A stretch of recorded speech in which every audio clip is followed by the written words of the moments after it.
7 minutes, leaning on 8 minutes past the hour. It is the kickoff hour here on the Rick and Bubba Show. Start a brand new week together. If you're listening live, it is July 31st.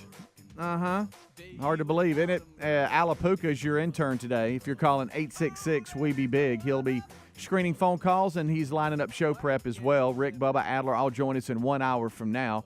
Got a busy week to look back on. I know the staff was all over the place living life, and so we come back and report it. That's kind of what we do as we are starting this brand new week together. This past weekend it was a great podcast. Got a lot of great feedback from you when we had author A.J. Rice on with his book, The Woking Dead. Hit some points that is just life now and how to counteract that. It's almost like the conservative handbook. And we'll talk more about that with Rick and Bubba when they get here. But thank you all for your response. If you're not following or subscribed to Rick and Bubba University, the podcast, do so wherever you get your podcast. Just click those notifications and subscribe, and then you're in the loop. If not, you need to be, but you can follow us on social media at Rick and Bubba. We sent those out as we do every Saturday morning, both audio and video links. Well, let's bring everybody in. Over to my left is Mr. Greg Burgess. To my right is Michael Helms. What's up, boys? Hey, gentlemen. What's happening?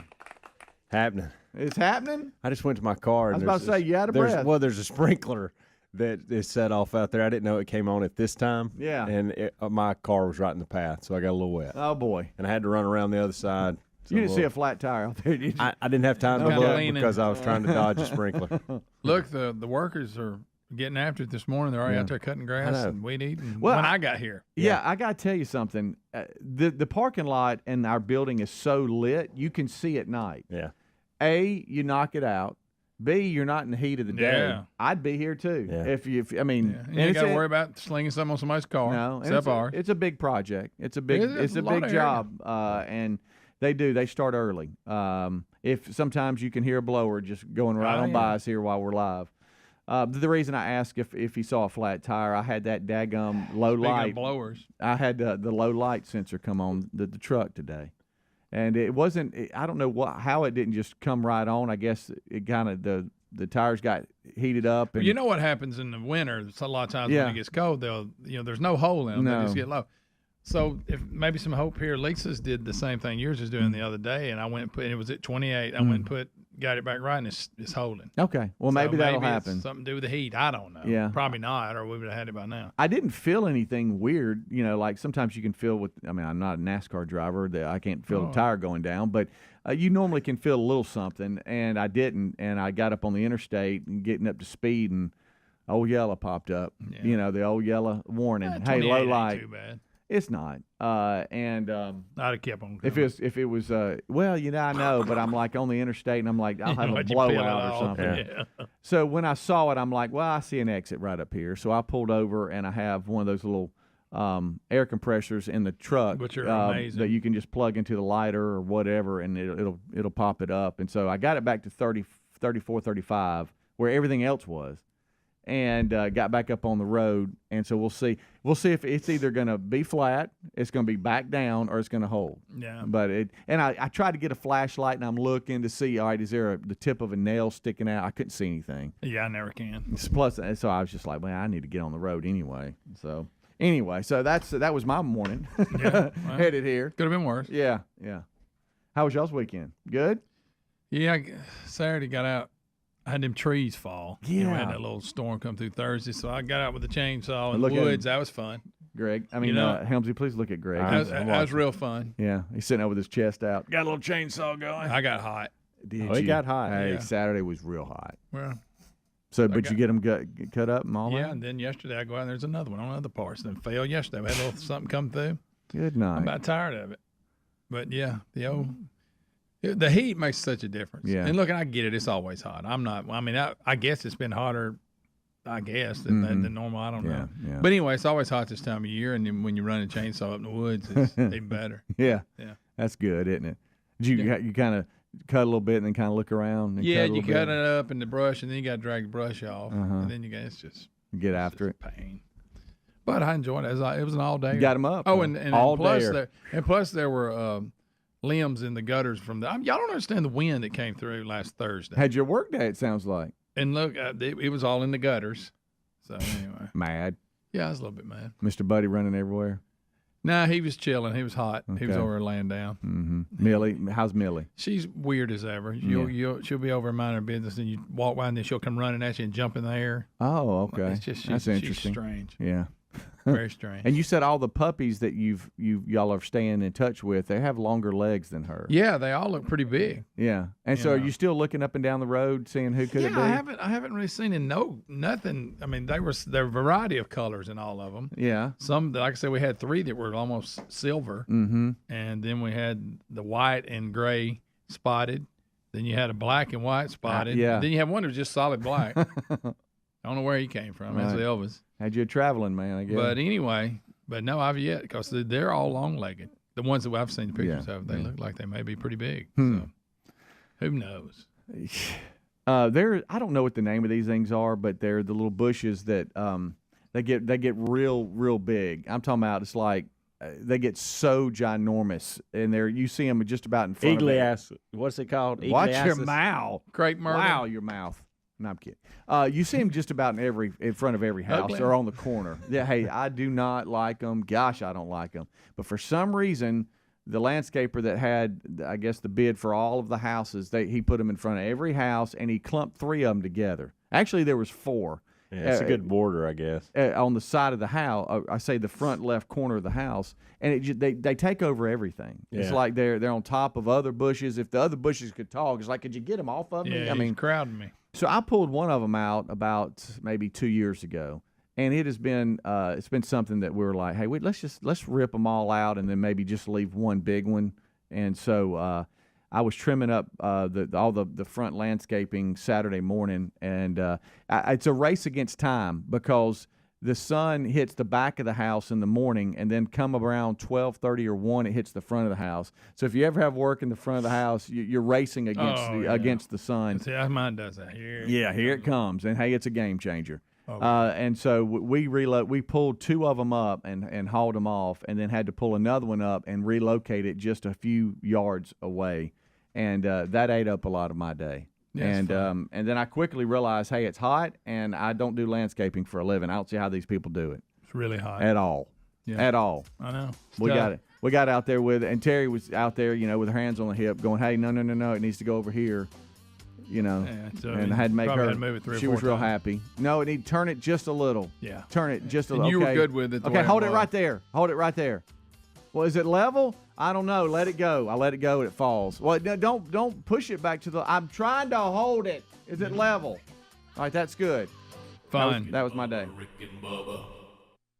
If you're a frequent listener, well then, you've probably heard us talk about Simply Safe. You know they were named the best home security of 2023 by U.S. News & World Report. So they're probably sitting around resting on their laurels, right? No, definitely not. They're always innovating, like their new 2-in-1 smoke and CO detector. It's next generation hazard detection that distinguishes between fire and cooking smoke, so your home is protected and you get fewer false alarms. With Simply Safe's 24/7 professional monitoring service, trained agents stand ready to respond to an emergency. Monitoring service costs under $1 a day. Simply Safe is easy to set up yourself, or you can have a certified technician install it for you. Financing through a firm, you can secure your home today and pay over time in installments that fit your budget. Right now, get 20% off when you sign up for interactive monitoring. Visit simplysafebubba.com. That's simplysafebubba.com, or visit rickandbubba.com under the sponsors. There's no safe like Simply Safe. Folks, we've been talking about Relief Factor on our show for quite some time now. Do we guarantee Relief Factor is going to lower or eliminate your occasional aches and pains? No, we never make a claim like that. But what I can tell you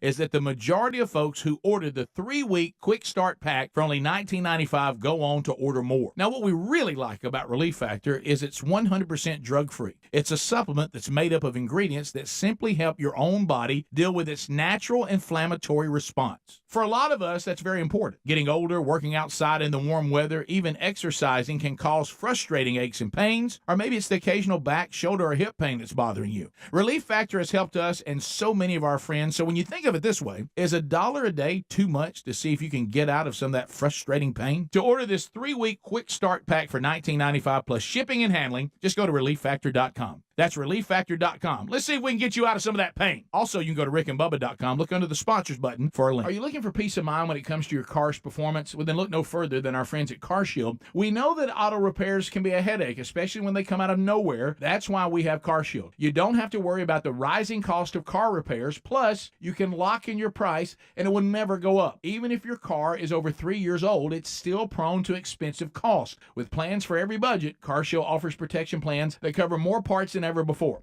Whether your car has 5,000 miles or 150,000 miles, plus they offer plans that come with roadside assistance 24/7, courtesy towing, and rental car options to get you back on the road quickly. CarShield is dedicated to protecting what you drive because it's just a matter of time before you're going to need repairs, so don't wait till it's too late. Call CarShield today at 1-800-465-6550 to save 20% on your plan. Lock in your price and it will never go up. Call 800-465-6550 or carshield.com/Bubba to save 20%. Our friends at TheraBreath have some good news if you have bad breath. Try TheraBreath Fresh Breath Oral Rinse. TheraBreath is dentist formulated by Dr. Katz himself. TheraBreath doesn't mask bad breath like those burning alcohol mouthwashes that can actually irritate sensitive mouths. It's alcohol-free and free of gluten with no added dyes or colors. Find TheraBreath in all your favorite retail and drug stores. Look for the bright orange cap or online at TheraBreath.com. You can find a direct link at rickandbubba.com under the sponsors. TheraBreath, confidence in every capful. Attention, all you coffee drinkers. There's a brand new brew that you definitely want to make part of your daily ritual. If you enjoy delicious, good coffee like us, My Coffee needs to be your new drink. It's organic, which is so important because if not, then it contains chemicals banned in this country decades ago. You've heard us talk about MyPillow for years on this show, and now they've got My Coffee direct from the MyStore.com website.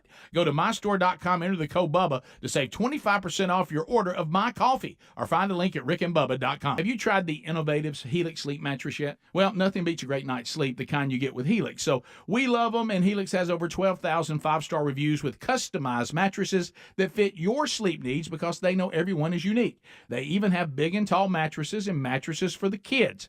But how do you know which mattress is right for you? Well, Helix has you covered. Just take the Helix Sleep Quiz and find the perfect mattress in under 2 minutes. Place your order and your mattress will be delivered right to the door free of charge. And the best part, Helix knows there's no better way to try a mattress than by sleeping on it in your own home. That's why they offer a 100-night trial for you and a 10 to 15-year warranty. Right now, Helix is offering 20% off all mattress orders at helixsleep.com/Bubba. Best offer yet, by the way, and it won't last long.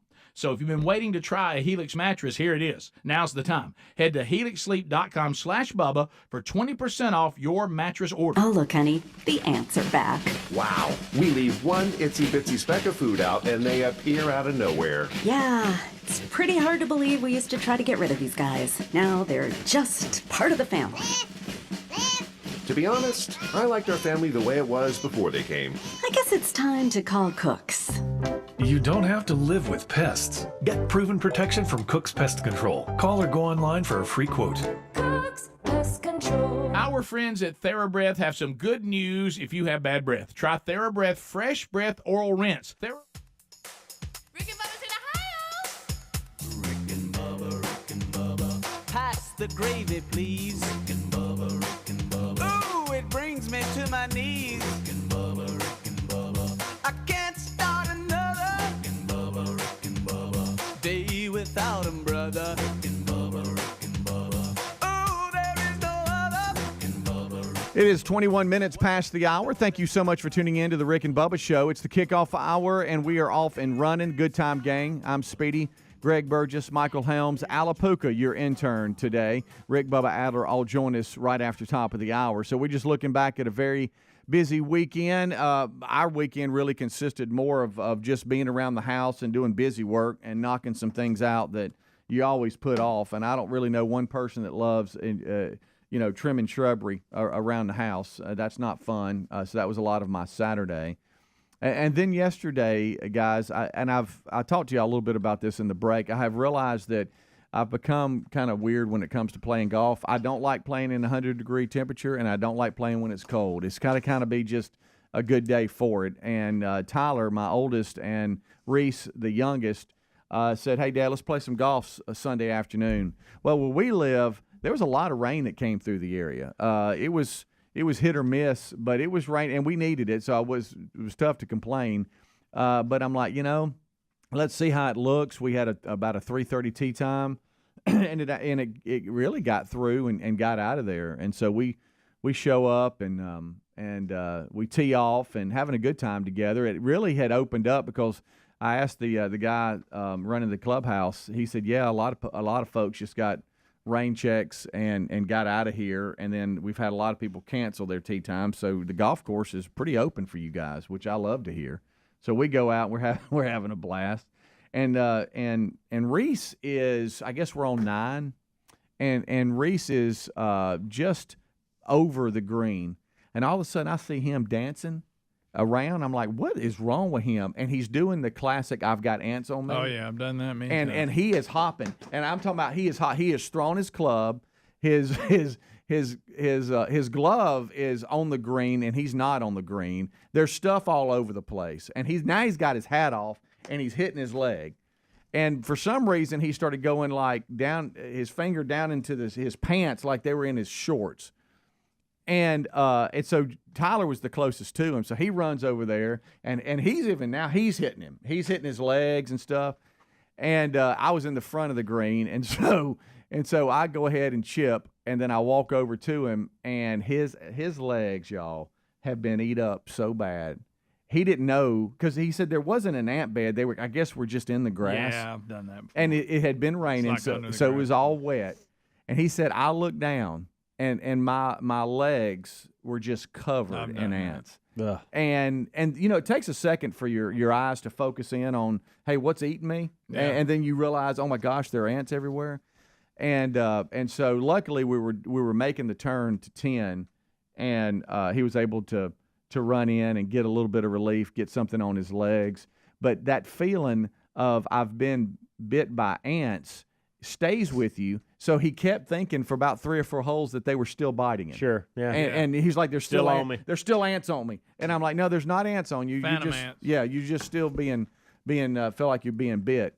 And then we make I guess the last hole. It sits up on the tee box sits up and overlooks the fairway. It's actually a really cool view. And his shot went to the left and was on the tree lines of the first fairway coming back. And so a lot of times, you can mix up whose ball is whose or whatever. And there was a foursome that was teeing off on one, and we were wrapping up.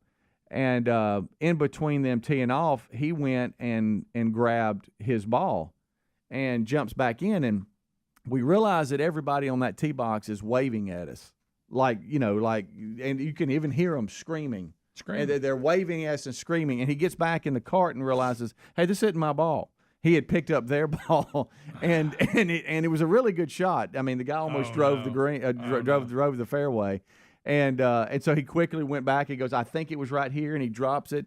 And so then you have that interaction where they're passing you, and hey guys, my bad. Sorry. Hey, we weren't trying to steal your ball. I thought it was mine, and they had a good attitude about it. They weren't but no, they weren't. I thought they were. The way they reacted, you would have thought, good night. Yeah. But we had stolen their golf ball. That's one of the reasons why. You can't do that. But they were very nice, and he was like, "Hey man, that's on me. I thought that was mine. I apologize." Bit me. And I was trying. He goes, "Actually, pants. I was running out there, and I was trying to be real quick in between y'all's tee shots, and I didn't look at the golf ball, so that's on me." But they laughed about it. They're like, "Hey, been there, done that." Greg, what are you doing? I just thought of something that might be on it. Okay, yeah, we were having a commercial issue. Greg took his hands and he stuck them on his headphones like this, and I thought, what is he about to do? Yeah. And so, but it actually turned out to be a really good day. It was overcast. The rain had come through. It was pretty warm at times, but overall it was a really overcast kind of day, which was perfect. Yeah. And we wrapped up right before dark, and I always feel sorry for the guy that has to put all the carts up. And everybody's done for the day, and he's over there cleaning carts. And hey, could y'all please be back in? I used to do that in college. Did you really? Yeah. You sit around and wait till about 8 o'clock. Yeah. Please have your carts as back they come here. in. We'd manage it, but there is a moment where the rush comes, and everybody's going home, and you're washing cars. You're sitting there doing it with your pressure washer and just washing them all. Sure. I always try to leave it to where there's not stuff in there. Yeah. But we had pulled up, and I guess whoever had just finished, that thing was such a mess. It looked like a trash can. Sure. I'm like, good night, y'all. Hey, you drank a lot. Right. Huh? But we had beat dark by around 10 minutes. The deadline. The cart sent a message out. Hey, y'all got about 15 minutes to get your carts back in, and we barely beat it. I don't know what these guys were doing, just teeing off. Maybe they played the back first or something, but we finished up and had a really good day. Starving at about 8. Hungry. I bet. So hungry. Yeah. But it was good catching up with them because, you don't get to spend a lot of time with your boys. Everybody's so busy. Tyler married on his own. Reese working. JC didn't go play, but he's about to report to UAH. He's about to be gone. But it's just fun to spend time, talk, catch up, fellowship, and it's really less about golf.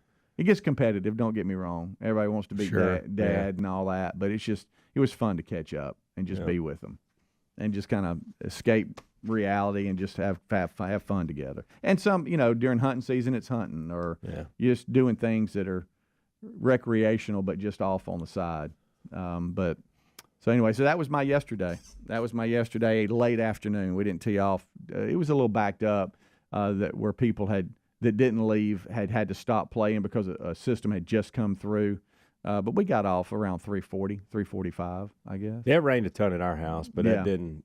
It was kind of a lazy day. Yeah. Outside the 4-mile walk that happened last night, I wasn't really ready for. Oh, you got trapped in that? Yeah. I didn't go. I was asked to go Saturday night and wouldn't, and so I tried to make up for it with a longer walk on Sunday. Oh, wow. Yeah.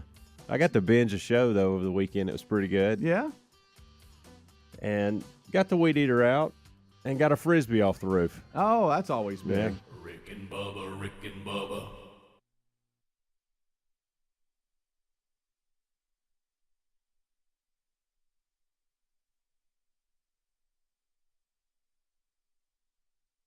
Oh, look, honey, the ants are back.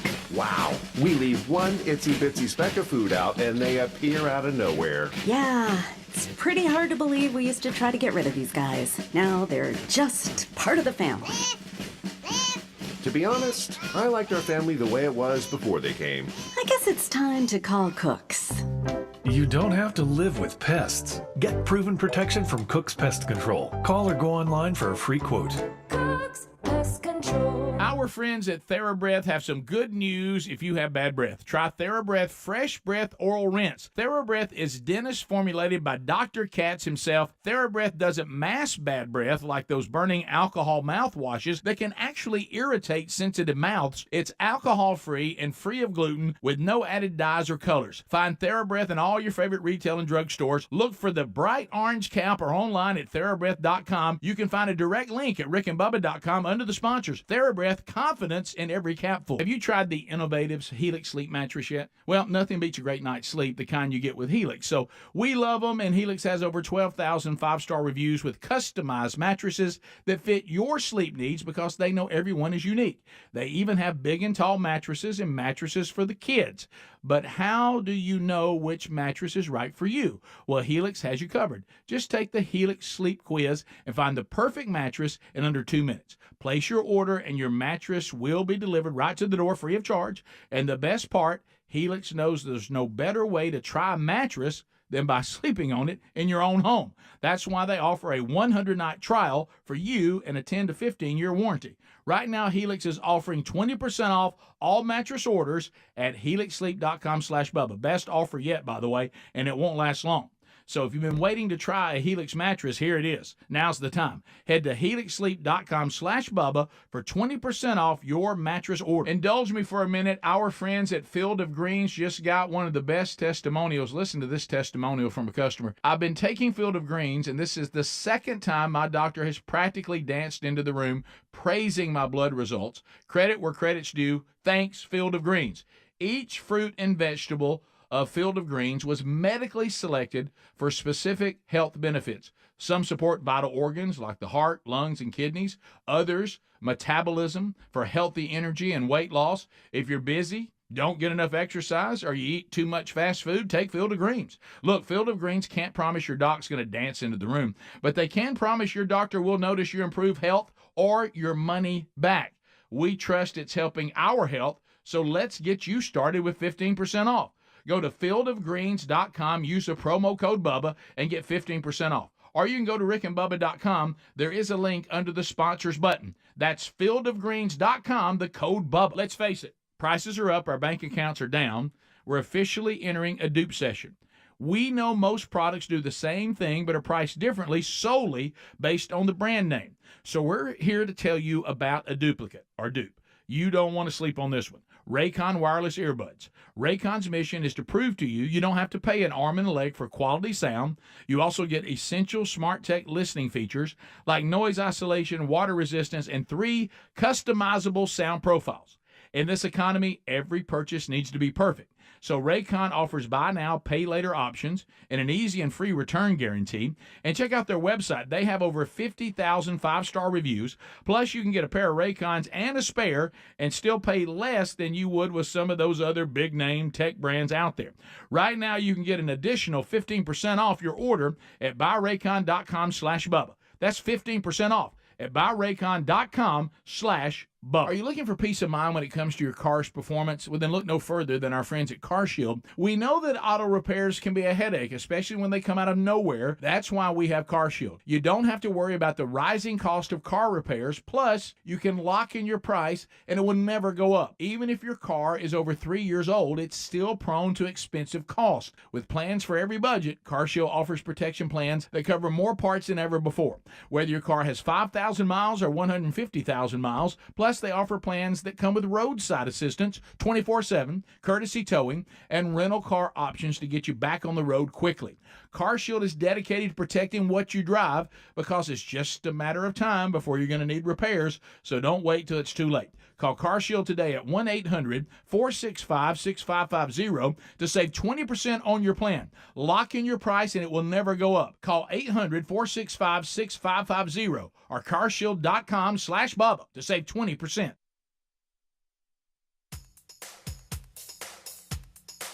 Rick and Bubba's in Ohio. Rick and Bubba. Pass the gravy, please. Rick and Bubba. Ooh, it brings me to my knees. Rick and Bubba.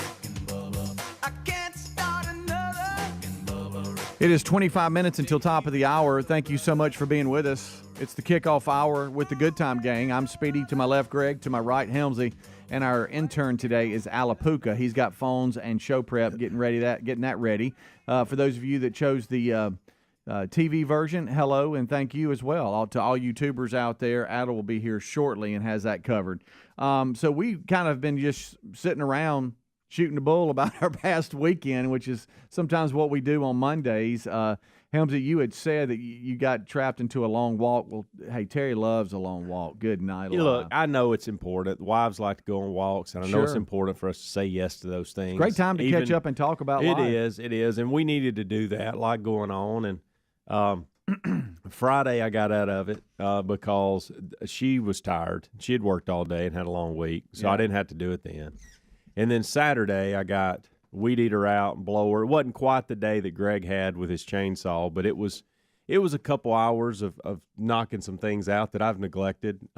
Cleaned out the garage and weed eater. Ran out of weed eater string, by the way. Needed that. That's fine. But I got enough done to where it was okay. Blower, got the blower out. I needed to blow a bunch of stuff off, and there's one of the kids continues. I don't know if they don't know how to throw a frisbee or it gets away from them, but they have this frisbee they throw the dog, and every couple of days it ends up on the roof, and it's turned into like a joke with all the kids' friends that drive and come by, and it's all obviously it's a topic of conversation now. Oh, the blue frisbee's on the roof. Oh, look at that blue frisbee. And so I took it off the roof for what I consider the last time because I put it in the garbage can once I got it off the roof. I just said, I'm done climbing up here, getting a ladder out, and climbing on the roof for a frisbee. And so the first couple times it was up there, I was able to get this long extension pole thing and kind of just knock it off. Right. Kind of like you'd use if you're painting. I think that's actually what it was for. And but this time it was too far up there. So one time it was in the gutter. Anyway, so I got it down and put it in the garbage can. And so I won't have to deal with that anymore. But yesterday was a pretty good day, calm. And I had been binge watching all weekend this Night Agent on Netflix. Yeah. And it was one of those shows that I started, I think, Friday night, watched one episode, started it, and was like, I'm not going to like this. And then I couldn't stop watching it. Got up Saturday morning, got me a cup of coffee. I had a bunch of stuff to do on my computer, and I was trying to catch up on some things, and I thought I just need some background noise. But then it goes from getting my stuff done to this. I mean, I'm all into it. Oh, yeah, you can't do anything. And so, anyway, so I binged it all weekend and got through it. I don't even know how many episodes it was, but I watched them all. And Saturday night, Amanda asked me if I wanted to go on a walk, and I said, I just got out of the shower. I've been in the yard most of the day, sweating. Now I'm clean. I don't really want to do that. Right. So I got out of it Saturday night. But then I tried to make up for it yesterday. You want to go on a walk? I said, yeah, that sounds good. Let's do it. Let me get my shoes on. And I was in a little peppy mood. I was talking a little trash. The flirting machine was going. That kind of thing. Yeah.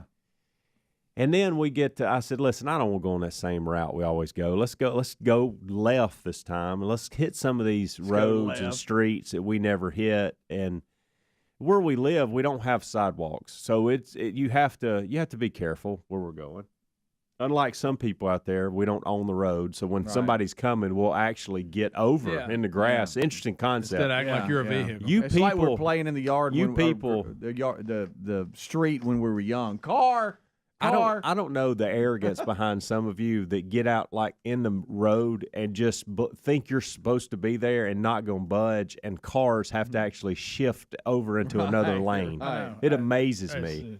It's crazy. Common. I know. It's amazing. And it's really that's not a good risk to take. It's really not. You're going to lose. Yeah, you are every time. If somebody's not paying attention. And they got a little snooty grin about them, like you're going to move because this is my area. I'm walking. I hadn't done anything all day but hang out, but I'm walking, and you can get out of the way. I'm not moving. Drives me nuts. So I don't want to be those people. So I always get over, and I make sure people see us get over, and I give them a little wave. By the way, you people that don't wave back, you drive me nuts too. Yeah, no, I always I'm trying to be just friendly. A little hey. Just trying to be friendly. That's all I'm doing. You can just pick your little fingers up off the steering wheel. Just how you doing, man? How you? And so, even a nod. And I will say this: majority of people do. Okay, but there are some people that just I don't know. They're just having a bad day, I guess. Flip you back. So I told her, I said, why don't go down this area, take a left. We don't have to stay on that main road. We go back in there, whatever. Well, I'd forgotten how hilly it was back there. Oh. And so they call it Vestavia Hills for a reason. When you get off 31, it's a different ballgame. Going downhill, you were good, but then you got to come back up. So, and I would play games in my mind because it is a walk and a conversation with the wife, but I'm also trying to get some exercise out of it. Right. And so I would do these little games like, all right, we got 30 seconds to get back up that hill. I would do things like that. Yeah. And she didn't like it at all. Would you stop? Well, you're ruining it. Would you stop? I was. And so anyway, so we look up. We've been walking for 3.5 miles, and we're a half a mile from the house. Oh. And I thought, we've been gone for an hour and 20 minutes maybe. And I thought, goodness gracious, like we've walked along. Now, we got a lot of good discussion out of it, and we needed to discuss a bunch of things about the kids and life in general that all that worked out. So it was good. But I'm going to tell you, when I got home, I was tired. You worn out. I was wore out. Heels will do it. And it was we figured it up. It was 4 miles. When we compared watches and, you can look at all that stuff now. And the time in which we were gone, it made sense that we were gone. That we would walk 4 miles. But wasn't expecting a 4-mile walk. I thought it'd be like a half a mile or mile. I would be able to go, okay, I went on my walk with my wife. She can't say I didn't walk tonight. That's right. And then it turned into just this. We're both breathing hard. We're sweating. Oh, yeah. Now you got to take another shower. Yeah. It's funny you said something. You said that because there's times where Terry will announce, hey, we're just strolling tonight.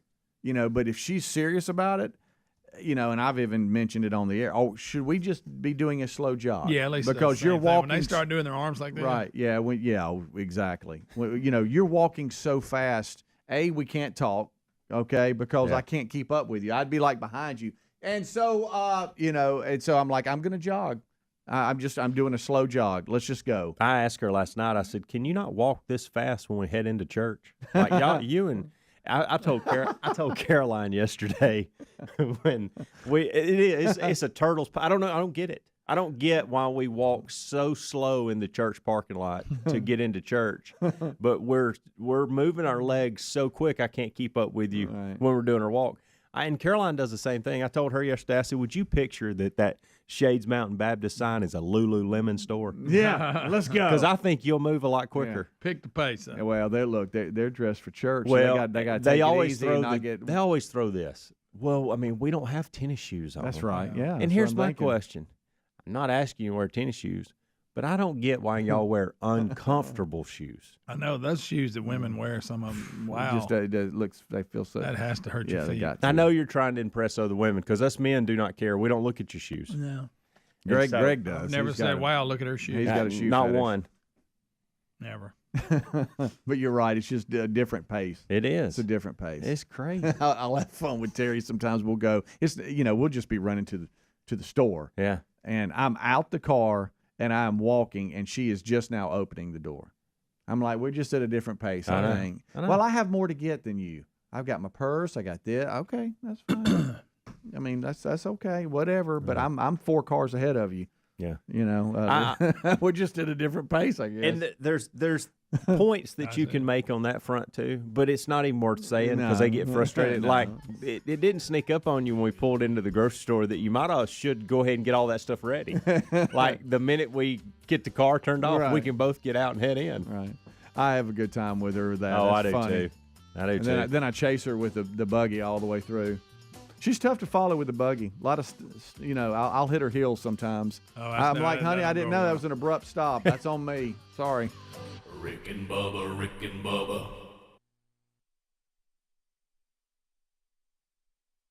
Cashback is not available on gas in New Jersey and Wisconsin. Susan, I'm sorry I'm late. Traffic is terrible. It sure is. But on top of that, gas prices have been skyrocketing. I can't believe how expensive gas has gotten recently. Prices at the pump are up, but I never pay full price for gas anymore. I just use the free Upside app that pays you cash back for every gallon of gas you buy. Wait a minute. Are you saying you actually get paid cash when you buy gas with the Upside app? Yes, I get real cash back every time I buy gas. And does that actually add up to anything? I've made around $200. Wow, that's serious extra cash. I'm downloading the free Upside app now. Download the free Upside app to earn real cash back every time you buy gas. Use promo code FUN for an extra 25 cents per gallon cash back on your first fill-up. You can cash out anytime right to your bank account, to PayPal, or any gift card for Amazon and other brands. Just download the free Upside app and use promo code FUN for a 25 cents per gallon bonus on your first tank. That's code FUN for 25 cents per gallon cash back on your first fill-up. Prescriptions require an online consultation with a healthcare provider who will determine if appropriate. Restrictions apply. See website for details and important safety information. Subscription required. Price varies based on product and subscription plan. Hey guys, did you know there's a generic form of Viagra that works just the same, but is 95% cheaper?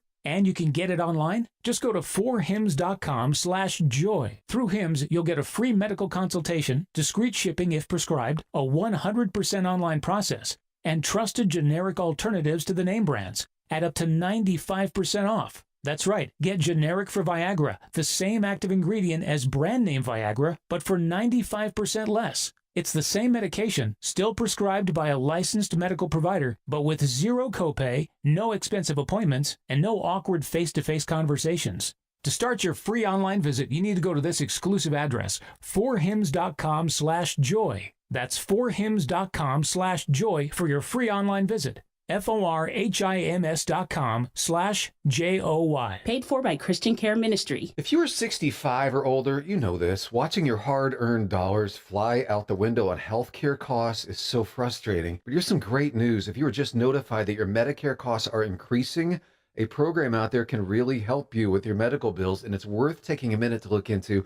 MediShare 65 Plus. It's not insurance. Members actually say it's better. It's a Christian healthcare community that aligns with your faith and where people encourage and pray for you. And MediShare 65 Plus is a low-cost option for those with Medicare Parts A and B, and it fills in the gaps where Medicare stops. You choose any Medicare provider, and you get telehealth access anytime you need it. And this is great too. Unlike health insurance, you can lock in one low monthly price for up to 10 years. So don't get stuck with increasing costs. Call MediShare 65 Plus and find out how much you can save. Call 888-SHARE-89. That's 888-SHARE-89. 888-SHARE-89. You think there's no time to cook this summer? Think again and think HelloFresh. HelloFresh delivers everything you need to whip up delicious meals right to your door, complete with pre-portioned ingredients and foolproof step-by-step instructions.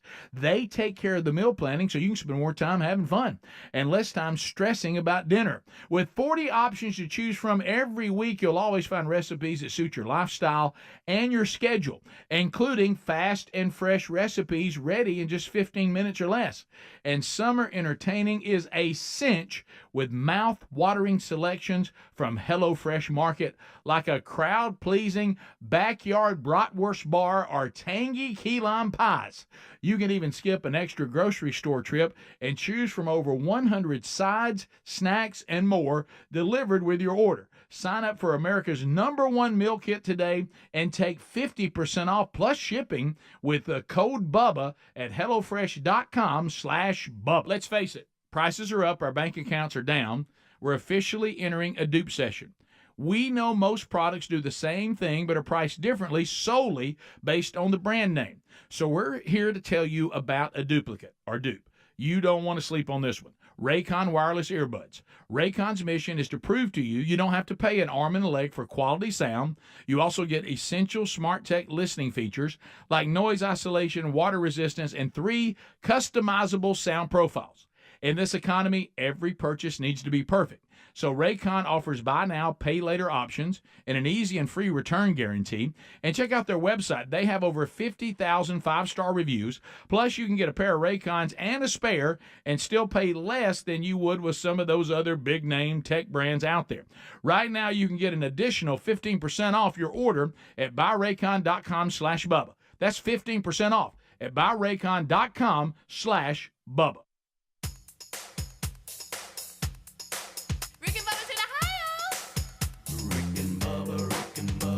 Pass the gravy, please. Rick and Bubba, Rick and Bubba. Ooh, it brings me to my knees. Rick and Bubba, Rick and Bubba. I can't start another. Rick and Bubba, Rick and Bubba. Day without 'em, brother.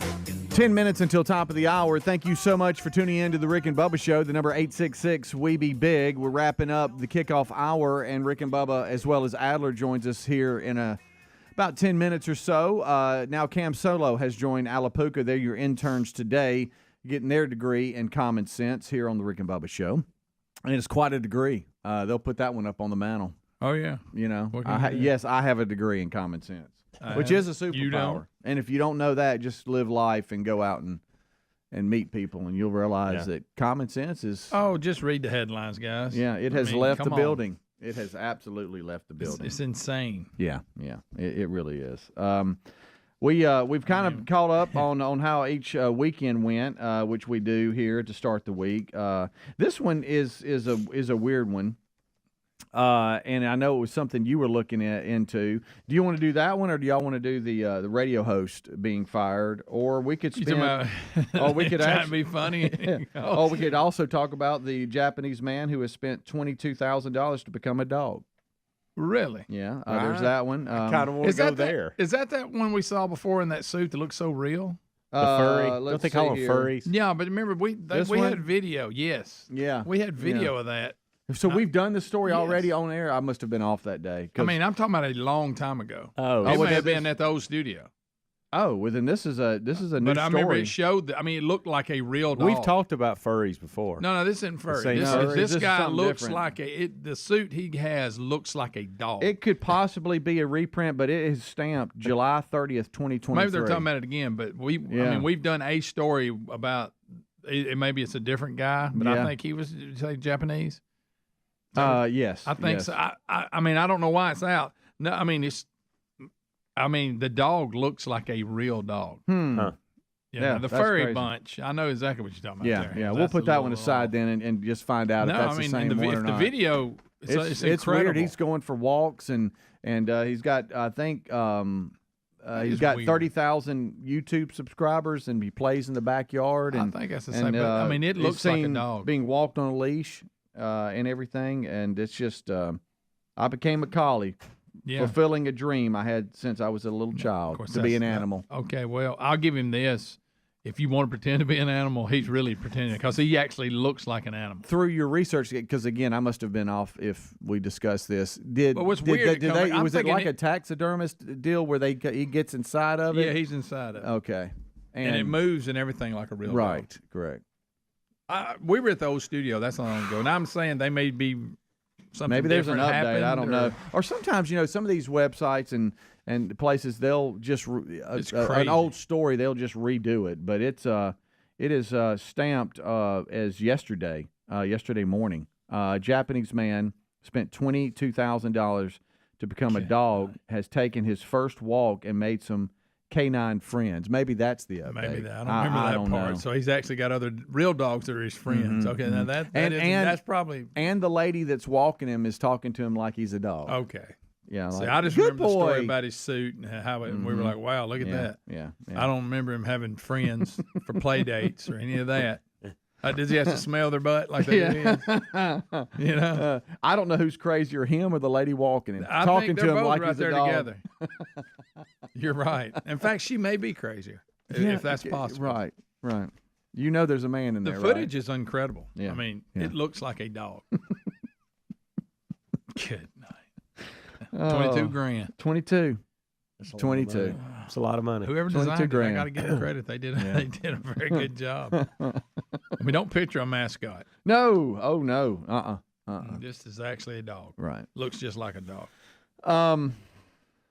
Boy, I don't know if we should go here because I don't want Greg to get us fired today. Well, because you're talking about the sports. Yeah, I mean, this. We have a sports radio host that is out of Washington, D.C. He's based there. He's a radio host. He was fired Saturday after comments he made about a female TV reporter who was covering the Washington Commanders. Don Geronimo, whose real name is Michael Source. So we went with Don Geronimo. Yeah, and if you're in the radio biz, I mean, you know that name. He's been around for a while, and he made comments towards a WUSA 9 reporter, Charlotte McBride. The remarks led the Commanders, barring iHeartMedia, the parent company of WBIG Radio, from the team's training camp facilities in Virginia on Friday. He made a comment that, and I'm just quoting here, that, hey, look, Barbie's here. Something along that lines. And he shouted that towards McBride while on air on Thursday. I'm guessing she's a cheerleader. And because of that, he's been fired. He's been let go. Yeah. And that sounds like something this show would do. So this is kind of like a warning to everybody here. Yeah, she doesn't want to be called Barbie. No.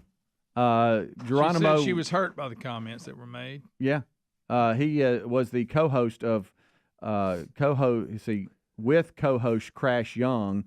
They were there, I guess, when the remarks were made. Later in the broadcast, Geronimo saw McBride again and mentioned that she was the woman Young had thought was okay. Wow. Yeah, and that part that's yeah. But he yelled, "Hey Barbie!" And he said he says he really thought she might have been a cheerleader. Mm-hmm.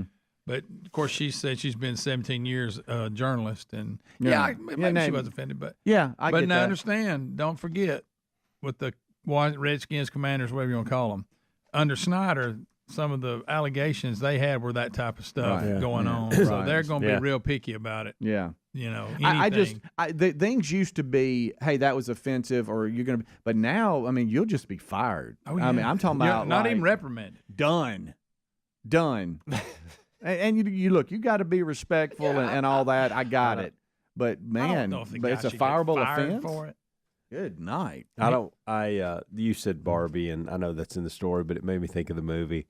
And I didn't know what to do, but I had a guy Friday who I have gotten to know over the past couple weeks, and I wasn't expecting him to tell me that he not only went and saw Barbie with his wife, but he actually enjoyed the movie. And as he was telling me this, I was thinking, you do realize you're talking out loud, right? I was like, I can hear you. And I didn't treat him like I would have this room. I was like, oh, interesting. I said, well, I'll probably, I'm not a big movie guy. He enjoyed it. I'll probably wait till it comes out, watch it, that kind of thing. But I was caught off guard by how loosely he was telling everybody he enjoyed the Barbie movie.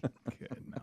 I could not believe it. You're going, people can hear you. Yeah. And it was one of those things he didn't have to say. Okay. You know what I mean? Like he was said, like, I went with my wife. Oh, big movie week for us. We went and watched Oppenheimer and Barbie. I tell you, Barbie movie's good. And I was like, in my mind, I just can't said that out loud, buddy. I can't see how a movie about Barbie, what angle are they taking? I'm not talking. I know it's woke, blah blah blah. I don't know. I'm just talking about how do you they're a toy and they become human or you know what I'm saying? What's the story? Right. And I like both of those actors, so it's probably one of those things where he got caught up in that. Maybe I don't know. I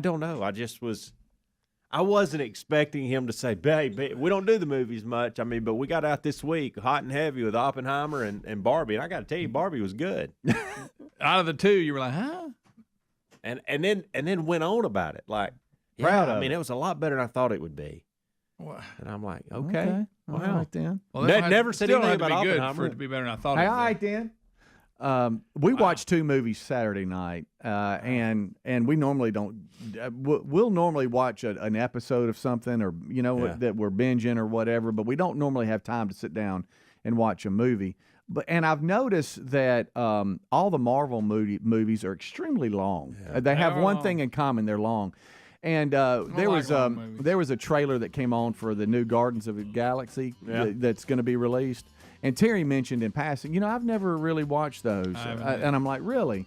And, Chris Pratt's hilarious in them. He is. And so we sat down and watched the first 2 Guardians of the Galaxy, so now we're caught up. Yeah. And I couldn't even believe it. I couldn't even, what am I saying? You said Gardens, but we knew what you meant. I thought it was about a garden. Oh, thank you, Greg.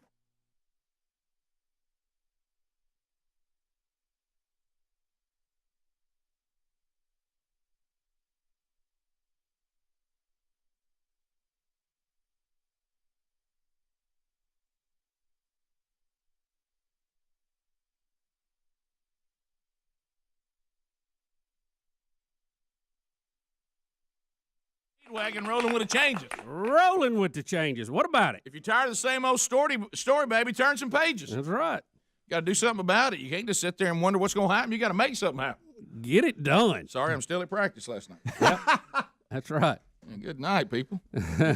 We just standing around waiting on something to happen. Somebody make a play. My goodness, somebody make a play.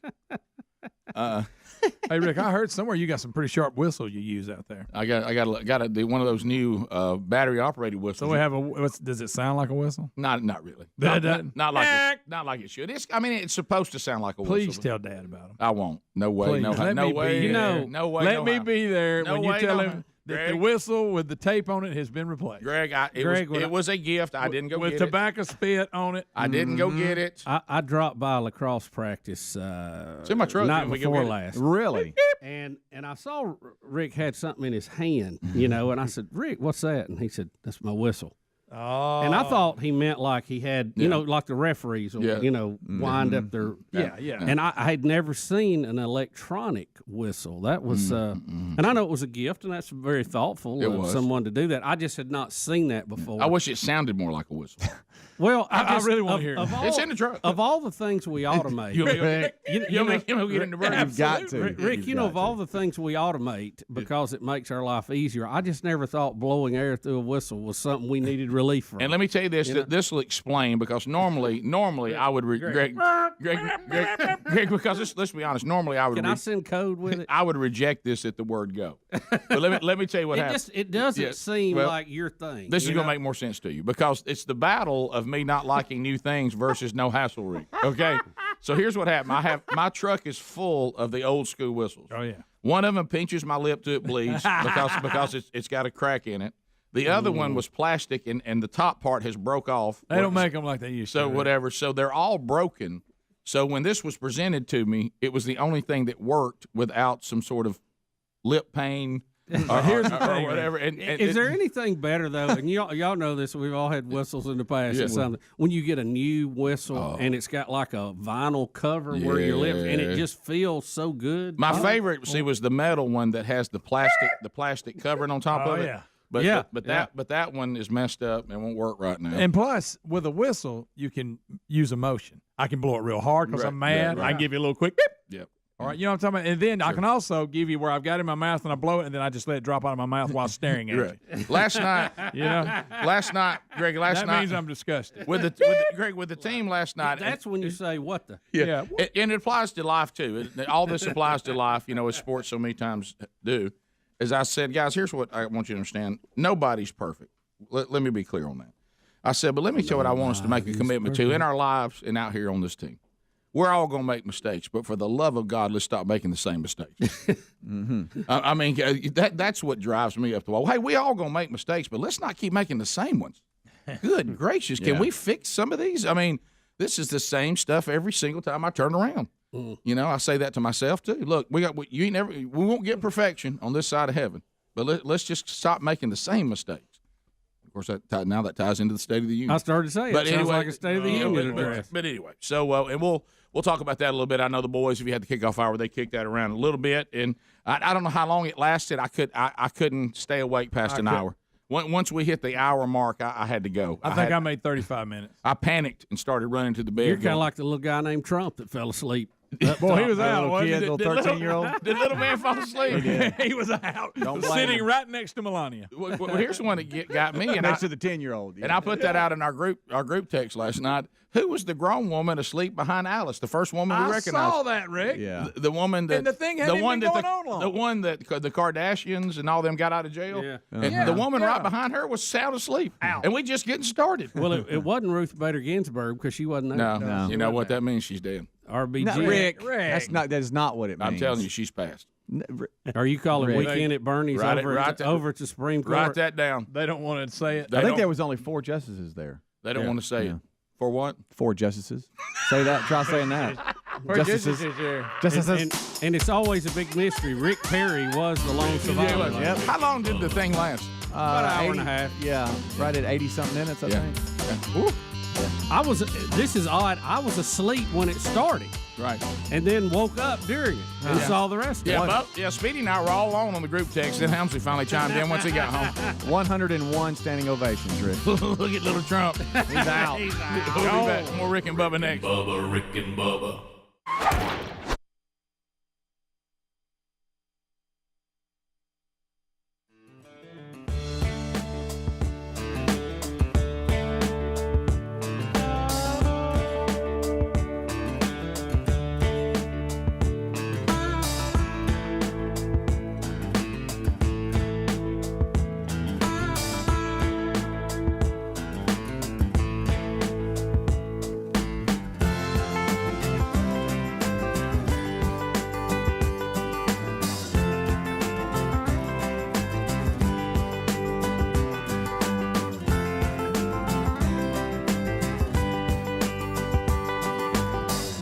It is 6 minutes past the hour.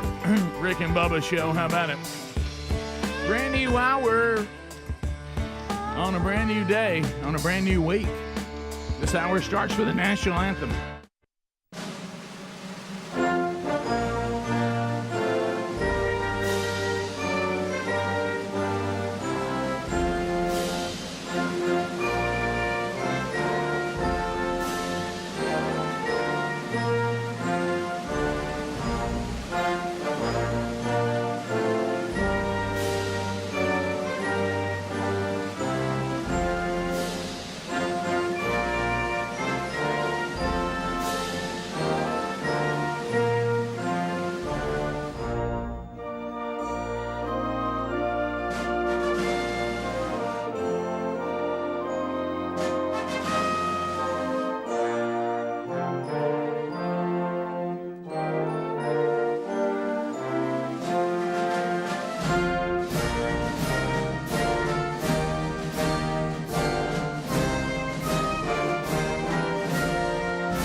It is 7.5 minutes now past the hour.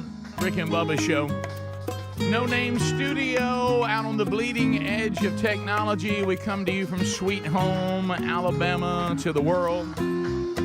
Stories from the weekend. We'll unpack them within the show, all the way to the ends of the earth. What has happened since the last time we were together on Friday? Some of it I don't even know yet. I dread looking at the stack of stuff here. But I do know some things that happened, and we'll unpack those for you today.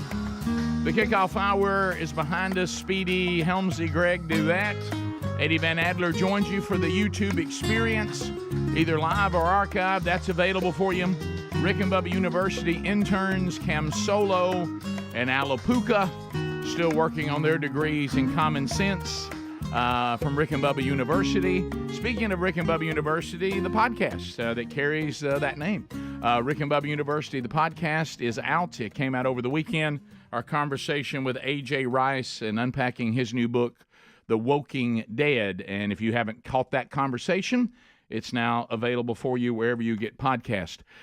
We are missing one, the silver-tongued one, the man with a golden voice, Professional Lunch Eaters Man of the Year, the inventor of pizza and a cup, Shakespeare's worst nightmare, and the master of the King's English. Ladies and gentlemen, put your hands together for Bill Bubba Bussey!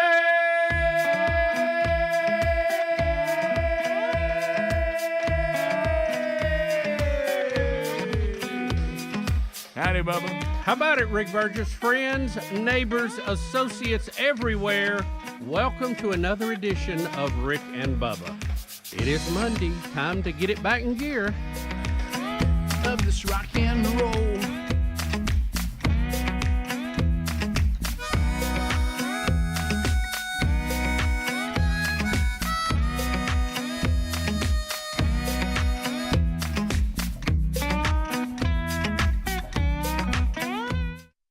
She's gone, don't wanna see me, I'm all alone. She made my heart bleed. The world's greatest garage band, Mr. Lucky from the Fat Chance CD. She gone. She gone. She gone. Bubba, how do, and welcome to another week, my friend. Glad to be here, Rick. Hope everybody's doing well. It was a busy weekend. I know people running everywhere. Oh, my goodness. Still good and warm out there. Oh, yes. But a little bit cooler in some places. places. If you like to put on a humidity jacket, we got one for you. We do. Yeah, buddy. Well, we got a lot going on in the news today, too. And, you know, I'm kind of mindset to kind of goof off a little bit. Too, well, I got plenty of that for you. Yeah. And you know me, always willing. So for a little goof off, ask anybody who ever tried to teach me anything. So we'll work through those stories today. Bubba and I were discussing, this new Elon Musk X thing, Yeah, all the apps changed over this weekend. So over the weekend, I watched my Twitter app icon change to X, and I have the same question, and I'm going to see if I understand this. Okay, is X is going to encompass a lot of social media stuff. Twitter is just one of the things under X, or is Twitter now called X? No, I think it's called it because they took the little bird down. Yeah, I know, I got that, but I'm talking about there. I noticed it still says, "Here are your tweets." That's weird. Mm-hmm. Well, here's my question. Yeah. So I'm going to post something today. Did I just tweet? Right. And are you going to read my Twitter, or do I X and you read my X? And that's the question. Does that make sense? Like, is Bubba going to walk past me and say, "Hey, Burge, if you get a chance, can you re-X my X?" Yeah. And because Twitter was a made-up word, right? For that. So will you? Do I say? Do hey, we X now? Do I say? Check my latest X. So are there different terms and phrases that we need to be using? Right. Yeah, are we going to retire Twitter? Right. Because when I go to the X thing now, and I look at at what I have put out, and it doesn't tell me to call it anything different. I just clicking on an X to go look at it. But if you start to post something, does it say? It even says Twitter Blue here still, and it even says, that here are my latest tweets. So, no, wait a minute. I don't know, or does it? It did. So do you still tweet on X? Is the question? Well, I think I understood it that X would represent more than just Twitter, and it will. So they say. So I was okay and could wrap my mind around everything that X is over will have the X logo, but one of the things under X is actually Twitter. So now Is it like it's Facebook? like the metaverse. Yeah, with Facebook. That's what I'm thinking. Yeah, that's what. But anyway, so I don't know what to tell people if I say, hey, give me a re-X. Right. Re-X me. Yeah, I just X me 2 3. Hey, my latest X. Would you mind re-Xing? Quote my X. And I feel like he probably needs to, buy the theme song from Kiss. You put the X in Twitter. There you go. Yeah, change it a little bit. Yeah. So anyway, the funny thing too was, that he has some building in San Francisco that San Francisco really won't get to the bottom of this X, and they listed all the things that San Francisco does not want to get to the bottom of, right? Like all these people laying in the streets, right, and all this stuff. So they're trying to they're saying he didn't go through the procedure to change his sign up on top of the building. Right. But think about all the things they're not concerned with. I know as you stumble over homeless encampments and everything they leave behind. So X. Musk had a desire to create an everything app called X, and I guess to your point, Rick, Twitter will fall under that, but it will offer a lot more in the future. Mm-hmm. But you see our dilemma. The big question is: do you still tweet on X, or is Twitter? Am I gone? Xing on X, or am I tweeting on X? Or do I just go under X and still Twitter? We know the bird is gone. The bird, all that's gone. Well, see, if Twitter is still a thing under X, doesn't it still need the bird? I would think so. Yeah, but it doesn't. No, it's gone. Speaking of the bird, yeah, see you. Good day. Twitter is. I mean, that's kind of the bird. I saw like the bird chirping. Yeah. I saw some funny. I guess it was memes where they had the X and it had feathers kind of coming down on the X, like the X had blew up the bird. Yeah. I mean, I don't really care. I just want to know what to say. Yeah, I just want to have my terminology right, Rick, because I don't want to. I mean, you don't want to have your terminology or your pronouns. For all instance, messed up, you and I just did another podcast with a young entrepreneur. Well, when that comes out, he's probably going to want us to let everybody know it's out. So is he going to say, "Would y'all mind Xing that for me?" Right. Yeah. I mean, it's change. I think it's a good question. I think it's valid. Yeah. Right. So I don't know what to call it. and that's bothered me. Well, it's like right now. I think we tweet it. Let me tell you what I feel like. Either you can be the defensive captain or the quarterback. Yeah. That terrible feeling when you're screaming to the sideline, "What are we running?" Yeah. Okay. Right. And you keep trying to get them to call. You're like, tell me what are we running? We're all confused out here. What defense are we in? What offense are we in? What are we running? Somebody tell me what to do. What are we running? Somebody tell me. All right. So it says Elon Musk wants to turn tweets into X's. Okay. No, there you go. And I don't mind. I just need to know I don't care what to call it. We'll come back. So you say X me? Yeah. Bubba, did you see my latest X? Hey, did you see what Donald Trump just X'd? You see where we're going? Yeah, we'll be right back. Rick and Bubba, Rick and Bubba. Went and got the electronic whistle out of the truck, and I will tell you, there's 3 different settings on this whistle. Okay. 2 of them are just unacceptable. One of them is. You mean volume or no? Just it's a different sound. So, do you want me to go worst to best? Yes. All right. Here's. Now this is replacing the whistle that you during blow practice around your neck. I'm showing this on Blaze TV. I don't know how you describe this thing. It's well, Rick, like a little flashlight or something. Is what it looks like, doesn't it? Yeah. Okay, it fits in your hand. And you just press this button, and there's 3 different sounds of whistles. And this one, to me, no way could I tell people to stop or run. Okay.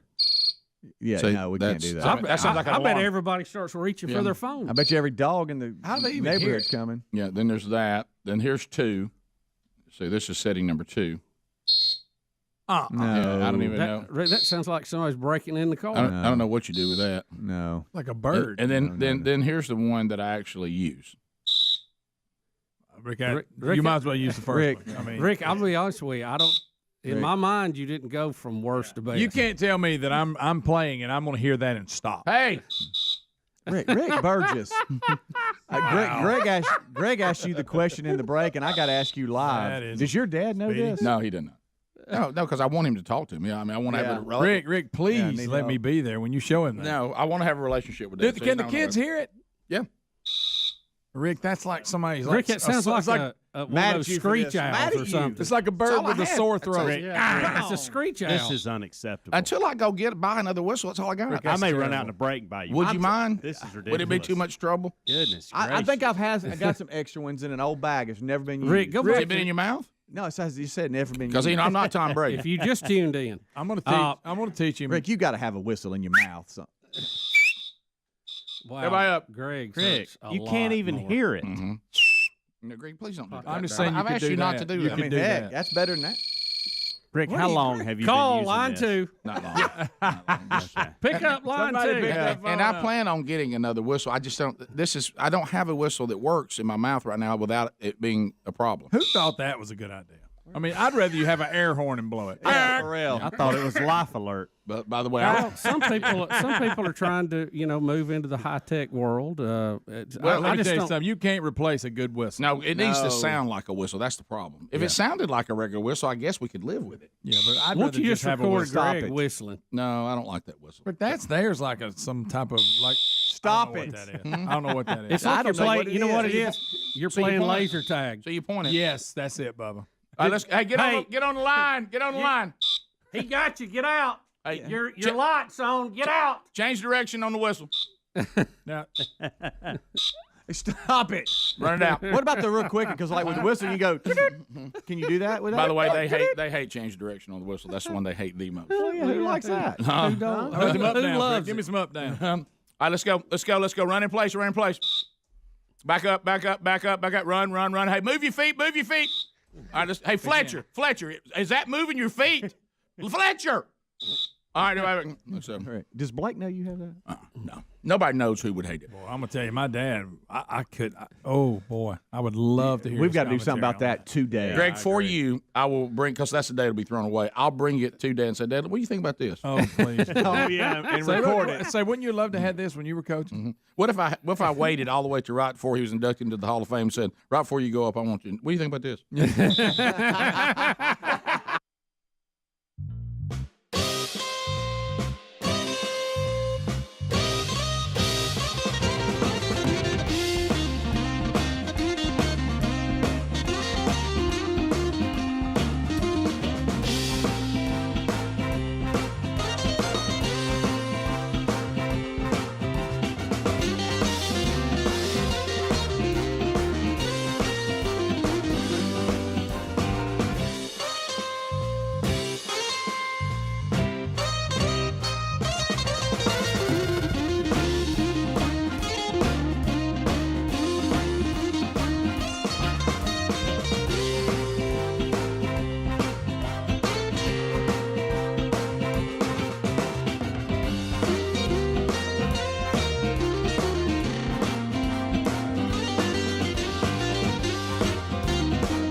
It is 21 minutes past the hour. The Rick and Bubba Show. We're back.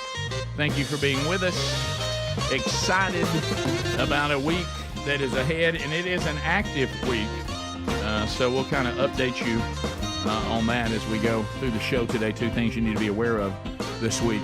Bubba, it looks like you've got your hand up. Well, before we move off this story, Nurse Ratchet, the Chief's got his hand up. The Chief's got his hand up.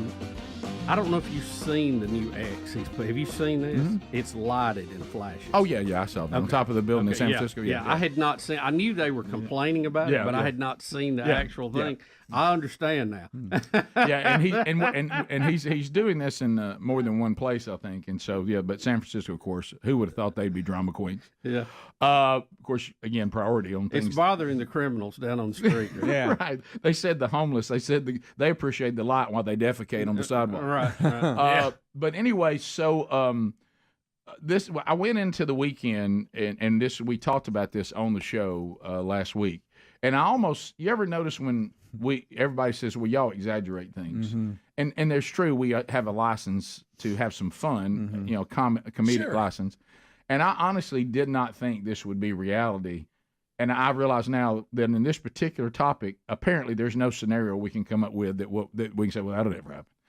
So this ongoing thing with Greg and to a much lesser degree, Bubba, he just benefits from Greg's rudeness. Mm-hmm. Rick, I never asked for any of this. And this is this thing with this very kind man of God, Don Day. See, that's where it starts. Not radio legend Don Day, but who is in our Sunday school class. And by the way, I was so thankful yesterday. Our pastor said from the stage, he was talking about things that he, he realized that he's old and antiquated. And he said, for the life of me, he said, I just can't call these Sunday school classes life groups. And I know that upsets everybody. He said, it'll always be Sunday school. Yeah, me too. And so I'm not changing. And so I stood up. Yeah, and I said, thank you. And somewhere my Meemaw was clapping for you in heaven. So anyway, we have this kind man, and he comes to the Wednesday Bible study as well. Well, that's where it started. That's where he made his mistake. He started bringing peanuts to me, because he likes to roast peanuts. And then he said, share these with the guys, which that was very kind. So I did. Well, Greg, he took a liking to these. Well, let me tell you. And, a little bit overdone. And started to, by the way, I wanted he told me to ask both of you this, since I had to deal with this over the weekend, which really means, Greg, you of all people should really be a little more sensitive and a little more caring about other people's walls they set up, since you seem to love your wall where you don't like people to penetrate. Yeah. Well, I don't like this. This went through one of my walls. Well, I get that. Well, yeah, but anyway, I tried to head it off at the pass. Right. So anyway, he claims that he apologized for last week's batch. Why? He said he thought he overcooked him. No. I told him that y'all loved him. I told him, don't right? tell me Is that backed accurate? off. Yeah. Loved him. Yeah. So anyway, Greg loved him. I've noticed that Greg's a picky gift receiver. That's in not other true words. at all. In other words, he's very picky on the gifts you give him. Time out. He started out. There's not a blanket when he gave them to Rick. No. He was like, "Y'all try and give me feedback. Right, Do you like them right, a little more done? right. Do you don't?" I just said I like them a little more done. That's Yeah. all I said. Well, Don Day heard that the very few times He asked. I didn't just go. He didn't like give me peanuts. I go, well, these would be better for a little more done. That didn't happen. I'm not exaggerating this, and Adler is my witness because he's here with me every Wednesday. I bet this man misses what 1%, maybe 1% of the Bible studies. I mean, he Probably, yes. He hardly 9 out of 10. No question. He's here. I can't he's remember here. last time I He's didn't here have 9. So he heard Greg mention 1% that he missed one Wednesday. 1% that hey man, where's some peanuts? And so he said, "Oh gosh, I feel like I let Greg down." I said, "Greg, you don't." He kind of did, but he didn't mean to. Greg. So this is and we've updated you on this ongoing narrative that it's now a soap opera, that he worries if he's not going to be here, not that he's missing studying the Word of God, that Greg's not going to get his peanuts. All right. Well, he's a good man, right? So anyway, Greg, you and your peanut. He me and my peanut. And as I told you last week, he nervously came up to me after the Bible study Wednesday. I'm not going to be here next Wednesday. And what did I say? Don't worry about. I told you don't let that happen. He doesn't have to bring them. You remember this? And then he said, "I may just bring them to church on Sunday." I'm like, "No, don't bring these to church." On Yeah, Sunday. you told him. Not. I said, peanuts and worship. I said, I'm just me. telling you no. Right. I don't want to have my notebook, my Bible. Sherry always gives me the roll from the class, the prayer journal, and then I'm gonna have to carry these peanuts. And I said, you hear how that sounds, Greg? Do you hear that? Yeah. I mean, He's dropping them, trying to pick them picture up. me in worship with them between my legs. So anyway, so I get there Sunday. Oh my goodness. All right, I took a picture of it. No. That's the Guys. receptionist desk. That's the receptionist desk. Did they let you leave them there after the service? Well, that he was so kind. He said, "I just put them up at the front desk so you won't have to carry them into service, but they're waiting on you on your way out." These are waiting on me at where you greet visitors, Greg. Where you meet, that's where you meet visitors. You gotta love his dedication. This thing is sitting out there with my name on it. And then I go by, and you know what the person who greets visitors says? "Hey, Rick, we got something for you." I'm up here." starting to feel I bad know.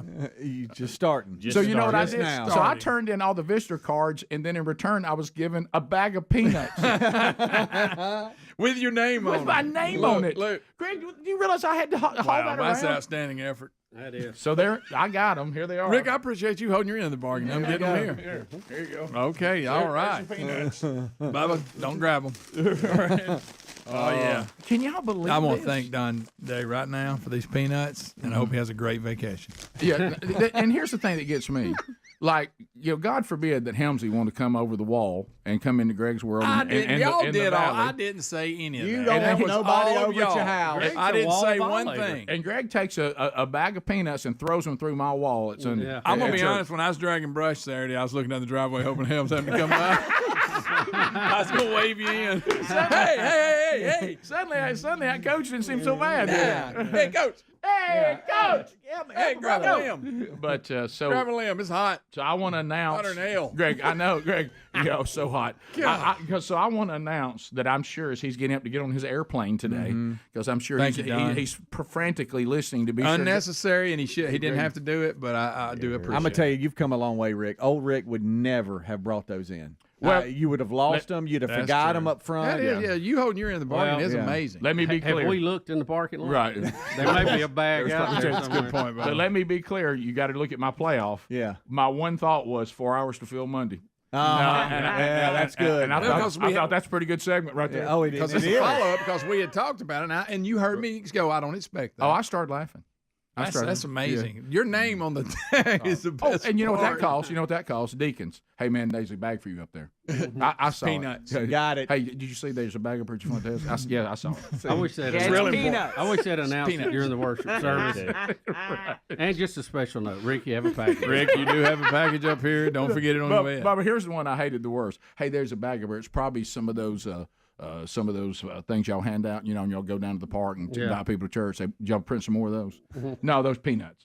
Yeah. What about the peanut ministry? Peanuts for Greg. Oh, Rick, what about the peanut ministry? You hadn't even thought about it. Y'all going to take peanuts then? I said, well, no, are you worried about the allergies? No, just for my brother. They're not for anybody else. And he has no allergies. Every bag has a memory verse on it.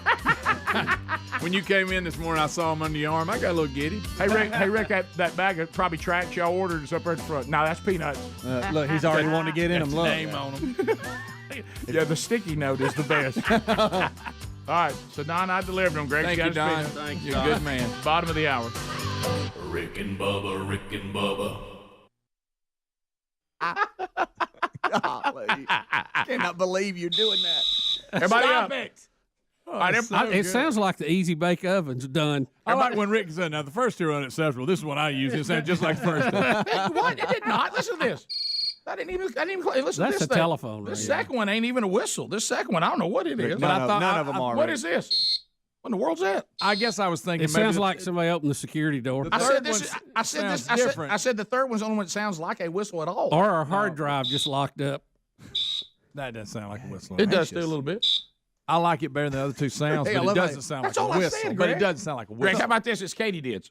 That's exactly what It sounds like a screech owl with a sore throat. Hey guys, it's summertime. Sun's going down. There it is. There it is. I'm just saying. Guys, y'all acting like I'm all about this. I'm not all about this. You know when the I coach don't goes like nuts and starts blowing that whistle, you know you're in you go. trouble. You There- can't do it with that. See, there it is. yeah. I'm in the swamp. Cricket. Yeah. The cricket. Yeah, Greg, you don't tell about it. Hey, Greg, all of a sudden, a bad play. Hey, guys. It just doesn't have You're a- right. Yeah. Yeah. Hey, stop. Put the ball back up here. That doesn't do it, does it? Do they even respond to that? They respond to me, but not to this now. And Rick, you can't take it and put it behind your back when you're getting down and show somebody how to come off the ball. No, you're You know, right. hey, I can't tuck it in my shirt. Yeah. Now, I would like to come up behind somebody and scare them with that. Yeah, that wouldn't scare them. It's not loud enough. Today, Here's what they do. Today, Rick, it seemed louder when I heard you do it out on the field. well, so you got to understand. This is the. So if I point it right at you, Oh, it's direct. wow. yeah, sure. Well, it's still, I guess, because I got Rick, you don't have a laser in your hand. So what I do is I point this at the person that's really getting my nerves. Oh, I can't. That was ladies in Star Trek. Greg, somebody's not moving on the offense. Because by the way, guys, how many times we got to talk about this? You can't just stand around. Yeah. Okay. Let me tell you what the defense likes is people who don't move. Right. Okay, I'm back at practice. This is a step in the wrong direction, period. Greg told the guy, Look, I'm Greg, I told the guy last high-tech. night, if I put you into a varsity game, you'll be in total shock. Rick, you know I like high-tech toys. Right. But I don't know. This is not a step I don't forward. know that this is moving forward. One day, In all how about honesty, this? One day they may master this, but they're not there yet. Okay. Why not just make it sound exactly like a whistle? Why don't we just make really good whistles? Real sturdy, good whistles. Good brass one. that you can blow in. What about a good brass one? Yeah. Where can you find a good one? A good whistle? Yeah. I hate to say you're going to have to ask a good wrestler. I mean, everyone have that silver one with the little cork ball in it. Yeah. That's what I don't like the silver ones because they get to where they pinch your lip. Well, that and you'll clank your teeth. Well, that's what you put the athletic tape around it. But I had they make that little rubber cover. See, I had that. I had a metal one with the rubber covering, but then that one's got where it's not working anymore. It comes off. But today, for something on the show I don't like, I'm gonna do this. Yeah, Rick, you got to be able. You got to be able to swing it around your fingers. I'm gonna have if somebody calls, I don't like what they say on the call. Now you may have something. Picture this. What if a referee tried to use that? During a football game. You think that you ain't going to stop? How about this? this? On that? If I was the referee that blew the Saints call, I would say I had one of these. Nobody heard it. The battery was there. I tried. Nobody heard it. I did call that. What are y'all talking about? Right. What are the Rams doing going to the Super Bowl? I had that stopped. If you fall and can't get back up. Yeah. But you got to admit, even in a pro game, you can hear the whistle.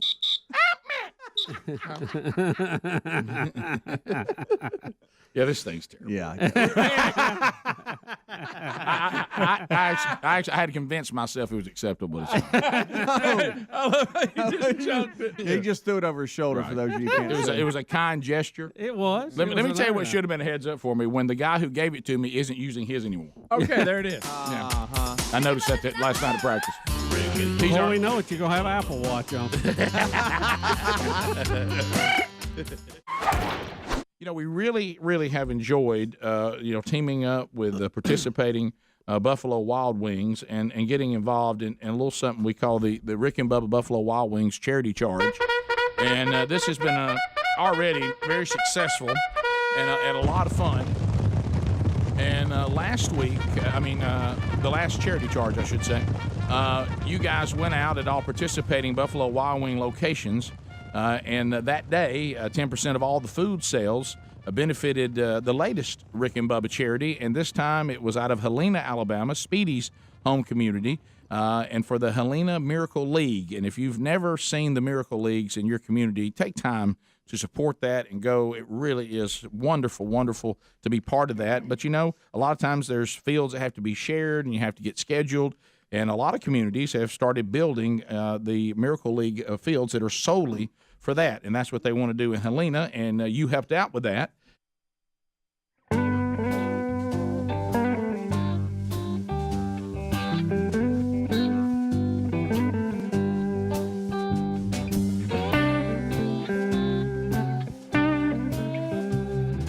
Let's go. 35 minutes past the hour. Rick and Bubba University, a brand new one out wherever you get podcasts from over the weekend. A.J. Rice, our guest, the book, The Woking Dead. All right, so Relief Factor has just been, we partnered with those. I still remember the first meeting we ever had, Bubba. We were talking to the doctors that were doing this research, and they were working on the aging process, which leads me to a question I'd like to ask today on the program. Make a note, Rick has a question involving aging. So on Relief Factor, when they started doing the research, some of it, what do we always do here, Bubsy? We always say, let's start with what we know. Yep. All right, classification point A. Let's start with things that are not up for dispute. And then we'll work our way out. So they started with, all right, we know that curcumin, icarin, we know that resveratrol, I believe was the other one, and omega-3s, we know that they all have done some good things. That's pretty impressive. Thank you. You could name those. I'm not sure I had them right. I've learned. I think you're close enough. No one knows better to correct you. Well, Danny Wood taught me, who's pastored for nearly 30 years. Yeah. He said when it came to biblical names, he said say them with confidence because nobody else knows how to say them either. Right. So anyway, but I think that's the botanicals, how you say them. But all of those have shown us, hey man, they do pretty well helping the body with its natural inflammatory response. And then they begin to say, well, what if we had people take all of them at the same time? Would it almost be like an Avengers of inflammation? And it turned out that it was. And people have had tremendous results. But what they really didn't expect is it's not really just for the folks that are aging. Certainly helps us. but it's really for anyone who's struggling with pain that's tied to inflammation. So, and the over-the-counter stuff, we can abuse those. Greg, we saw that with our own dad when he abused them and ate a hole through his stomach. And then, the Tylenol stuff, you can over-abuse that and hurt your liver. And, there's all kinds of issues with that. And that's not an indictment on those companies, because they never said that they had designed something you're supposed to take all the time. It was supposed to be for a short period of time, and they do help. But this is something that you can take all the time. And it's all natural. And I take 2 packs a day. I tweaked my back the other day throwing somebody in the pool up in the air, and how little children are. It's never one time. I think I threw her probably maybe 7 times, and my back started hurting. And so I started adding a 3rd pack, which, again, that helped a lot. So go to ReliefFactor.com. The majority of people that get the 3-week starter kit, they order more because they're seeing great results. ReliefFactor.com or RickandBubba.com under the sponsors button. So, Bubba, we have a Fauci update. Fauci has he's kind of disfigured that. I mean, it's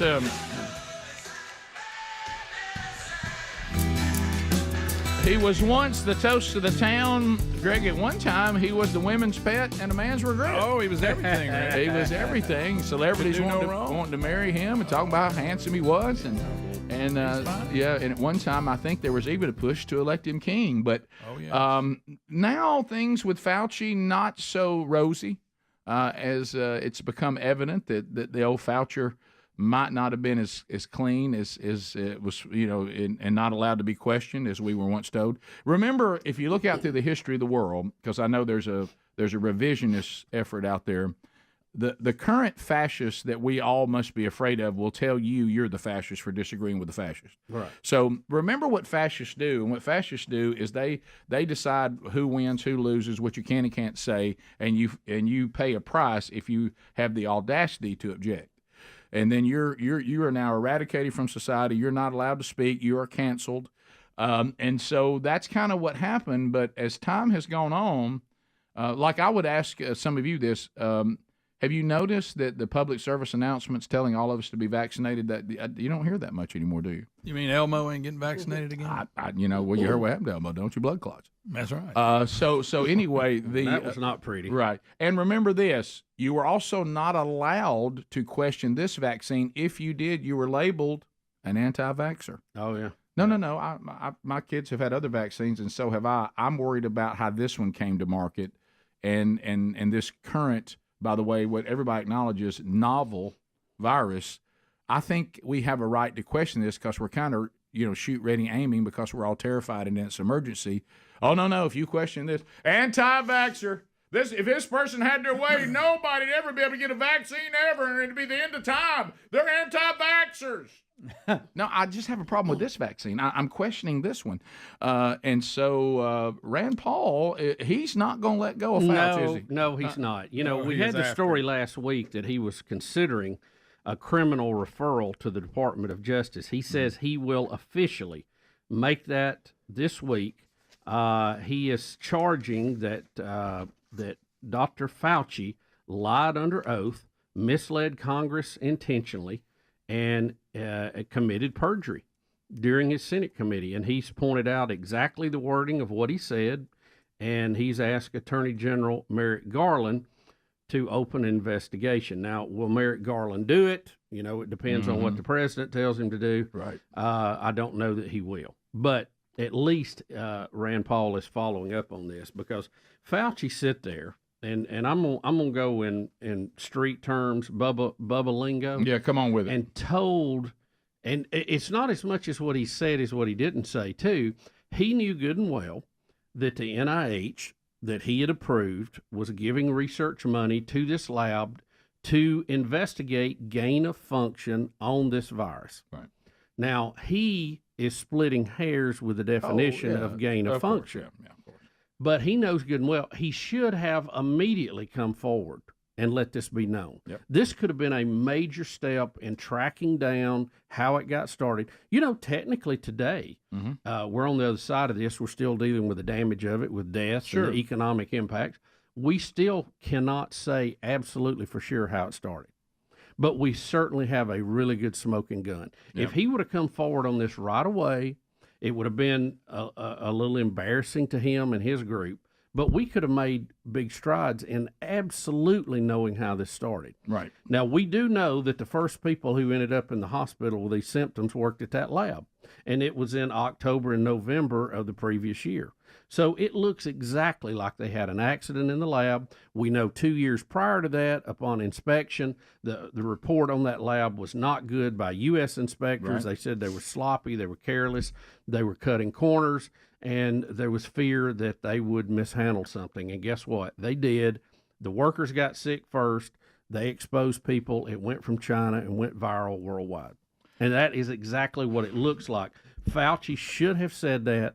He still stood up there and denied that they were doing gain of function research, knowing good and well they did, just trying to split hair to keep him and his group clean in this. All right, so I told Bubba over the weekend and Speedy that I saw something, and I think I found the name we need to look for, Speedy. I tried to go back to the source that came up. And again, I'm not saying that this is being reported about a day ago. The name is Robert Kadlec. Kadlec. He was Assistant Secretary for the U.S. Department of Health during the pandemic and formerly Anthony Fauci's boss. And he has given an interview to the Weekend Australian magazine, and this was his quote. Okay, and you can research this man yourself. We think vaccine research resulted in the pandemic. The vaccine research was the cause. What was his name? His name is Robert Kadlec, Kadlec. Was Assistant Secretary for the U.S. Department of Health during the pandemic and was one of the former Fauci. He was a boss of Fauci's formerly. And look, just a little background on this, too. Yeah. Why was this research being done in Wuhan, China? It used to be done in the U.S. It was outlawed because it was too dangerous. Right. So I don't know how credible that is. What it sounds like is on some of this stuff, if you try to get the U.S. press to interview you, they're not going to, so you go talk to a magazine in Australia. Right. But yeah. So I don't know. I'm just telling you that story did come out yesterday.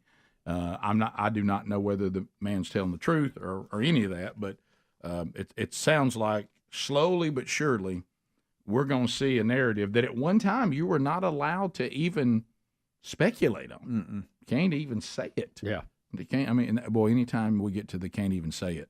Yeah. That's, the only thing that's not the world you want to live in. That aggravates me, I think, well, that does, but just personally is, and you can see the clips of all the people who were on broadcast outlets saying this is a pandemic of the unvaccinated. Oh, they played one over the weekend. They played Biden over the weekend. Calls that, and there's some people I like in that too that are saying that, but they were wrong.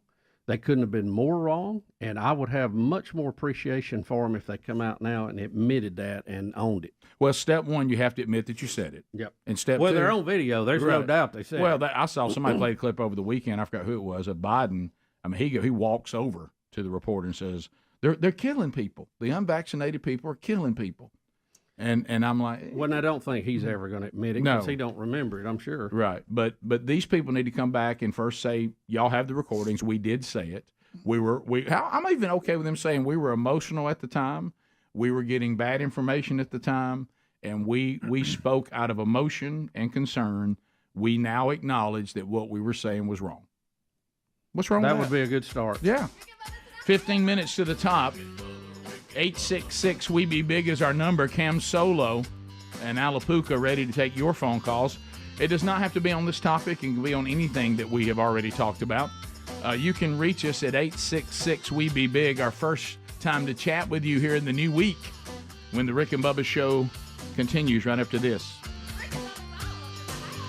Rick and Bubba, Rick and Bubba.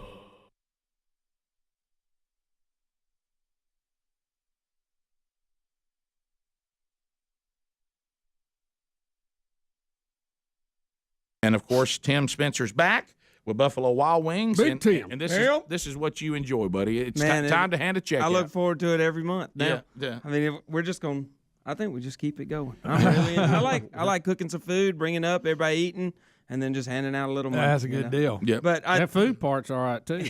Yeah, definitely. Chicken at 6 a.m. Ain't nothing wrong with that. Nothing at all. And let's don't be mean to the little mini corn dogs either. Oh, that's good. They may not be a wing, but they're good old onion ring. You know, the biggest problem I have, Rick, is I forget my glasses sometimes, and I start on the hot end when I need to start on the other end and work up. Yeah. What's getting even better is I'm walking in the door and I'm not even having to set it up. Bubba's taking it out of my hands. Absolutely. Greg's opening the boxes and bags. Right, sure. So he's doing Here it is. Yes. So tell us what we also have representing the Helena Miracle League. We have Mary and Preston Chambliss here today. Dan is here, and also John, and they're here to get the check today. Well, I mean, Speedy opened my eyes to the Miracle League. I mean, I didn't know much about it, but it's pretty amazing what they're trying to do in Helena. They're trying to build their own ball field for the kids of this league. And John told me just a few minutes ago when we were talking before that he had lunch at one of our stores and turned around and had dinner at another one of our stores. And we come in with this check, and it's not going to build a ballpark, but it sure is a good kickstart. Sure, yeah, absolutely. Yeah, no doubt about it.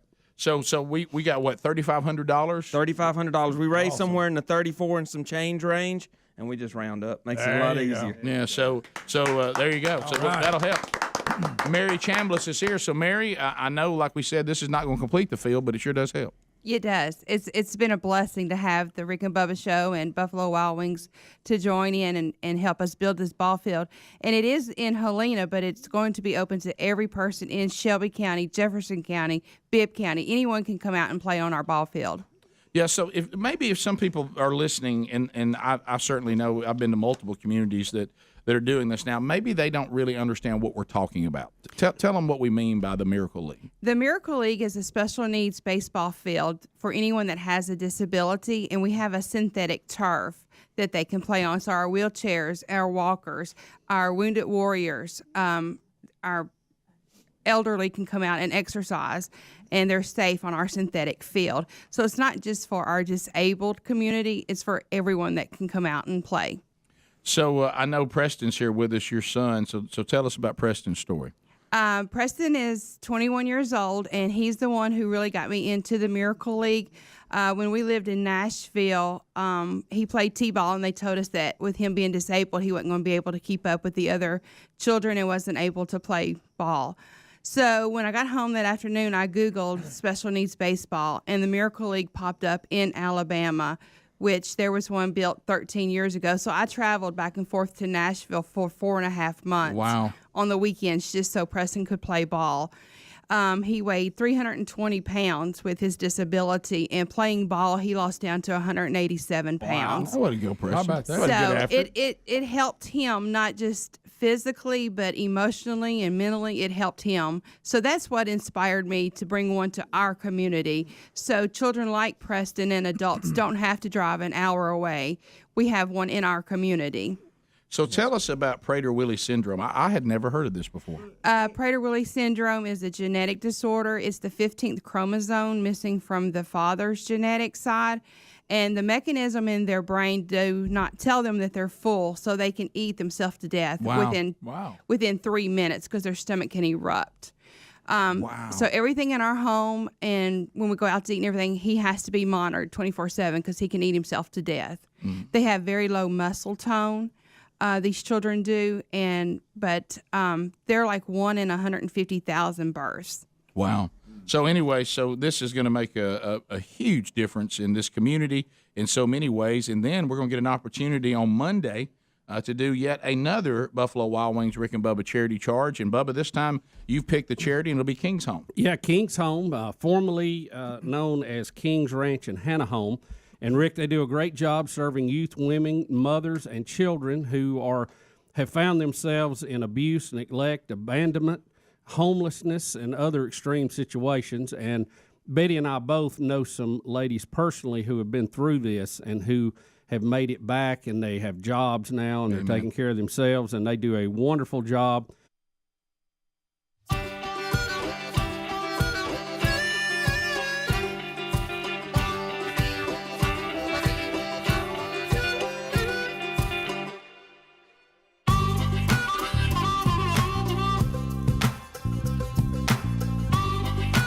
It is 9 minutes to the top of the hour. The Rick and Bubba Show. We're back. 866-WE-BE-BIG is the number. Bill Bubba Bussy said it best in the break. Rick, taking phone calls on a Monday. Look at you. You know, I told him any show can take calls on a Friday. Anybody can. Everybody's hyped. Everybody's excited. Everybody's headed into the weekend. But only the bold shows will come right out of the gate and take calls on a Monday. And we choose to go to the phone. 866-WE-BE-BIG is our number. You can join us now. The interns are ready to get your thoughts on the program. Let's go to Yak. Yak's calling out of Dothan, News Talk 103.9. What's up, Yak Attack?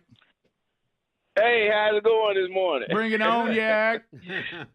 Well, listen, well, y'all amuse me all the time. So thank you. Here's what I come up with. For years, forever, when you didn't know how to write, you put an X down for your signature, right? That's true. Yep, that's true. Yep. So, hey, why don't we just say, mark me, and I'll mark you back?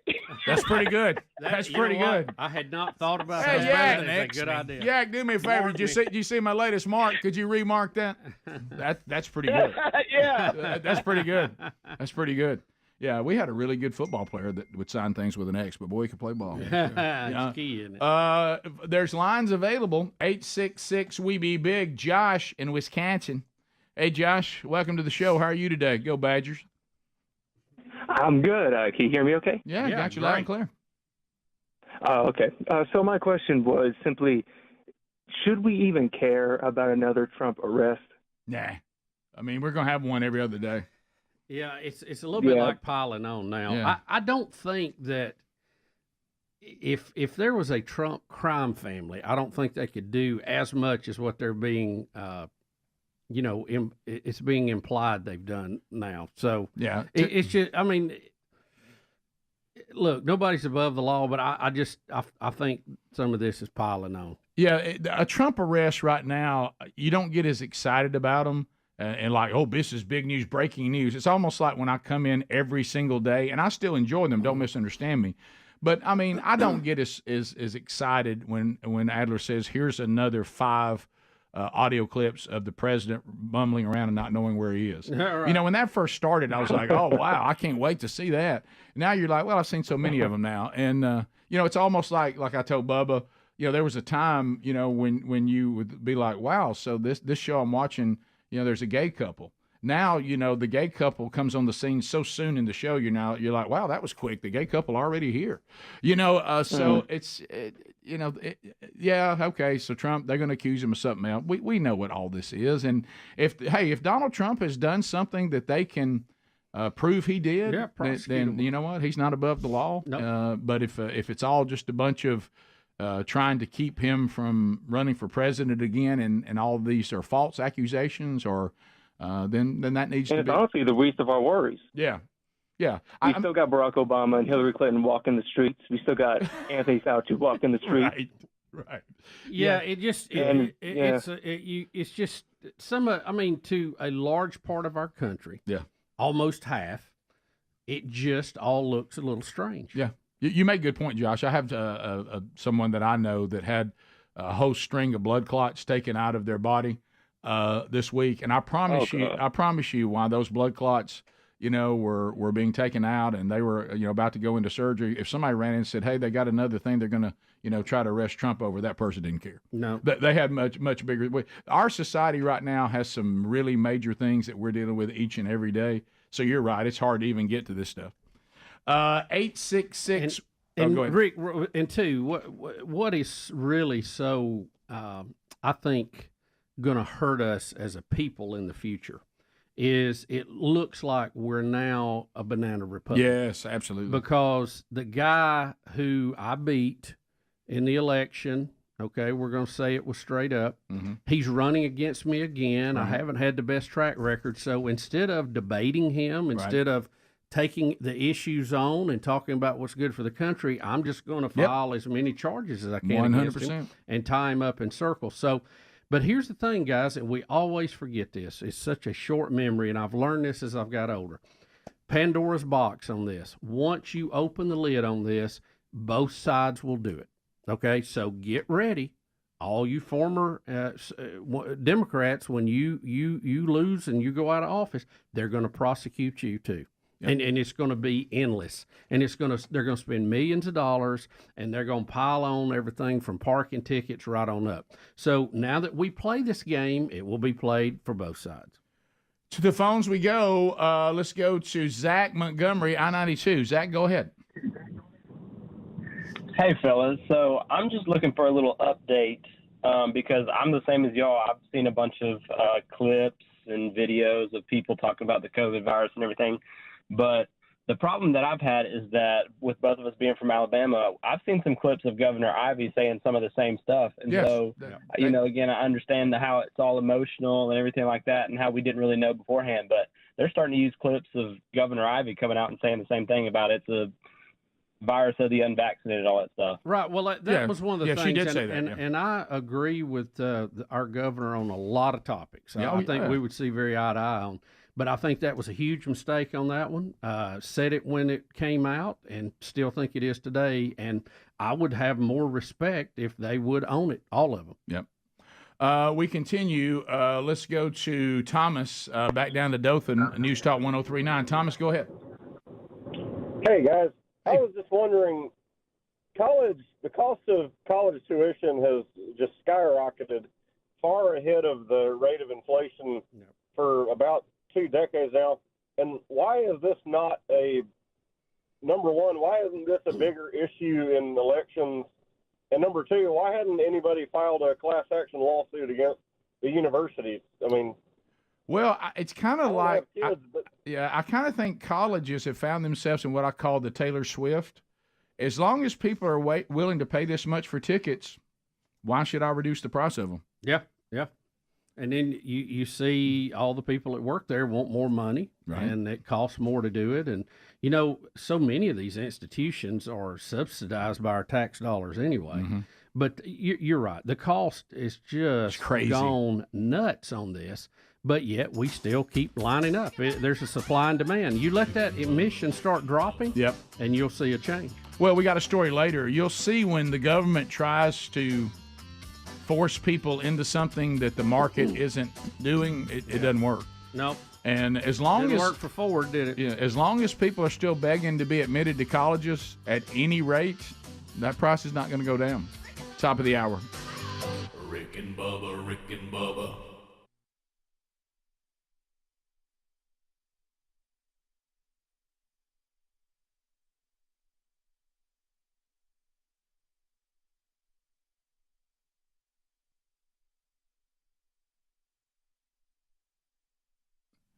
Okay, have you done this? You took your family out to eat, and all your favorite places to go. You look, and the cost is 50% more than it was a year ago. We've heard the endless news cycle about inflation, but when these large corporations raise their prices, they have no intention of bringing them down. We've told you that over and over and over again. They're not going to pay the new taxes. They're not going to pay these higher prices. They're just going to pass it along to us, and you've seen it in the grocery store. When the prices go up, it's rare that they go back down. Now, when it comes to hearing health, there is a company willing to meet Americans where we are with low-cost hearing aids. Now, MD hearing aids are discreet, which you love that, and they're affordable. You should not have to go broke to be able to hear, and that's what this company was founded on. Their rechargeable hearing aids cost a fraction of what typical hearing aids cost, and their new Neo model cost over 90% less than the clinic hearing aids. And on top of that, they recently cut their price in half despite rising inflation.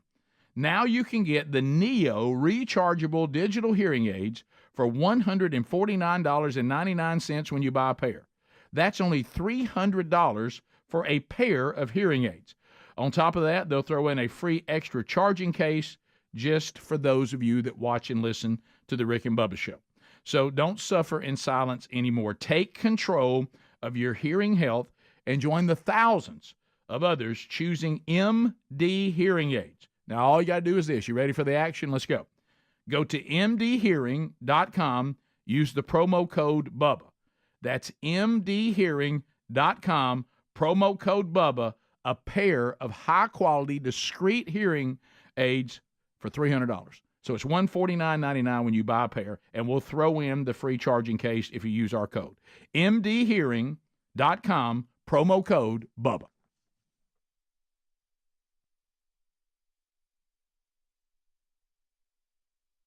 A strong spiritual component to it, and we just want to try to support them all that we can. So, Tim, we'll have that set up at the participating Buffalo Wild Wings coming up on Monday, the 11th. Of course, we'll be talking to you about that all day on Monday to remind you to get out to the participating Buffalo Wild Wing locations, and that day 10% will go to King's Home. And then we look forward to having you back in following that with a check for them. Exactly. The good thing about this, Rick, is there's no gimmicks to it. You don't have to turn in tickets. You don't have to show up and say what you're eating for. This just come in, eat. You've got to eat on Mondays anyway. That's right. You can't skip it. Right. And we'll donate a portion back. And you'll see it out on our social media later today. We'll go into the break and we'll have the check handed off to the Helena Miracle League. We'll get a picture made with Mary and Preston and the gang, and we'll put that out and let you see the difference you made in the last charity charge, and then we'll get ready for the next one coming up on February the 11th. The Buffalo Wild Wings Rick and Bubba charity charge. Excellent. State of the Union last night. It was delayed because of the government shutdown. It did take place last night. Now, keep in mind, we know how conservative CBS and CNN can be. Both CBS and CNN polls show that 76% of the viewers approved of President Trump's State of the Union, and they say that 72% also approved of his immigration ideas. And that was one of the points I wanted to make because, and y'all all in the kickoff hour covered this a little bit, and you may have heard that, and I certainly agree with that. The politics of it, you gotta put aside and not even pay attention to, because all that is agenda-driven for political power. The true thing the true numbers and the response that all politicians in our country need to look at, what did the American people think about it? And it's apparent that the American people, on the topics of socialism, immigration, and where life begins, they heard what they wanted to hear from the president.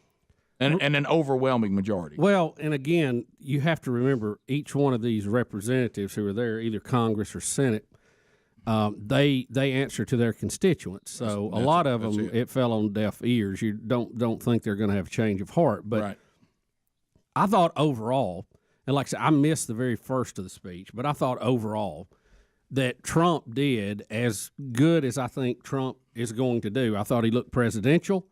I thought he was able to highlight some common areas that frankly he had compromised on, that a lot of the conservatives they're not big issues with them, but yet he had a few points that were non-negotiable and made it very clear where those lines were last night, like stating that America will never be a socialist country. And it was a precious moment as they showed a close-up of Bernie Sanders' scowling face. Yeah. Yeah, and now I want him to remember saying that when we start trying to address health care, because socialism will not resolve health care either. No, I do have one issue I think the president's wrong on, and I hate it because it would be nice, it would be great if we could do it for everybody, but you will never have a viable insurance for health care that includes pre-existing conditions. It goes against the whole concept of what insurance is. And any insurance program, whether it be private or public,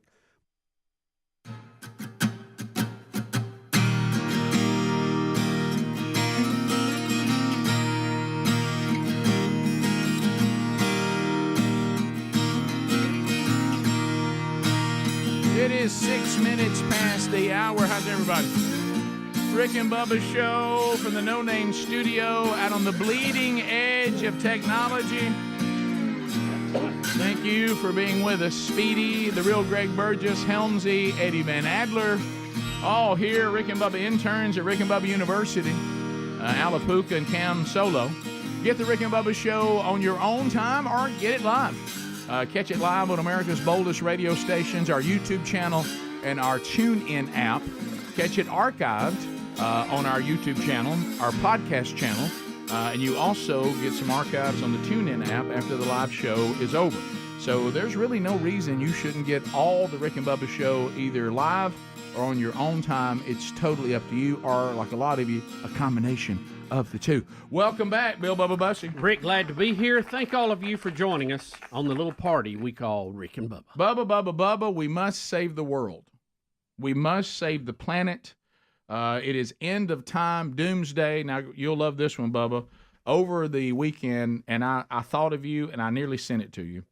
Someone played the old John Kerry clip when he was just losing his doggone mind. And I forget what the year was. Was it 2012? Or maybe it was even earlier. And Did he look sad in it? He looked, and I thought to myself, why the long face? Yeah. And you know what he was telling everybody? 5 years. In 5 years, we are going to have an iceless summer in the Arctic. They'll have no ice. 5 years. Oh, here it is. Oh, no, I didn't know. That was 2009. All right, listen to this. 2009. Listen to this. Right 2009. Listen to this. Still looks sad. Listen to him right. Melting All right, at a listen. rate that the have sea ice, which is melting at a rate that the Arctic Ocean now increasingly is exposed. In 5 years, scientists predict we will have the first ice-free Arctic summer. No, it didn't happen. That would have been 2014, and he said scientists are predicting. Who are these scientists? What scientists? Mr. Kerry, because let me tell you what, they're God, there's a word I want to use for them, and I'm trying not to. You go ahead. It has clown involved. Okay, sure, don't do it. Hey, how about this? The scientists are wrong. I don't care how many degrees they got. I don't care where they study. I don't care where their lab is or who funds them. Right. Wrong. Again, wrong. So John Kerry in 2009 says scientists claim, hey, 5 years, the Arctic is going to have an iceless summer.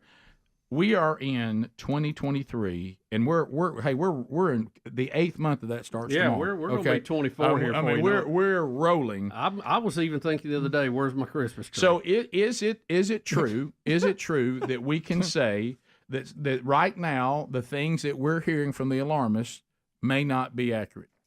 Rick, Bubba, is that fair? I don't think not accurate. It's not even fair. Wrong is the correct word. Wrong before, wrong again, probably wrong on future predictions. As we spelled it in Calhoun County, RONG. Yep. Wrong. All right. So to that note, the government, when they get involved, let me tell you, we've been told by some of the greatest men and women in our country that said, if the government gets involved, they are the problem. They are not the help. Reagan quoted that many times. One of my favorite little sayings. Thatcher would throw that around. Yeah.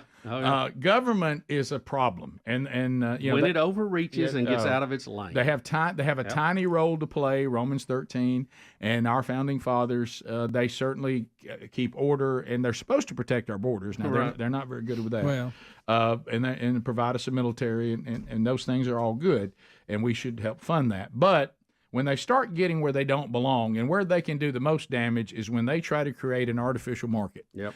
Well, and then tell the private sector how to navigate. Yeah, when you're forced to build something and forced to change your industry, the market didn't demand it. Oh my goodness, hang on. Now, Obama was probably the king of green, and he probably wasted the most green money of any president we've ever had. And you would think we would learn down the old green hole, Rick. Right, we threw it up or down. Yes, the old green hole.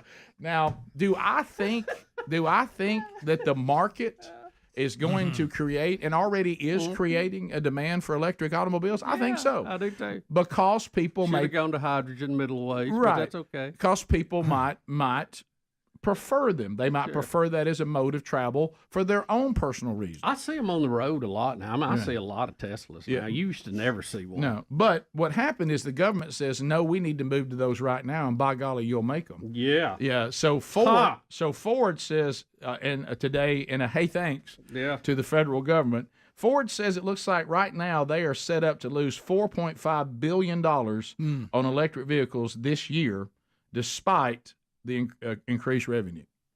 So Now hey, over here we're doing okay, but probably trucks. But hey, over here in the electric car, we're going to lose $4.5 billion. That's up from a projected $3 billion prediction. So it's even worse than they thought. Yeah, who's going to sit down across from me and say, Burge, now here's something we want you to do. Now you're going to lose, we think, about $3 billion. Yeah. I'd be like, and now realizing, no, more like 4.5. Now, and Rick, the story also points out that the new F-150 Lightning pickup, they are reducing prices on it yet again because of slow sales. Well, I don't know. I think that, I think these are the things that people miscalculate, and I even talk about this a lot in men's ministry, is you create plans like you don't really know anything about men.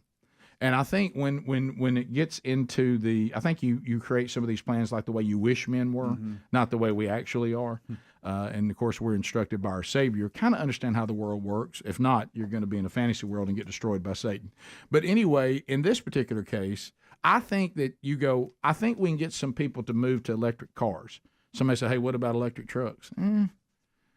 We got a little bigger chasm to cross. Why? Yeah. I don't know. Men they like to hear it, and truck people, when you tell them, look, here's an electric pickup, it loses. I think the day will come that the proof is in the pudding. Yeah. It has to pull more, push more, and work better. And we like to hear it. No, you better get those electric trucks right now and save the planet.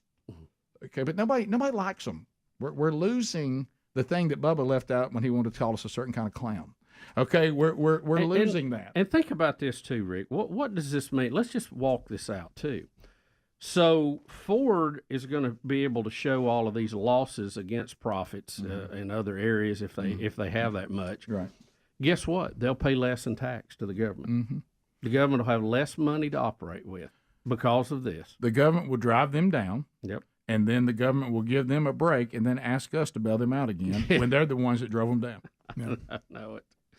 It's like a circular firing squad, and I keep thinking maybe there's going to be an adult in the room that stops this. And what's so sad about it is when idiots like me can actually see it.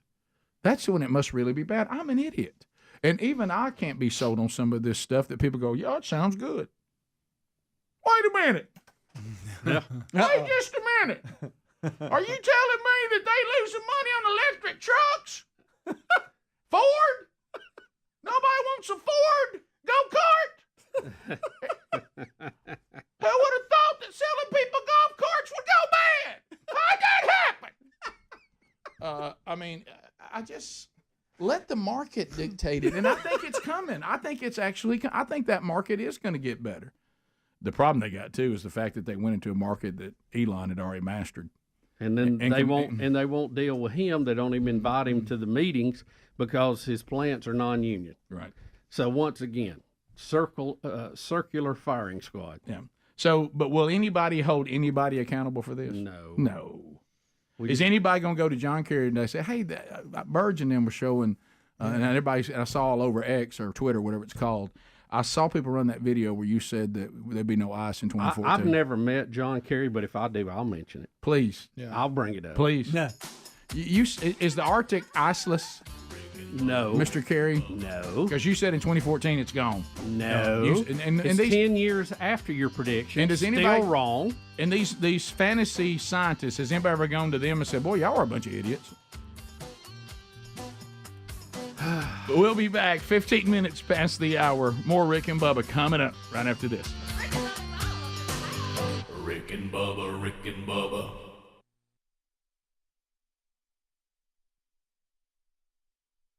Must stay viable. It must stay liquid. It must have more money coming into it than going out, or it ceases to exist.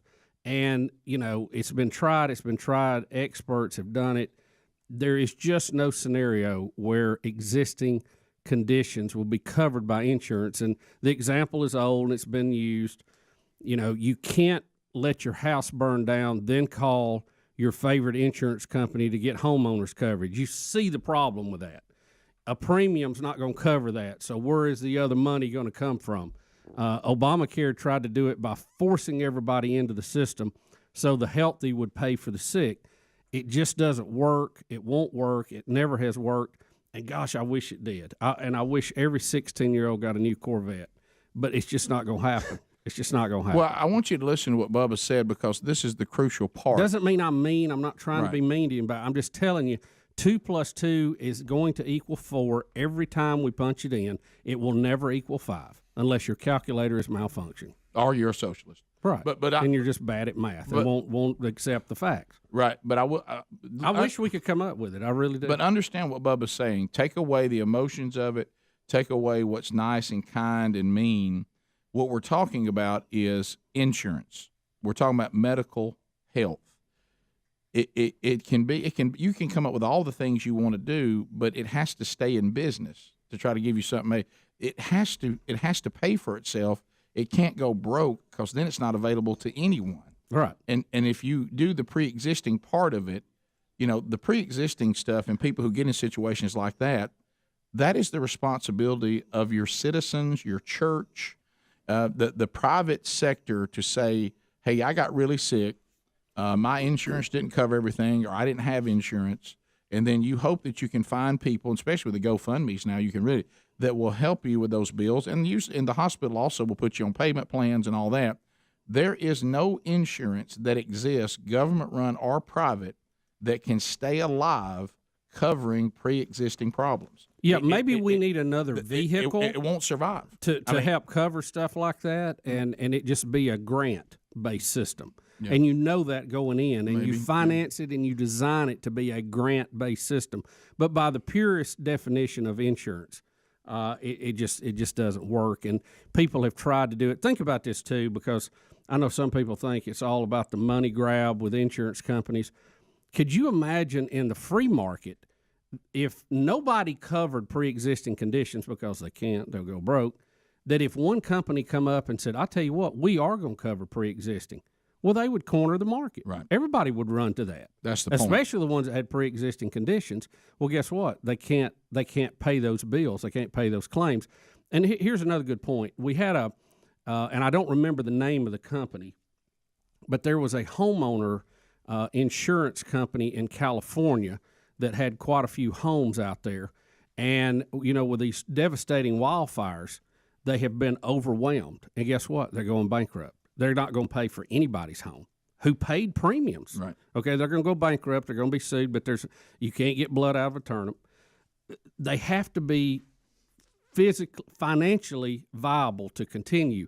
Now, like I say, maybe we can come up with another type of device over here that gives grants to people to help them get through catastrophic. But everybody will have to know going in, it's just a grant. We're not trying to keep this, liquid and keep it viable financially, and maybe it can be something that's set up that the government can donate into and private sector can do and people of faith can put into, and it's handed out to people who need that.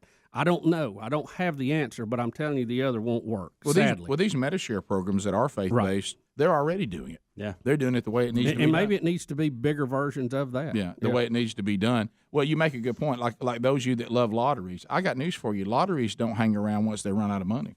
When lotteries have to pay out too much, they go under too. Yeah, and several of them have. They had to quit. Yeah, so it's the same Especially concept. when these people with math are good enough that they keep winning. Hey, that's the same concept. Anything you think just hands out things to people, if there's no money to hand out, it all goes under. And let me say, the AOC and Bernie and a lot of people on the far left who apparently never had 8th grade math, their big answer to this is put everybody on Medicare. Everybody on Medicare.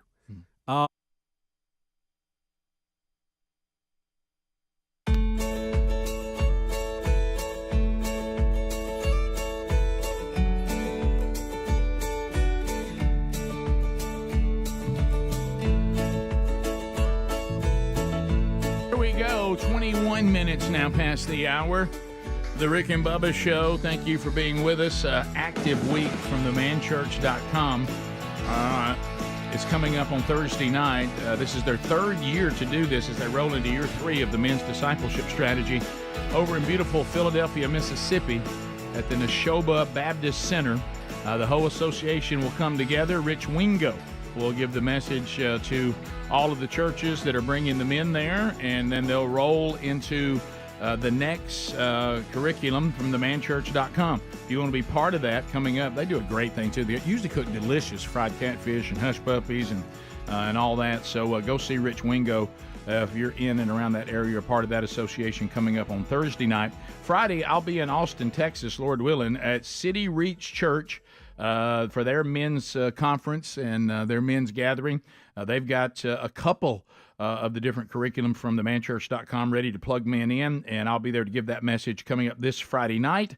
On August the 6th, coming up Sunday night, First Baptist Church, Starkville, Mississippi, 96.1 is our affiliate there. Scott Goroski will let you know what's eating the one and only living God. So he'll lay that out for you coming up this Sunday night. So find all that by going to themanchurch.com and look at upcoming events. And if we can help you in any way, just go to themanchurch.com. We're there.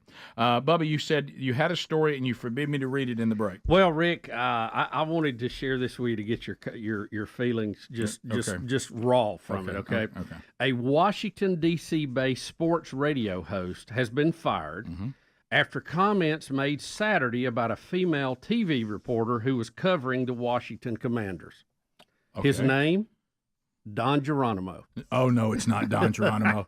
Are you kidding me? Is he still around? Don Geronimo, whose real name is Michael Source, Sorse, made the comments toward WUSA 9 reporter Charlotte McBride. The remarks led to the Commanders barring iHeartMedia, the parent company of WBIG Radio, from the team's training camp facilities in Ashburn, Virginia. Oh, no. He said, "Hey, look, Barbie's here. Hi, Barbie girl," Geronimo shouted toward McBride while on the air. "I'm guessing she's a cheerleader."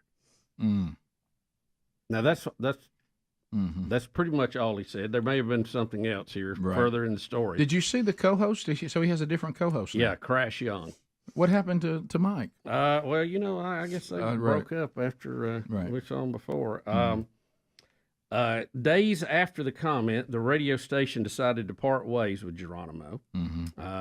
He had signed the iHeartMedia signed a 3-year partnership with the Commanders in 2022. And they said after an internal review, Don Geronimo will no longer be an employee of WBIG. Okay. Let me tell you something. Trust me, it ain't the first time he's been fired. Well, I do remember this. Yeah, he's been fired many times. He was a rabid Redskins fan. Yes. He used to talk about. Well, he was on the broadcast team for many years. Yeah, and so I'm not surprised that he is there, and his final comment I see there we will not share. Yeah. But anyway, he said in all fairness he thought she was a cheerleader. Yeah, I'm not sure. He did. Right, but she was a reporter, I guess. 17-year reporter. But yeah, 17 years. Well, I'm probably exaggerating that number. But that's probably, but that's what they're saying. So anyway, now I didn't know that Don Geronimo would come back into my life. Yeah, I know. Funny. The new owner We've of told the you team. About Don. Yeah, we'll remind you in the break. Yeah. The new owner of the team, what was his name? Gosh, I had to quote. Yeah, they're trying to clean up the image. Yeah, he said they'd been working to do this. Josh Harris, that was his name. Said they were extremely upset over the ordeal. We've worked hard to ensure that everyone feels safe and respected in our workplace, and we took swift action when learned that an employee of our partner broadcast station had made sexually disparaging remarks to and about a member of the media while she was broadcasting live from the camp. I want to go back to that again. This is a female sports reporter that Don Geronimo said I thought she was one of the cheerleaders and was calling her Barbie. Yeah.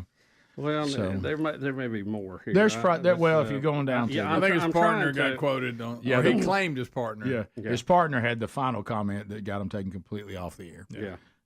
So I don't know. I don't know if Mike could have survived the Barbie part. Maybe I don't. But I don't know. It was Don and Mike this show that Bubba and I did. So we don't know what happened. That's who Don Geronimo is. Okay. And so we don't know what happened. I got you. I know who it is. Okay. So are you in now? It was blue. Oh my goodness! Weren't they on like a local AM station? Yes. In town. I will tell you about Don and Mike, and Bubba doesn't mind. He'll agree with this because it's been said before, and I want to be crystal clear. We would not do the type of programming they do, so the content is different. Yeah, the way they did it. The way, the content. Now the attitude they had, loved it about the industry. Yeah. And Radio Goobs, we are tracking with them. We would be dear friends. Yeah. Now the content and the way they see the world, we could not be further apart. It was hard to try to listen to them at times. Very hard. But their attitude, and eventually you just have to bail out. When they would call program directors, now see that stuff is just like us. And they would let them have it, buddy. If you canceled them, yeah, it was tough. You're on the show Monday. It was a tough deal. They're calling your office. And they were, and then of course we laughed because we did something similar. They were the first ones that, like us, had a tornado hit and had to take cover, and they started ranking who had to go back in the studio. Right. Yeah. Right. Yeah. And we did that to Speedy one time. Well, it was a bomb threat. Well, that's right. Ours was a bomb threat. Theirs was a tornado. Yeah. Yeah. And when he said to that intern, he said, "What if something happens?" He goes, "Well, we can do without you. They can't lose me." My name's in the title. Right. And didn't he just want something? He left his drink in there or something. It was something that didn't even mean anything. All right. He was like, "I need you to go back in there." We don't know how long we're going to be out here in the hall. But that right there not surprised does at not all. surprise me in the least that Don Geronimo has been fired yet again. Yeah, I can't imagine how many times his comments don't surprise me. No. Matter of fact, they're fairly mild for him. And I would like to know what happened to Mike. Did Mike going in? Did they have a falling out? Did Don Geronimo Greenberg? And it could be that Don Geronimo got them fired so much. Mike said, "I have to survive. Right, I've got to eat. I must distance myself from you." Yeah, so it could be one of those. And I'll tell you one thing: if Don Geronimo was ever on the air and said, "I'm gonna place a call to my wife, you need to change the channel." I remember you talking about that. Well, his weekend updates were a lot different. They were a little different than ours. But have you got me on the air? I don't say he stayed married either. Well, how about this? We don't know that he did. We don't know that he did. Is he still married to that woman? He may not be. The football franchise that is in Washington, D.C. Right, I love that. That whole thing is such a mess. I love that. Their name is a mess. It's the just whole a mess. History, the past owner was a mess. Everything there is a mess. It's an absolute mess. It's kind of like D.C. Yeah, it is. Very similar. And how many billions did that guy just pay for that mess? Oh. Was it 8? What was it? 6? Did he pay more than Ford's losing? I think it was. Wasn't it about, what was it? We just had that as well. Six or 8 billion or something? I can't remember. Maybe I think it was 6. No way. I think it was. Yeah, it was crazy. I mean, they blew by the $1 billion mark a long time ago. Yeah. We'll be back. 866 We Be Big is our number. Your phone calls are next. We'll chat with you, see what's on your mind. And right now, the interns are standing by to take your phone call next. Rick and Bubba, Rick and Bubba.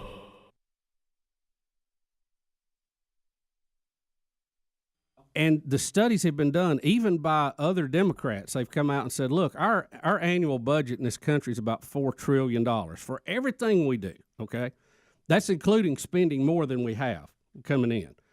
They said it would be another $3.7 to $4 trillion to do that, to begin with. And those costs will go way up. Right. To double what we spend in this country every year to do that, it won't work. No. It just won't work. No.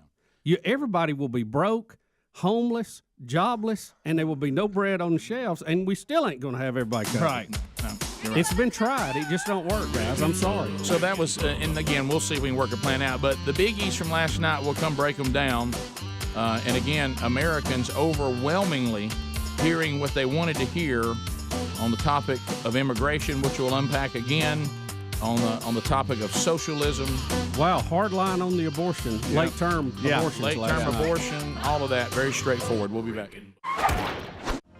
State of the Union last night, and we will go to some of the key points. I think if you could break the thing down, I only watched about an hour and 5 minutes of it, and then I just I started looking to that bed, and I'm like, I got to go, and I think I'd hit the high points of it. Americans' overwhelmingly positive response to the State of the Union last night, the economy, and, of course, the comment which we played earlier about we will never be a socialist country, and really at one point in one of the bizarre moments when even the women protesting Trump were standing applauding him saying women have done phenomenal in this economy and with this administration, that we have more women serving in Congress than in the history of our nation. Of course, all I could think about was that must be why we can't decide anything.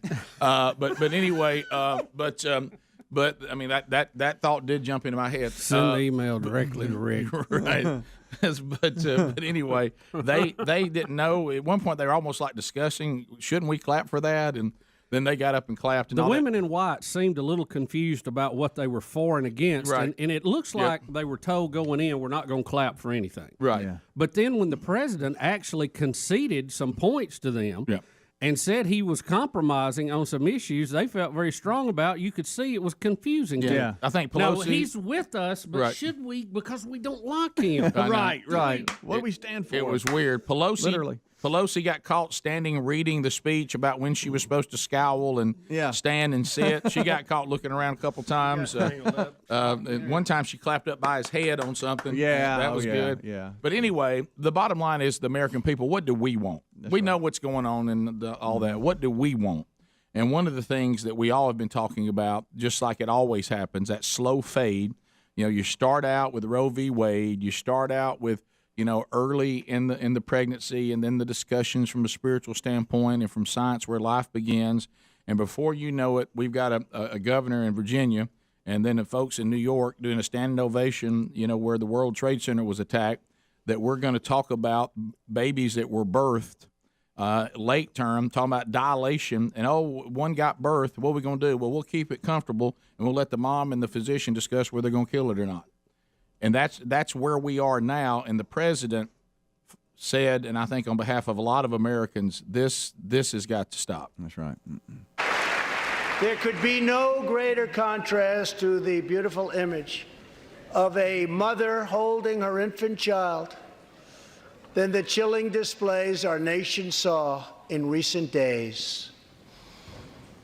Lawmakers in New York cheered with delight upon the passage of legislation that would allow a baby to be ripped from the mother's womb moments from birth.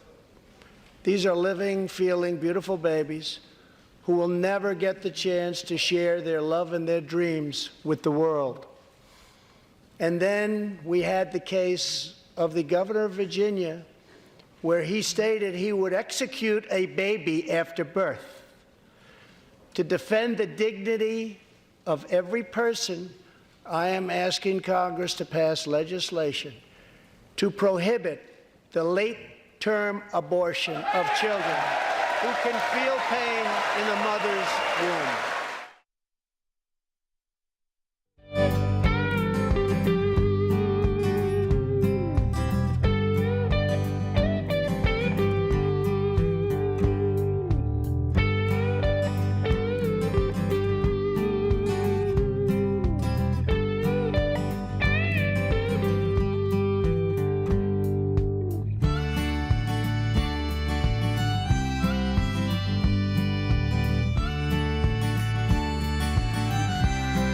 Uh, 35 minutes past the hour of the Rick and Bubba Show. Thank you for being with us today.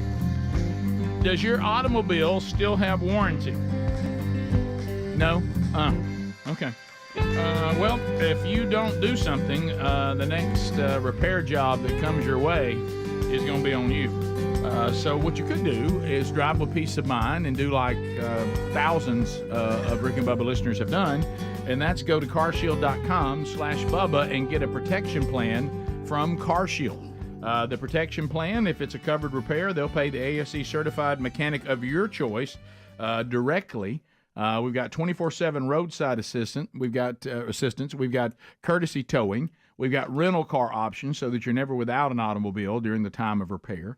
And they don't cost a lot, and we're going to get you 20% off your protection plan because you're participating in this show. So why don't you go right now to carshield.com/Bubba, carshield.com/Bubba, or if you want to call them, 1-800-451-7776, mention Bubba there. That will also save you that 20%. We did find out in the break, sadly, that Don Geronimo's wife was killed in a car wreck in 2005, the one that was on the show when Don and Mike were out there. and you've kind of followed Don's career, and he's retired 3 times. Is that correct? Well, I was just glancing over this because I'd kind of lost touch what they were doing. Yeah. I was showing Greg here.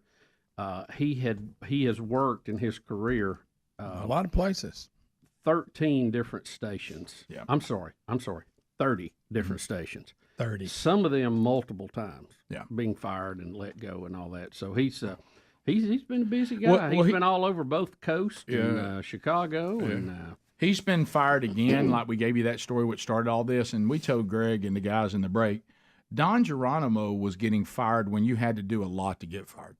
So he has no hope in today's society. I mean, when in those days, you had to really step over a line to get fired, and he did.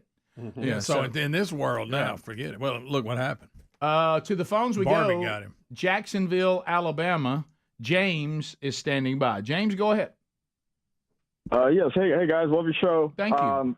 I just want to talk real quick about, you guys were talking last week about the UAP UFO hearings. Yeah. And just my take on that is I believe today what I've believed for the last 20 years on that subject. And Rick, you said let's start with what we know, and I think we can all agree. We know that our government, our military especially, spends billions. We don't know the total, but they spend many, many billions to develop new technology and many billions to keep that secret. I think we can all agree on that. And so if you're going to develop this stuff and you have to fly it where there's a high probability of it being seen, you can't hide it, you can limit your exposure, but how do you address that? Well, misdirection has been a military tactic for thousands of years. And everybody talks about all these witnesses are so credible. To me, that just makes them better actors. So you put on a better show if you have credible witnesses. If your witnesses aren't credible, then you're not going to put on a good show. And also, our government thinks we're chumps, so let's not live up to that expectation.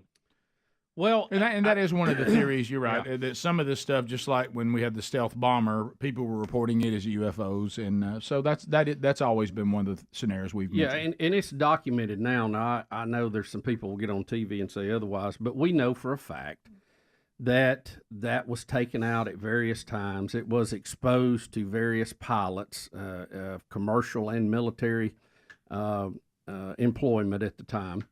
And they monitored what they said about it, how the radar signature looked, what it looked like from the air, what the radar signature from the ground looked.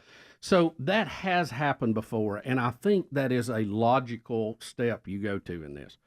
Although the people who are investigating it said, look, we went to these people, they denied it. So I don't know. Yeah. We continue. Ken, Nashville, Tennessee, the Music City is checking in. Ken, go ahead. Yes, sir. What's scary is I agree with you guys too much. And that has to concern you. Let me tell you something that's quite obvious that has not played into the documents, the secret documents or confidential documents that are involved in the Trump-Biden mess. If these are secret documents and they're in Washington, my question is, how did they ever get printed such that they could have left the White House or wherever they left? The other thing is, are you guys familiar with the SCIF, SCIF? Yes. What do you say? Okay. We're talking about a secure, compartmentalized information. That's what the documents are. And they are only to be shared within a facility that is called a SCIF. Yeah. Okay, if they're going to be sharing all this information in a SCIF, which I'm sure top secret information should be, then why in the world are they printing it? Why is it leaving that room? And basically, if you use that as a defense for Donald Trump, he's going to walk because he's not guilty. The persons who are guilty are the heads of the intelligence who allowed that information to get out there and who allowed that information to be printed. It should never have been printed. Well, Bubba, we've actually talked about that. Of course, you've already acknowledged you agree with us, but we talked about that going, if these things are supposed to be, as you clearly laid out as well, this level of security, how does any president have them in his garage, in his house? Yeah. How do they ever get out of the SCIF to begin with? How does it ever leave the SCIF? I don't, no one is answering that question. And we agree with you that apparently we don't do a very good job of keeping them in the skiff. As I said before, because now we've had this with Trump, we've had it with Biden, we had it with Pence, I don't know who else. Yep. We don't have a problem with these people. We have a document problem. We have a security problem. Yeah. Bob is in Greenville, Alabama. Bob, welcome to Rick and Bubba. Go ahead. Hey, guys, 4 things real quick. Wow, 4. Okay, go ahead. 1, replacement batteries for these electric vehicles. I've checked with auto parts houses. $4,000 to $20,000 each if you can get them. Yeah. Secondly, disposing of these batteries later on is going to rank right up there with nuclear waste. Yep. Third, if they're so good and it's such a wonderful thing, why aren't the governmental motorcades, which are 20 to 30 vehicles, and I've worked motorcades for the presidents in Colorado, why aren't they electric vehicles? They're not doing it. And then the last thing, buddy, we watch you and we listen to you guys, and when you get older, my fiance and I are going to teach you what 1-800 means. I don't get that. What? Is it what does that? 1-800. You can tell it to government, and they'll never get it. Help Explain, me, sir. Help me. The other ones I follow. Lost me at 2. I don't understand the 1-800. Can you explain that? Sure, I can. 1-800 is a Alabama way or a rebel way of saying this is stupid. Okay. Why are we even dealing with these electric cars when we know it's going to, in 3-4 years, it's going to be a disaster? Well, the points you made on 1 through 3 didn't know about the 1-800 thing, I still don't know. and not sure I still do. But the first 3 things we've all talked about. If you want to go to this, it's fine, but we got to stop the pretending that it's going to save the world. Yeah, we're just exchanging tailpipe for smokestack. Right. The batteries, generating them, and getting. And I brought this up a long time ago. Rick, where are you going to bury these things? Right. What are you going to do with them? How are you going to recycle them? We're just plowing through this like there's no other issues involved, and the battery thing I think eventually will be solved through technology. I know that Tesla is leading this new battery technology. It's called sodium oxide, which basically is made from seawater. And they get that dialed in, it's going to be wonderful. And that doesn't have the density of lithium, so it's not going to be as strong, I guess you would say. Yeah. You're going to need a few more of them. But it's a lot cheaper to make. It should drive the prices down. But these other issues are real, and we're not dealing with them. And we need to talk about them to pretend these things don't exist. And explain. So here's our plan for that. Yeah. Or we're getting a plan for that. Yeah, if you got solar panels to the point you could put them on the roof of the car and they would automatically charge it, you could maybe not totally get off the grid, but do a lot of your charging during the day when you're just out parked somewhere. You know, that's a move forward, but we haven't crossed that bridge yet. Mike in Georgia. Mike, go ahead. Good morning, guys. How are you? Buddy. Good. All right. Just off the top of my head here, I know you guys are more familiar with the radio host that got fired than I am. But in today's world, with the woke world, so unreal world, how did they ever get a radio host that goes by Don Geronimo to host the radio show for the former Washington Redskins if the Redskins was a bad name for the team? That's a good question. It's a fantastic question. Yeah. Very good. Well, and even if just the name, but the Don Geronimos of the world, they cannot live in today's society. It's not possible. It's we'll be back 15 minutes to the top of the hour. 866-WE-BE-BIG is the number. Thank you for being with us today as we start another week. Rick and Bubba, Rick and Bubba.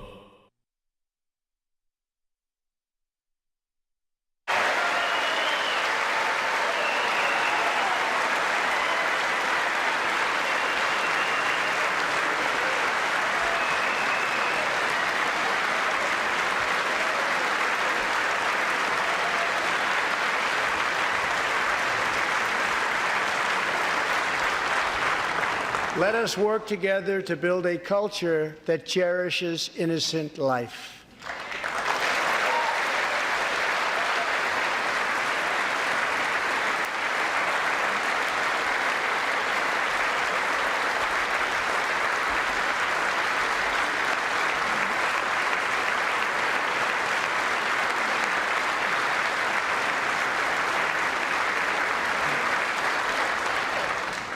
and let us reaffirm a fundamental truth. All children, born and unborn, are made in the holy image of God. So that was a very strong, straightforward statement, and I think the point the president is making, and we made this point, I think you can even see it, Adler put it out when we were discussing this after the New York incident. We never really discussed the Virginia incident, but the commentary would have been the same, and that is this is not politics, okay? This is whether we are going to be humane or we're going to be animals. I mean, we should all throw away all of our politics, even really all of our spiritual views, if you want to, and just talk about, is this as humane in a civilized human society to do the things that are being proposed? And sadly, every single woman in there, when he said, we can't have a society and a country that has a child, like say, we're talking about, the two twins in our family, our niece and nephew, they took those twins at 30 weeks, and we're talking about even beyond that we're going to decide whether, if the baby is not perfect, or if you just don't want to fool with it, or maybe you've changed your mind, then you have the option for us to go ahead and take the life of the child, even if it's born. No society of human beings. Now, a society of animals, animals do that kind of stuff. But human beings, guys, we cannot live in a society that applauds that. Like you said, Bub, and we said it the day we talked about it, if people were sitting there downtrodden and sad saying, maybe, I don't know, should this option be on the table? Gosh, I hope it never comes to that. But no, we're gonna sit there, by the way, not applaud a humane statement that has no politics to it, or it shouldn't have politics to it. And we're going to stand up when we do sign it in New York, and we're going to clap and smile and celebrate. I've got news for every woman out there. You don't have the right to do that. No human being has the right to do that. That is evil, and it's wicked. It should not be celebrated, and it should never even be considered. Yeah, it's kind of is mind-boggling to some of us that we're even having this discussion. Yeah, this one I thought is Humanity 101. Right. Yeah, I mean, it's and really, we're at the point now. It doesn't even matter how you feel about abortion. The late-term abortion is a whole nother issue, and I thought that one wasn't ever going to be on the table. We had a guy last night that the president highlighted that was saved from a concentration camp, and we know that the Nazi Germany tried to execute over 6 million. Jews to eradicate them from the face of the earth. We, the United States of America, in the year 2019, Americans are much worse than Nazi Germany for allowing this to happen.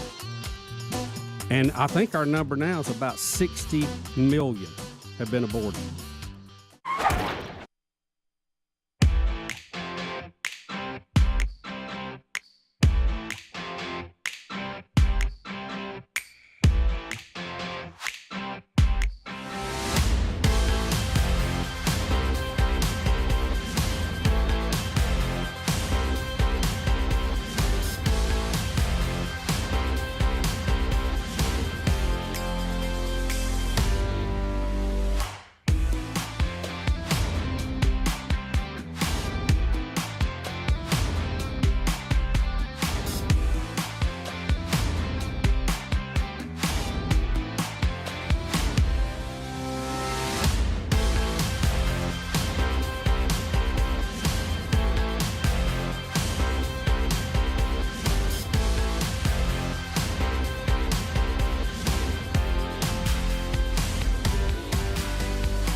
Here goes 9 minutes to the top of the hour.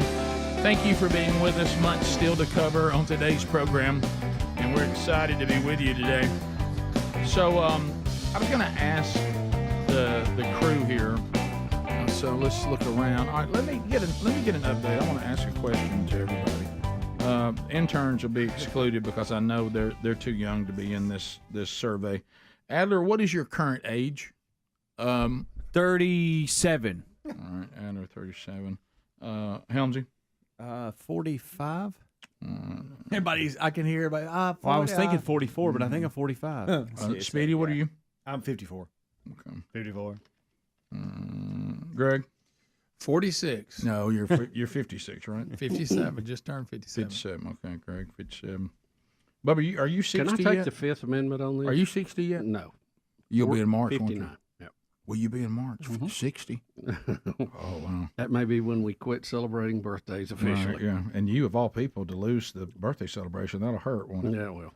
And then I'm 58, about to be 59 in October. Okay, so. All right, so here's the question I'm going to ask. So I told you guys, so our current lineup is Adler 37, Helmsley 45, Speedy 54, Greg 57, me 58, Bubba 59. I really wish you wouldn't read those back. All right, so here's what I'd like to know, and see if you and you can. This is not specific. It can be real general because there's no way for it to be specific. Adler, I'm going to give you a little bit of an asterisk because of the your back problems. So I want you to exclude your lower back from what I'm about to ask you. Okay. Because that's an injury or scoliosis or something, right? It's It's abnormal. I got herniated discs. Okay, and that's something that you've had a long time, right? Yes. All right. Yeah. So I'm going to try to get you to exclude that. That's going to be difficult because I know that's where most of your pain is. Uh-huh. What I'm trying to figure out, because I'm trying to recall the last time I could recall that I was pain free, like I had no pain of any kind. Right. I mean, I lived my life with zero pain. Nothing bothered me. No nagging, no what about that. I literally live without pain. And I can't remember the last time that was. And so I'm looking at you guys that are younger and are asking any of you if you can remember. Adler, when you're 37, I think I was somewhat pain-free at 37. If you didn't have your back injury, would you be pain-free? Well, since I started back at jiu-jitsu, my neck hurts all the time. Yeah.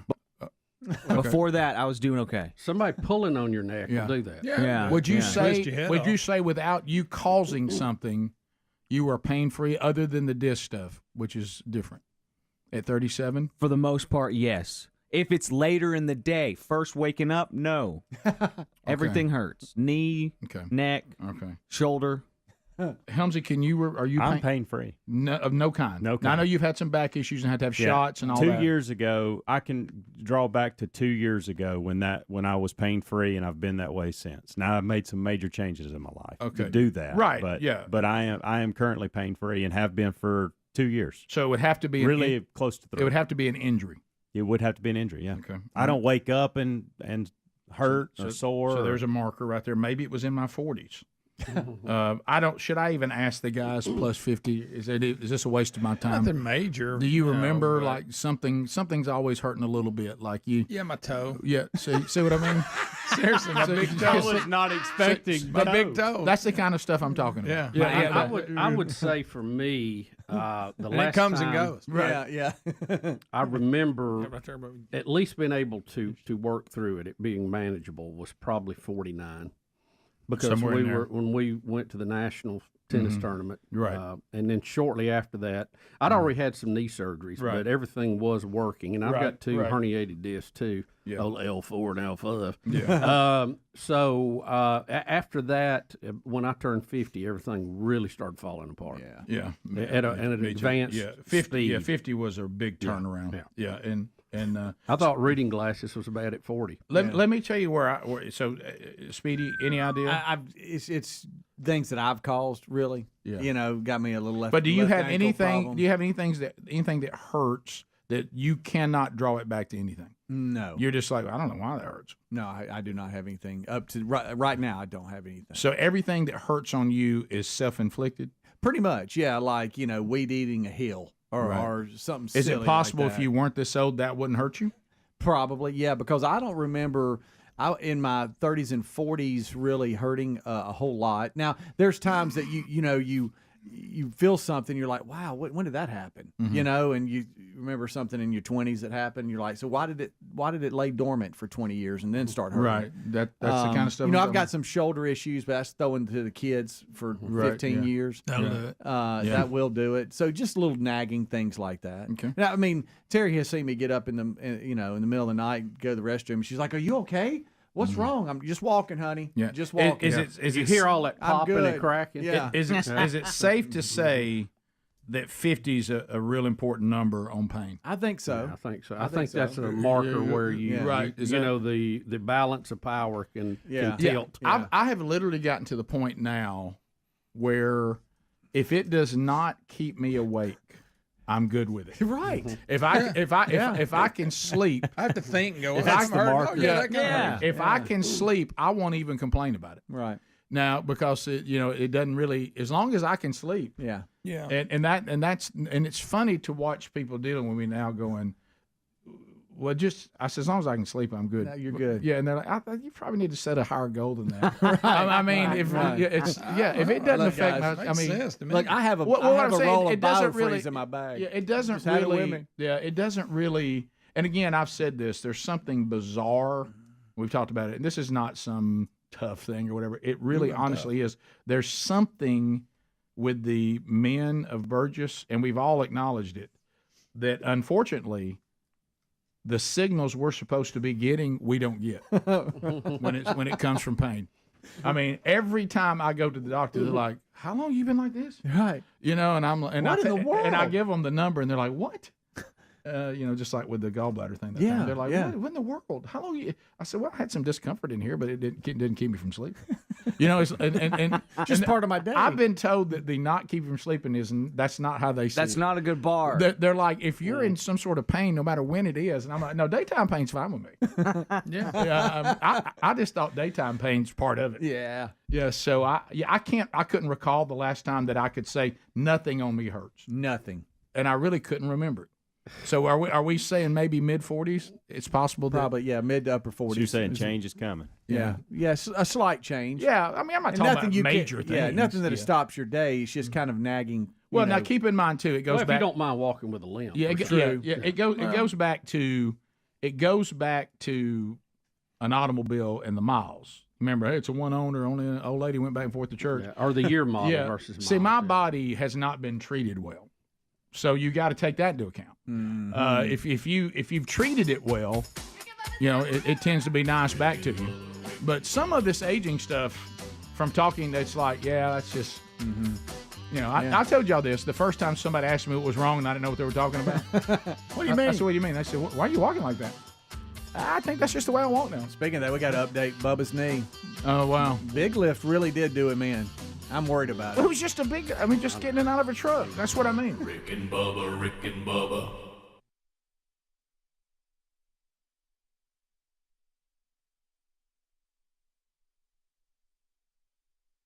Out there, I just love my sweet little wife so much. God love her, and she wants to have a green thumb. She just doesn't have one.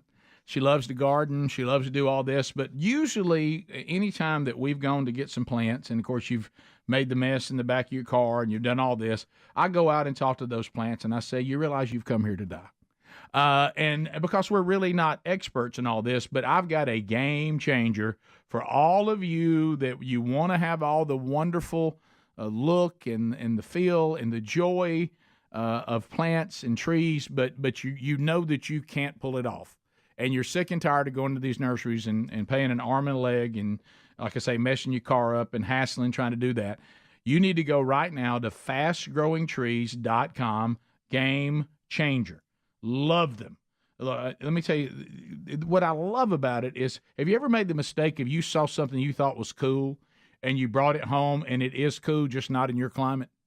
Where you live, you can't have one. But you went ahead and got you one, and you didn't know that. Well, they're going to help you to be sure you get the plants that you've been looking for, but they're also going to let you know whether that plant's going to survive in the climate where you live, okay, and for it to thrive. And they're going to help you for that plant to thrive. Join the almost 2 million happy, fast-growing trees customers, and all you got to do to join them and join us is go to fastgrowingtrees.com/Bubba. We'll get you 15% off the entire order. That is fastgrowingtrees.com/Bubba. Thousands of easy-to-grow plants, shrubs, tree varieties, expertly curated for your unique climate and needs. And you want the Meyer lemon? They got it. Evergreens got it to shade things. No more waiting along lines. No more hauling heavy plants around. Fastgrowingtrees.com. You order online and your plants arrive at your door in a few days. And if you don't have a green thumb, don't you worry about it. Their experts can help you. Go right now, fastgrowingtrees.com/Bubba to get 15% off your entire order.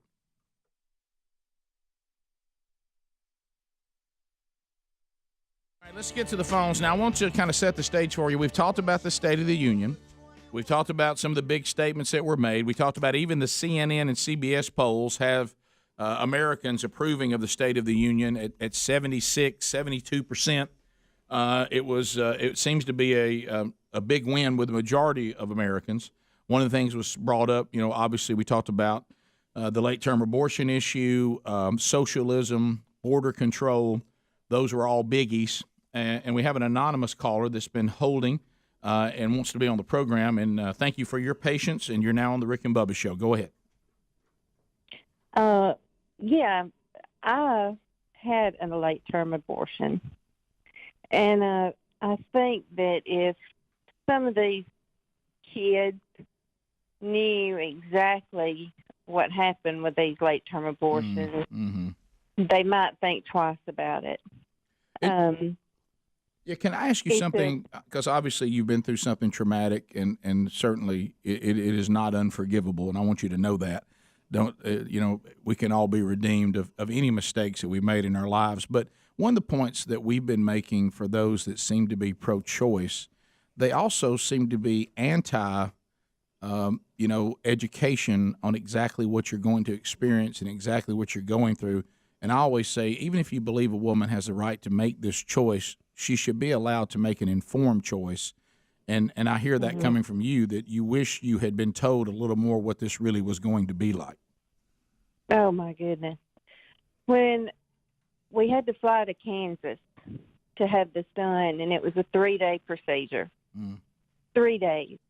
Now, this was before I was even saved. Understood. Yeah. Even after being saved, there's not a day that goes by, and I'm 47, and I was 15 at the time. We had to fly to Kansas, and the first day, when I got over there, there was nothing but picketers, and this place had a huge fence around it. We were told to be sure to get in a specific cab, a taxi. There was only a certain kind, and you had to make sure that you got in that specific kind. There were picketers everywhere. When we first got there, they took us down in the basement. They told us a year ago today this place was bombed. I was terrified. I did have my mother there with me and my grandmother. And so they done a little counseling session with us. Then they take you, and of course, you're by yourself. Your family's not with you at this time, and they take you into this room, and at that point they put you on this bed, and they stick the needle, this huge long needle in to stop the heartbeat.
How about it? 6 minutes past the hour. You got Team Rick and Bubba. Speedy, the real Greg Burgess, Helmsy, Eddie Van Adler, all here. Rick and Bubba interns at Rick and Bubba University. Cam Solo is here, and so is Alapuca. Looking forward to being in Austin, Texas coming up this Friday night. City Reach Church. If you want to join us, just go to rickandbubba.com or themanchurch.com. Look under upcoming events. They've got a link there, and you can join us. Austin, Texas, coming up this Friday night, Lord willing. And I say that because, you know, when you're flying commercial, you're like, okay, I've already changed my flight once. Here we go. Here we go. So anyway, all right. And also join me in welcoming back Bill Bubba Bussey. Rick, glad to be here, and thank all of you for being here also. Well, you want to go ahead and go with our Biden clips? Seems like we got them every day. Oh, yeah. See, Where'd he go? Where'd he go? Does anybody know Basement Joe? Well, Basement Joe. We'll get started with our president, leader of the free world. Can you imagine? And, you know, Bubba and I have been over the years, and we've tried so hard to talk to clients and talk to authors and musicians or whatever. When they come on the show and they say, I said, all right, we're launching today now. You got everything ready? Here we go. You got your website ready? You got is it available? Can people get it? Is all that ready to go? And is there anything worse than when you have to fix a misspeak involving where everybody's supposed to go? Oh, boy. Oh, hey, that website I was giving y'all, that wasn't right. Well, unfortunately, can you imagine can you find a bigger influencer than I'm the president of the United States? In this world, I'm looking for influencers. Here he goes, Bubba. The problem is he gives out a website that does not exist. Here we go. Oh, boy. You can see exactly where to go if you go to online to go to invest.com. Invest.com. Unfortunately, invest.com does not exist. What was does it anybody know supposed- what he was supposed to say? I don't know, but it hasn't been built yet. That's not a website that's been built, sir. How can you give him such bad? That doesn't sound like he messed that up. It sounds like whoever. I mean, doesn't sound like he's reading it right. I mean, is it a foul on whoever put it in front of him? I know this. When you go to invest.com, investing.com actually owns that and redirects you to investing.com. So did he mean to tell us? I don't know. Investing.com? I don't know. All right, here we go again. Nobody really knows. This time, Bubba, he's going to say that the Republicans have found something else to criticize him. We got to find something new because inflation's coming down. Oh, really? Okay. And so, I guess that's why they just moved interest rates up right. again. So here to comes a 22-year high. Let me tell you something. The bunch that's surrounding this guy, because I don't think he has the mental health to be able to do it on his own. Right. They are really, really playing the card. If you say something enough, people will believe it. No matter whether it's true or not. Right. And so here he goes again. Republicans may have to find something else to criticize me for. Now that inflation is coming down. Maybe they'll decide to impeach me because it's coming down. What? I don't What's know. that? I love that one. Oh, anyway, it's another story. Oh, No, they may impeach goodness. you for your illegal business dealings. Yeah, that may not. That may That's get you. the reason. Probably not because inflation came down. Yeah, nobody's trying to impeach you because inflation's coming down. Because it ain't. It's to not. start with. Anybody been to the store lately? The problem you got on this one, I don't care who you are, Republican, Democrat, Independent, whatever, cult. The problem is this. When you say something is easy to check as that inflation's coming down, all people have to do is get back from the grocery store and go, no, I don't think so. Like you said, would we have interest rates being raised if inflation was coming down, Bubba? I mean that's right out of the. Well, no, you wouldn't. That's basic economics, isn't it? Yeah, it is. That's what they base it on. All right, here we go. This one, awkward. He leaves the stage and forgets to sign the executive order he was there to sign in the first place. The whole reason he was there. The bad news is I'm coming back to shake your hand, but I forgot I didn't sign the order. All that talk and no action. Well, okay, Well, yeah. yes, Oh, wow. Finally admitted. That's going to be in a political ad. One way to put it, sir. Somebody's One going way to to put it. Somebody's going to lift that one. Yes, sir. That one's Yes, gonna, they are. That's going to be. Didn't there. Elvis sing about that? A little less I'm conversation. coming back to shake your hand, but I forgot I didn't sign the order. All that talk and no action. Sure. Yes. Joe Biden, here's a flashback to the last campaign when he's asked about Hunter Biden. And again, he continues to be haunted by flashbacks of him saying he never did any business with him. So, well, it was a lie. Yeah, that's true.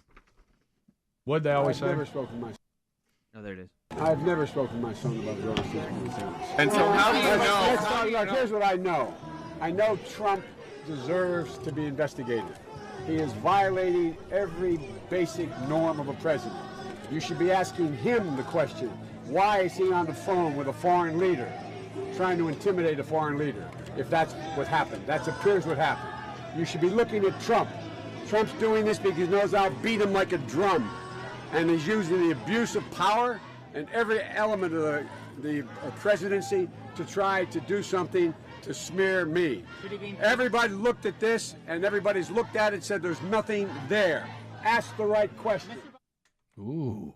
Mad. Of course, all I can think about is how far his cognitive skills have fallen off since they then. have. He couldn't. He couldn't walk that out like that right now. He actually had some subjects and predicates had put a little, together. Had a there. little spice to it. Yeah. Of course, everything he said a lie, but he lied with a lot of conviction. Well, more and more evidence is coming out to these business dealings that they were peddling influence, and it will run its course. I was asked. I'm sorry. Go ahead, Adam. It looks like he was supposed to say invest.gov, not invest.com. Okay. All right.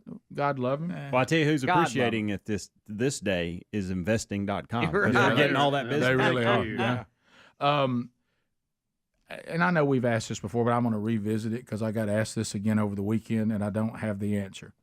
So we interviewed Dinesh D'Souza multiple times. Right. Okay. 2,000 Mules. Mm-hmm. Right. Yeah. And then a book. Well, before that, several times. Yeah. Right. Yeah. But I'm getting back to this specific question, and it clearly showed that things were going on that are not allowed. Mm-hmm. Okay. Mm-hmm. I keep being asked as we start thinking about, hey man, we gotta get them Democrats out of there. Is that I keep being asked, has anything been done that will not just keep them from doing that again? If you think that played a role, right? Is there been anybody that says, "Tell you what, we fixed that"? Yeah, I've heard news coming out of some states that they're tightening that up. Okay, Rick. One of the things we know I'm sorry. We know they can't play. It's not safe for me to go to the polls. Right. Because the pandemic, whether they like it or not, even the New York Times is now finally admitting, is over. So you can't play this dangerous for me to go to the polls card this time. Right. But back to the other thing. It switched back to we're being intimidated from voting. So I want to pull up. I want to be able to register. I want to be able to vote at one time. Now, you could be in a bus that just came over the state line. Nobody knows. Right. You don't have any delay in the process to prove where you are or to take out this ability to cheat pretty easy. But what was interesting about that, they claim no prosecutable evidence came from that. They're saying that cell phone pings are not reliable and they couldn't use it to prosecute. But they turn right around and use cell phone pings to prosecute the January 6 people. Yes. Very odd. Very odd. Yeah, and you understand why people are asking this. Yes. Are we just headed right back into that same trap again? You know, if you believe it, that it was enough to make a difference in those states. And if you listen to our podcast this past weekend, one of the things that A.J. Rice pointed out that, I mean, I kind of thought of, but he really drove the point home. The Democrats have successfully said we can win without Florida now. We got Georgia, and if they was it Georgia and Arizona. If they get Georgia and Arizona, they don't need Texas or Florida. Yeah. And they Georgia, Atlanta is a big player now in elections, and so catch that podcast if you missed it. We come back. Bubba, would you like a few comments from now the Vice President, Kamala Harris? Yeah, and one of these makes absolutely no sense. Yeah, it's... We'll hear from her when we come back. More Rick and Bubba. Stick around. Rick and Bubba, Rick and Bubba. So, okay. Yeah. Well, I want y'all just be aware that I know some of this may be graphic. You know, just be aware of the sensitivity. I'm sorry. I mean, certainly you're trying to inform people so that they understand what it's like, and I applaud you for that.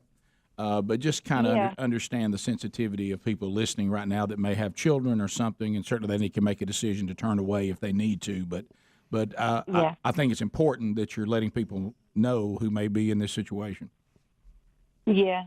And, on day 2, I really don't remember what happened. A lot of it is just kind of, you kind of block it out. I don't know. But then on day 3, you give birth. And you're in just row. You're in like twin beds just lined up with different people. And you're all there together. But I wish that people understood they need to be educated. Yeah, and I agree, and I'm sure you now have joined those that say, look, this is something, adoption is available. You were 15, you're in a tough situation. You certainly, as you said, were not a follower of Christ at the time and maybe had a different view on life. I can certainly relate to the things that I did prior to my redemption, and we're all equal at the foot of the cross. There's nobody listening to this show that's going to strut into heaven. We're all, if you look at what happened to Jesus, we all put him there with our sin. But know that if you've repented of this and you've been redeemed, there's certainly earthly repercussions for everything that we do, and you're carrying some of that. But you have been redeemed, and that will be reconciled. And you don't let the enemy hold that against you for the rest of your life. But you've also been given a platform to tell others, please don't do what I did. And I assure you, the trauma. There are other options. Adoption. I'm just jumping up and down about adoption. Certainly, and we as a church and as your brothers and sisters in Christ, we don't need to be people, as we've said before, that are just pro-birth, meaning you go off and have a baby, then we go, well, you did the right thing and good luck to you and that baby. We need to be pro-life, which means we'll help you. We'll give you other options. But thank you for your bravery to call in and talk about something I know that's hard. But please don't let the adversary use that against you the rest of your life. When you stand before the Father and Satan tries to bring this up, just like he's going to try to bring my sin up, that wonderful image that Jesus walks up and looks at the Holy Father and says, she's with me. And this sin will not be seen because he'll be looking at Jesus who redeemed you and me. So you just remember that, okay? Okay, thank you. All right, thanks for calling. Yeah, Bye-bye. Thank you very much, Sharon. 866 we be big, but it's important, and I think just know that this is not some, it's presented as if it's just no big deal, and then where we're going for lunch. It's a very big deal. 866 we be big. Let's go to Cassidy in the great state of Georgia. Cassidy, welcome to the Rick and Bubba Show. How are you? I'm well. How are you? Great. Doing great. Thank you so very much for allowing me to come on. Actually, this is my very first time hearing you all. Oh, really? I do. Yes. I do quite a bit of traveling, and I typically don't even turn the radio on when I'm traveling. I like to stay focused on the road, and of course, I like to stay attentive to the Spirit of the Lord. Amen. But, today I turned the radio on, and it was on another station, and it wasn't very pleasant to my ears, and I just pushed another button there on the radio there, and you all popped up, and I've been listening to you ever since. I'm traveling from Alabama, coming back to Georgia. Well, thank you for joining us today. And thank you all for having me. And I'm going to say it very briefly. I'm a 21-year minister myself.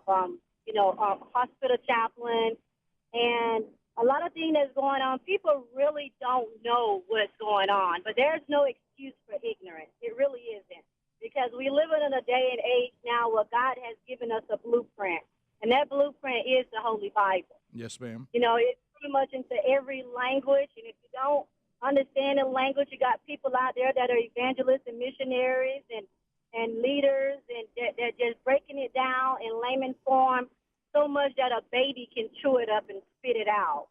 And I want to sort of speak on the issue going on with our president here. It has been really troubling me for some time now. I lost a whole lot of people that was very dear to me, that I always thought that was my friends, and because they could not understand why I voted for President Trump. I mean, everyone knows for the last 10 years that I've been Democrat.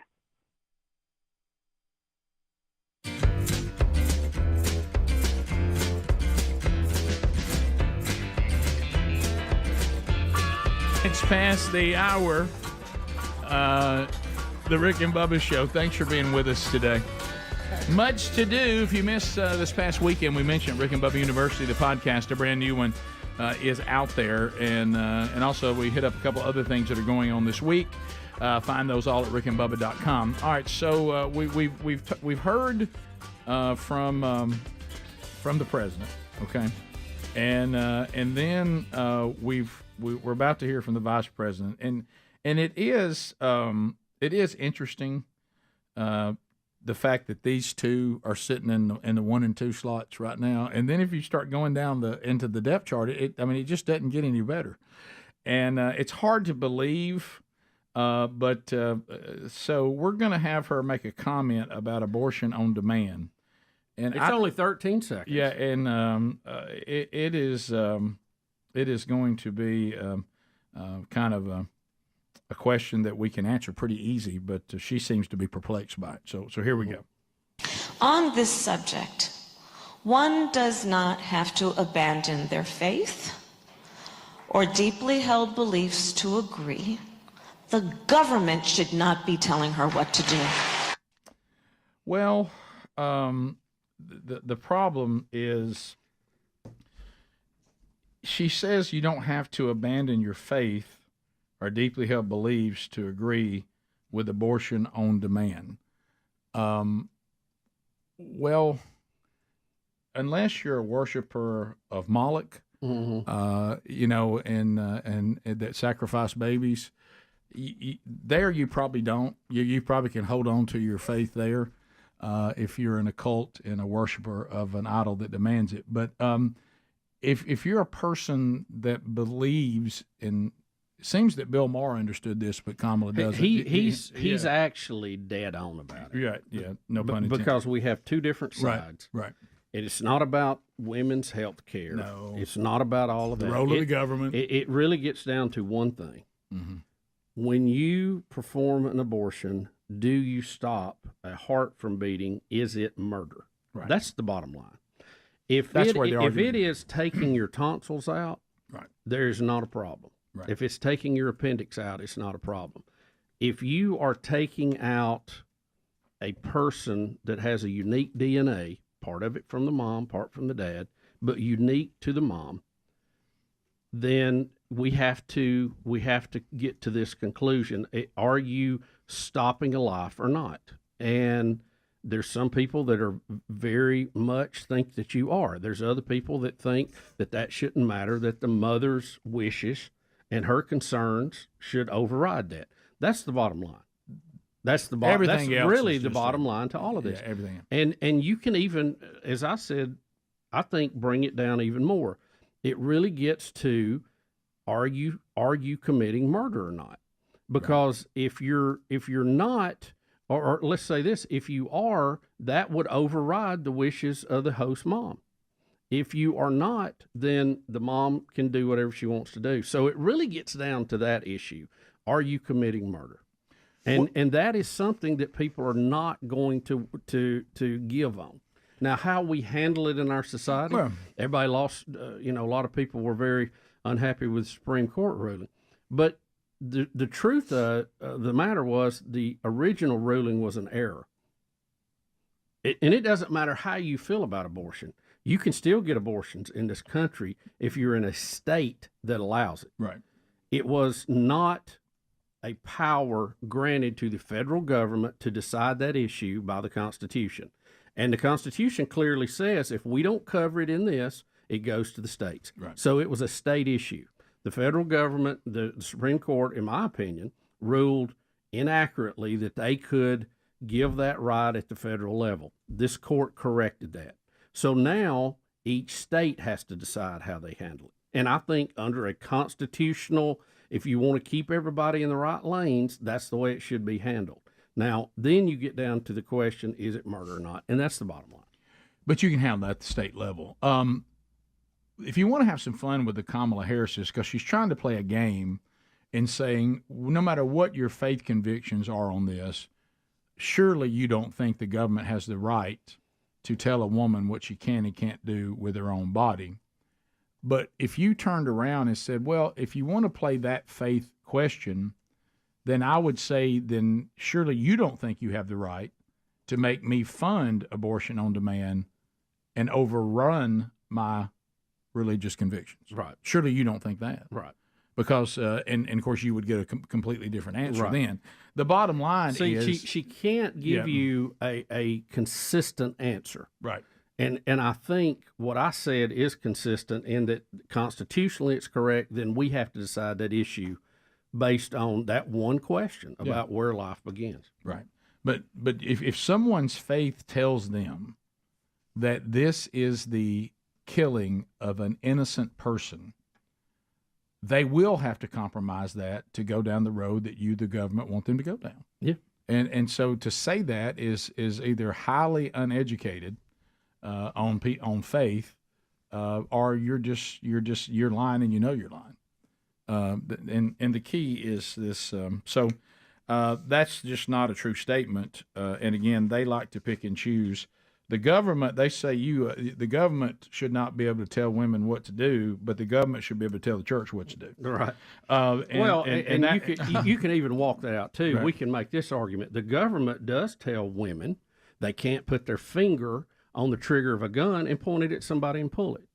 So the government does tell you what you can do with your body. Right. So really, that's not even a good argument. Well, it really goes back to the one issue, and nobody wants to tackle that. Well, in a great movie that released this weekend, a documentary, and I cannot wait to see it, The Essential Church, came out this weekend, and as soon as I can get somewhere to see that, I'm going to see it. And it takes on how this view of the state, how they truly view the church, and we all saw it during the pandemic. And so this is going to talk about really the John MacArthur's and the people that were arrested, the people that were threatened to be arrested, and how this line between the federal government and the church was clearly drawn. And it also, Bubba, takes on the issue that I saw in the trailer. It takes on the issue of what we've talked many times on the air, where Romans 13, where we are supposed to be good citizens and really do whatever the government says to do until the government asks you to do something that God said not to do. Then you don't follow that. And so this movie really, I think, will do a good job of giving you some clarity on those lines too. So if you are looking, I think it came out in theaters over the weekend, The Essential Church, and I look forward to seeing that, because I think this is something that the church really needs to get educated on, because the days of business as usual, for lack of a better term, those days are over. The church is going to continue to have to make these kind of stands and decisions over and over again going forward, because the hand was clearly shown during the pandemic. Right. Mm-hmm. Yeah. And here's another one, what Kamala Harris is saying here. They're trying to say that the freedom the Constitution gave the church, they wish it wasn't there. And they're trying to find a way to talk you into not realizing what you really have in the Constitution in this country. We'll be back. Rick and Bubba, Rick and Bubba. Early in my life, and then the later part of my life, I turned to be Republican. And so as a Republican, when I voted for our president, I lost a lot of friends. And that's fine with me, because I know that I still have grace and mercy, and I still have Christ with me. Amen. So I'm still in the game, and I'm still moving forward. But we have to get to a point to where we move past race. I'm an African American, but we have to get to the point where we move past race, simply to the fact that you're living, if you say you're a Christian, we're living in this world, but we're not of this world. Amen. And we need to be able to choose leaders that line up with the word of God. I mean, that's just the bottom line right there. I support our president. I supported our president from day one. I like his views. I like what he's doing. I like the way he's taking his country. And we need someone that's going to stand firm. Even God himself stood firm when the world was infiltrated with sin. He destroyed the whole entire world with the flood. We need someone that's going to stand up for our rights, going to protect us. If not, then America is not going to be America the Great anymore. I'm not for sure what we're going to be, but we definitely won't be America the Great anymore. This country was built on to uphold the blood banner of those values. Now, I support this wall. I keep saying that over and over and over to the point to where my family won't even talk to me, but that's okay. That's okay with me, because when I picked up my cross to carry it, to follow Christ, hey, I was willing to go through what Christ went through. After 20-some years, it doesn't bother me. If I pulled up my jacket, you'll see all the bandages back there and all the bruises and all the scrapes and all the cuts. But that's okay, because I'm still strong on the battlefield with Christ. I'm not going to change. How about Cassidy? Come on. How about it? Yeah, I'm glad you found the show today. Wow. Call back. RickandBubba.com. Don't leave it. That's a great American right there. I don't know where you're going to end up traveling if you have a Rick and Bubba affiliate, but go to rickandbubba.com because you belong here. Woo! Thank you for that call very much. And I'm glad that you found the show today in your travels. So the other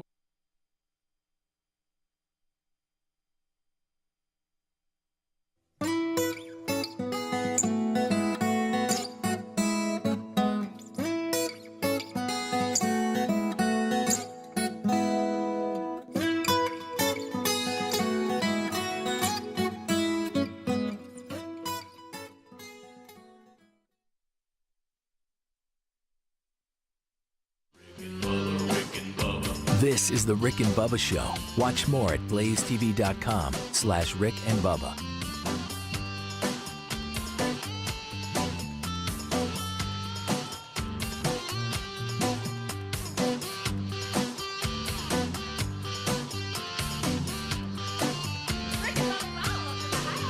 Rick and Bubba, Rick and Bubba.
"35 minutes past the hour. Rick and Bubba, Rick and Bubba, Rick and Bubba.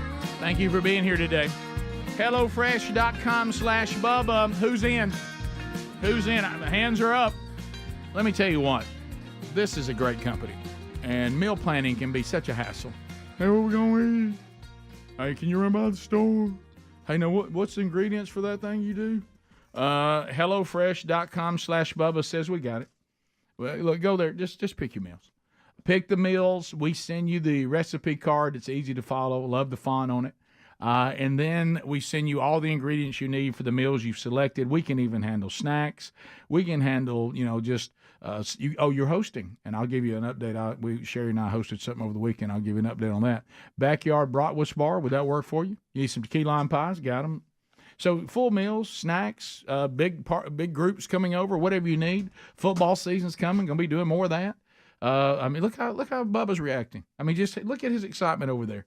So right now, you can get America's #1 meal plan by going to HelloFresh.com/Bubba. Look, this meal kit is the best out there, and we get you 50% off right now, plus free shipping with the code Bubba. There's also a link at rickandbubba.com under the sponsors. But, all right, so seeing more of this, and I want to, Bubs, this is not a pleasant video. Is the World Cup going on? I didn't know that. Is this a World Cup thing? Is the Women's World Cup? Yeah. Okay. So that's soccer. And this is an 18-year-old athlete. I'm talking about, I have a lot of fun with soccer, but let's face it, these are not people that aren't in shape. Right.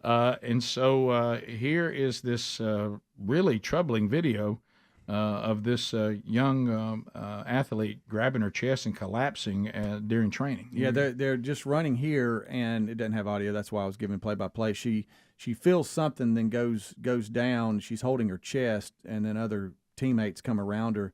Now they're trying to figure out what's going on. Why is she having shortness of breath and chest pain?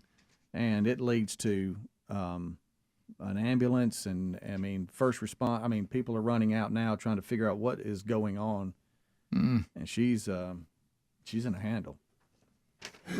Yeah, we're seeing. Are we seeing more than we normally see, or has this now become something that when it happens, everybody's going to cover it because of some of the concerns out there? Well, again, we had Bronny James last week, right? And you just hear more and more of these, and I don't know if we're being more sensitive to them or there are actually more of them happening. And I did see one report yesterday, and it was really based on the Bronny James thing, that they were a lot of the medical community was getting together, and they're going to propose more heart screenings for athletes that are young and in good shape. But I don't know what they're going to be able to do to pick up on some of these problems without doing some major testing that could be, dangerous also. So I don't know how you balance the risk for these.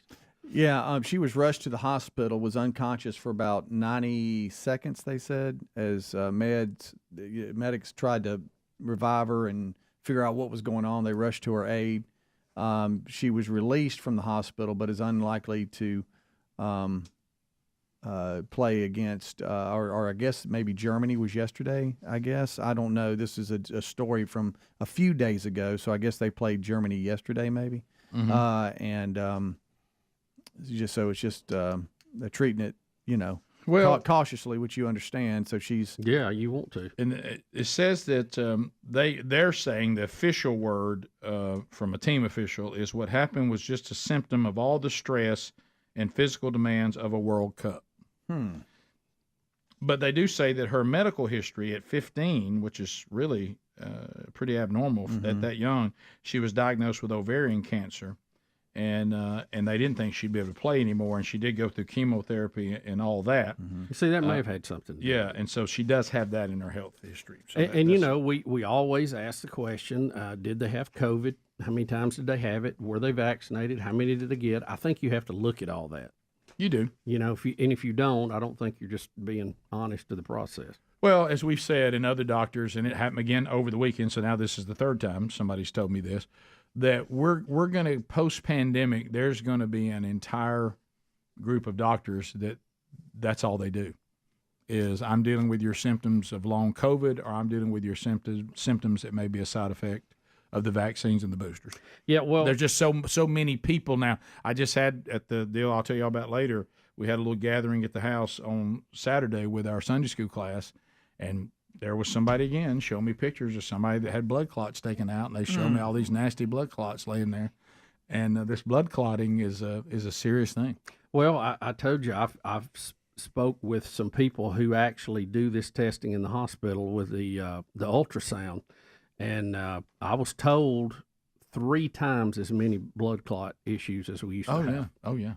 So what is causing that? I mean, is it I think that's a fair question. Well, yeah. And I don't I don't feel like there's a political victory. I'm just curious about the science of it, and it could be a combination that COVID causes this kind of thing to happen, or it could be nothing to do with that. Yeah, it could be the treatments. It could be COVID itself. It could be a combination of the two. Yep. But what we can't act like is that this is normal. We are seeing things that we didn't see before that, and it could be, and then we can get to why that is. And even myself, I only had one mild case of COVID. I didn't take any of the vaccines or any of that, but I only had one mild case. I never caught any of the other strands that I ever knew of. But I remember, thinking even though mine was very mild, that it was told to me, but the fact you can't smell or taste, that is your central nervous system. Yeah, it is. And I was like, well, true. Mm-hmm. So don't forget that. Something's digging in there. Right. So even though it was a minor inconvenience, what causes that is a pretty important part of our whole makeup. To the phones we go. Scott in Talladega. Scott, go ahead. Hey, guys, how are we doing this morning? We're good. We're good. Hey, just want to let you know, I can't fix this problem with the athletes or anything, but I can tell you a simple process that you and everybody else ought to know. I'm 6'4", 300 pounds, 52 years old. Other than being fat, I'm a pretty healthy guy. My doctor sent me to have a heart scan last Friday. No other thing going on with me, just, precaution because of my age. Long story short, an hour later, his nurse calls me and tells me get to the hospital. And what it does, that heart scan scans your calcium levels. Right. Oh, yeah. We're familiar with that. Yeah. Okay, I'm so sorry. Or normal calcium scan is supposed to be under 300. Mine was 7,100. Wow. Yeah, we actually were actually singing praises of that technology years ago because we get those as well. And Greg and I have heart disease in our family, so they take our score every couple of years or something like that. So yeah, that technology is a lifesaver. So that's where they found. I'm glad you had that done. The issue that I had too. It Bubba, jumped way up. Yep, exactly. So yeah, so we've been singing that song, and it's good technology, and I'm glad. And it's an easy test. You just lay there. It's a CAT scan. It's not not constricting like a MRI can be sometimes. So it's I highly recommend you get with your doctor on those. Terry, Huntsville, Alabama, 100.3 The River. Terry, go ahead. Hey, I appreciate you taking my call. Sure. I believe the blood clots that you're hearing about and the sudden deaths are from the vaccine itself. And I reference, I'm a nurse anesthetist, but I reference Dr. Peter McCullough, if you'll look him up and look at his. Yeah. I agree that's probably plays a role.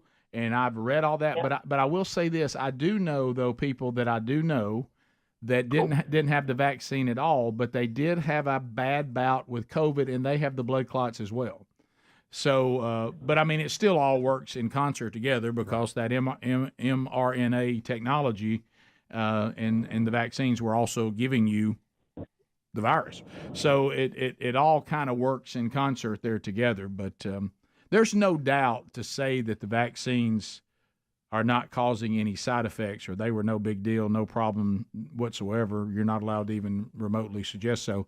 I think that line is starting to look less and less reliable. Nope, everything's fine.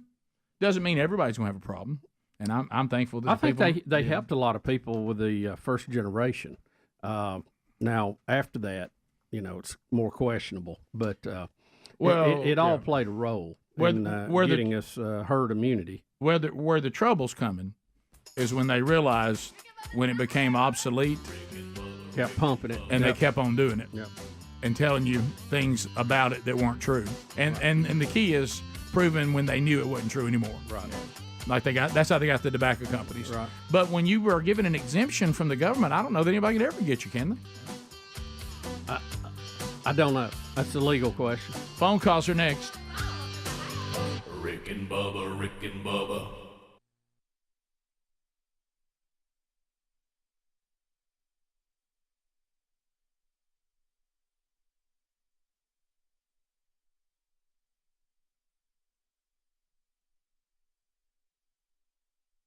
But did you see where this vape this vaping thing. Oh man, we got a vape pen that's killed somebody. After Killed a guy. exploding in his mouth. Done it deliberate. What'd it do? It killed him. Yeah, Killed him.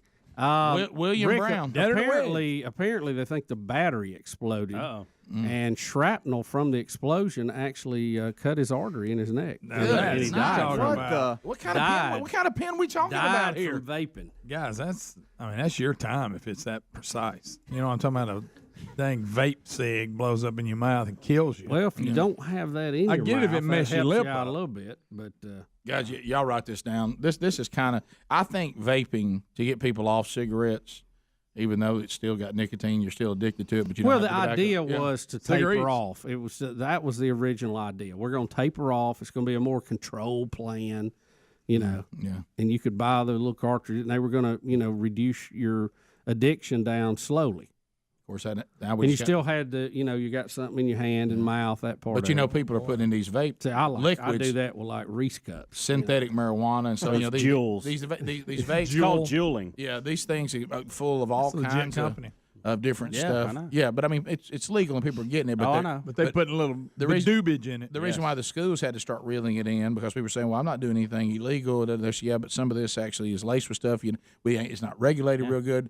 This is going to be one of those things, like a lot of things. We'll have to start reeling in a little bit and get it under control, and we'll be like, hey, we probably didn't think this through. And now we got a man right now that's dead from one blowing up his mouth. Rick, here's the problem. It's going to be like battery operated cars. We hadn't thought that all the way through. We saw it. We saw it in the little what were the little boards everybody was riding around? Hoverboards, hoverboards, and all this. When you have these high performance lithium batteries that are a good number of them made in China.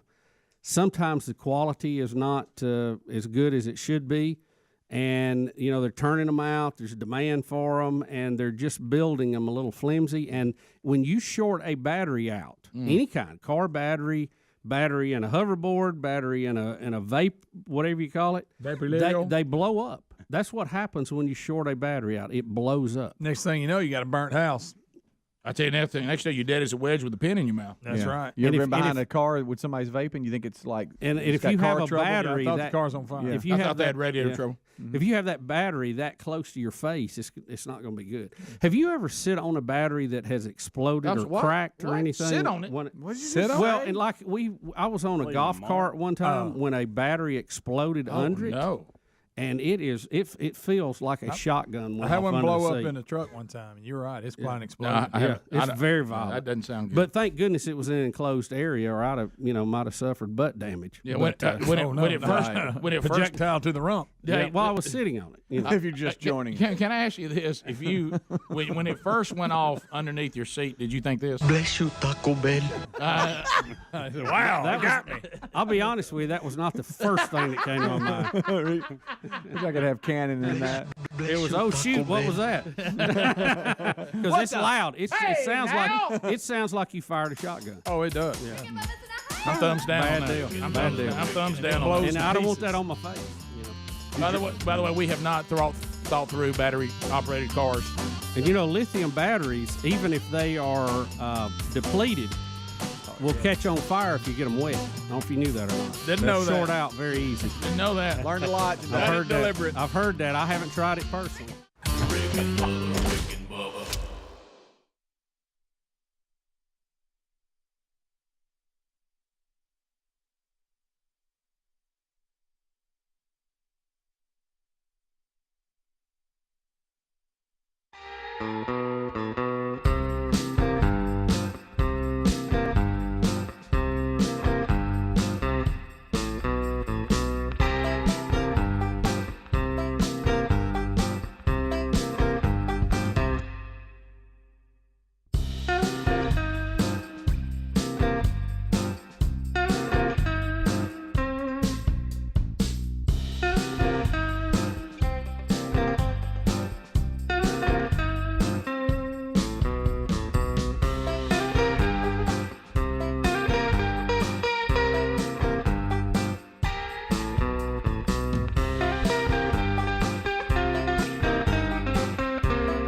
10 minutes to the top of the hour. The Rick and Bubba Show. Phone calls coming in at 866-WE-BE-BIG.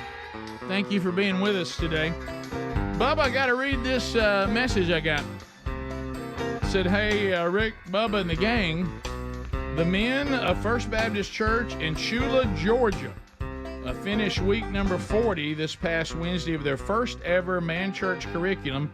I was lucky enough to be working in my hometown last week, and a good friend of mine invited me. It's a tiny church. We said they have about 103 in service yesterday. That included me, so usually about 102. But the 15 or so guys that committed to follow through with real men of the Bible, that's one of our curriculum, are the real deal. They unanimously have voted to purchase another round of curriculum and do the next one and go again. They listen to you guys every single morning. Come on. Is it possible y'all could find 30 seconds to give them a shout-out? They would be thrilled. So you ready for the shout-out, Bubba? Yeah, what city is it? This is in Chula, Georgia. Hello, Chula, Georgia. And Bubba will get real specific. I love these names. Guess the first name we got to give a shout-out to that's in the group. Tiny. Tiny. Yeah. I know exactly what he looks like. Justin, Dale, George, Chris, and the pastor, Jason Loggins, that leads the group. So it is an honor for us to give y'all a shout-out. Thank y'all for listening to the show, and thank you for trusting us on discipling the men of your church, and I'm glad to hear it's going great. All right, so to the phones we go. Let's start with Craig in Alex City. Gregory, go ahead. Green Acres, guys. Thanks for the call, buddy. So the whole health deal, I think it could be, I believe Bubba was right, it could be a combination of both. I'm now 32, and I had cancer back when I was 27, and I've had all the procedures that most of you guys have already had, all the procedures that Bubba has had. I've already had. So you're a busy man. I think it could be a combination of both. Yeah, I think it'd be a combination of every. And I never did get the jab. I did have COVID, but I never got the vaccine. So it could be a combination of both. Okay, what you mean might be a combination of these blood clots and these heart issues, or just the blood yes, clots? Yes, I've had. Well, not blood clots, but I have had heart issues. Oh, okay. But you know. Bubba, he was talking about could be like with COVID and, you know, like just stress on your body in general. But I never, like I said, I never did get the vaccine or anything like that. But I have had health issues. I see. I got your point now. Okay. Yeah, Thank you. It all gets to the same place. If Yeah. you had COVID, you have the spike protein that go. enters your body. If you got the shot, it caused your body to create a spike protein that your body attacked, you know, hopefully to get rid of the real thing. So either way, you ended up with some of the same things floating around. And the problem on the vaccine side of the spike protein is your body, if you get COVID, I mean, that's not good. But then we started doing things like here's another one, and here's another one, and here's another one. And then they started boosting this same problem over and over and over again. And that's what Jordan Vaughn was telling us. He said, look, if you had just one vaccine, you're probably all right. But if you got into the multiples and the boosters and all that's when it started really, the insult to your body was being compounded. Mm-hmm. Mark, welcome to Rick and Bubba. Go ahead. Thank you. I need your opinion on this. What's the difference between Dr. Kevorkian assisting the elderly to die versus these abortion doctors assisting the young to kill the young? And what was the results in Michigan for Dr. Kevorkian? Was it state or federal or both? And I just don't see the difference between the two. Yeah, I don't either. But I'm not sure what you mean by the Dr. Kevorkian. What do you mean? What got him? Because they eventually got convicted. Yeah, he did get convicted. Yeah, Was it federal or state? Yeah, who got him? The state or the Fed? Ooh. I don't know. Mark, I'm going to take a stab at this. Yeah. Don't hold me to it. I think they said they were going to allow you to do it, but you had to have a license to do it. Mm-hmm. And he refused to get the license. He just kept doing it anyway, so they brought him up on those charges. And I may be totally wrong, but I think that's what it was. Chris, Birmingham, 104.7 WZZK. Chris, go ahead. Hey, good morning, guys. How are y'all? We're good. I hope you're all right. Definitely. I woke up breathing, so I can't complain. There you go. If DNA happens when, conception's complete and the eggs fertilized.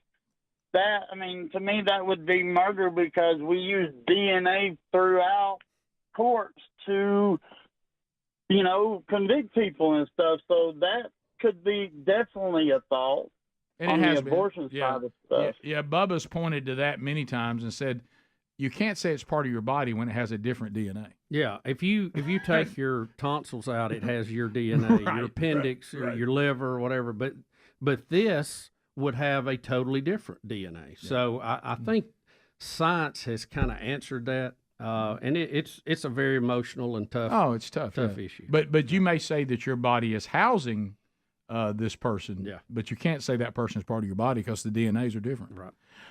We can, and that was one of the things, I think it was Kathy Ireland that said turned it around for her. She was like, well, I realized I had that wrong. To the phones we go, 866 We Be Big. Let's go to Robert. Is that Maud? Robert. Maud, Alabama? Robert, go ahead. Maud, Alabama. Go, Robert. Yeah, Maud, Alabama. We're in Calvert County down here by the river, but Understood. What I want to call about, I'm in the COVID testing business. Did you know insurance companies are already denying payments for COVID testing as of now? So they're not paying for them anymore? They're not paying for them anymore. The government, Biden told them they don't have to. It's over. The epidemic's over. There's no need to test anymore. And there were like 20-something thousand new cases in San Francisco area this past week. Well, I guess that he's saying that where we are now, the need for the government to subsidize our insurance companies to pay for a test when they're just going to tell you stay home till you feel better, probably isn't necessary anymore. Yeah, that would really be an insurance decision if they, and then that would be consumer driven. If you want a policy that pays for COVID testing, you need to seek that out versus not. Right. Right? Yeah, and they don't seem because there's a lot of other tests they don't pay for, or they do. Right. We continue. Carl in Arkansas. Carl, go ahead. This here's Carl Children. Okay, Carl, good to hear from you again. Careful. Got a stove up this morning. You stove up? Been working on lawnmowers at Bill Cox's outfit. That Joe Biden, he sure is a liar. He is, Carl. I agree. He seems to struggle with the truth. Bible says no liars can go to Hades. Right, it does, yeah. Some folks call it hell. I call it Hades. Mm-hmm. Right. All right, then. He threw a Gary on it. He got it. It's good. I want to caution on an everyday call, though. Right, yeah. We don't want that. Sprinkle. Little sprinkle. Little hot there. And he knows the details and knows them correctly. Who he worked for. Here's the other thing. I know we got excited about it. Even some people asking for a best of visit by this guy. But let's not. Be careful. Yeah, sprinkle. Be careful. Let's not overreact. Let's sprinkle a little bit. I allowed it because it was so good on Friday. Yeah. And good today. Right. Yeah. Easy now. Easy. But if we we'll be back Wednesday. Greg, how about this? If we can't, get the right flow, I'll hand it out when I think we need it. Yeah. Top of the hour. If you leave us, have a good day. Catch the archives of anything you missed on our podcast channel or our YouTube channel. Rick and Bubba. And so we'll unpack that. I would like for there to be, if we could try as a society. First of all, I want us to see if we can't go back and establish. We already said we've lost the art of being able to cull yourself, to think, well, maybe what I'm doing is not right. Let me think this through. Apparently, we've also lost the ability to reason.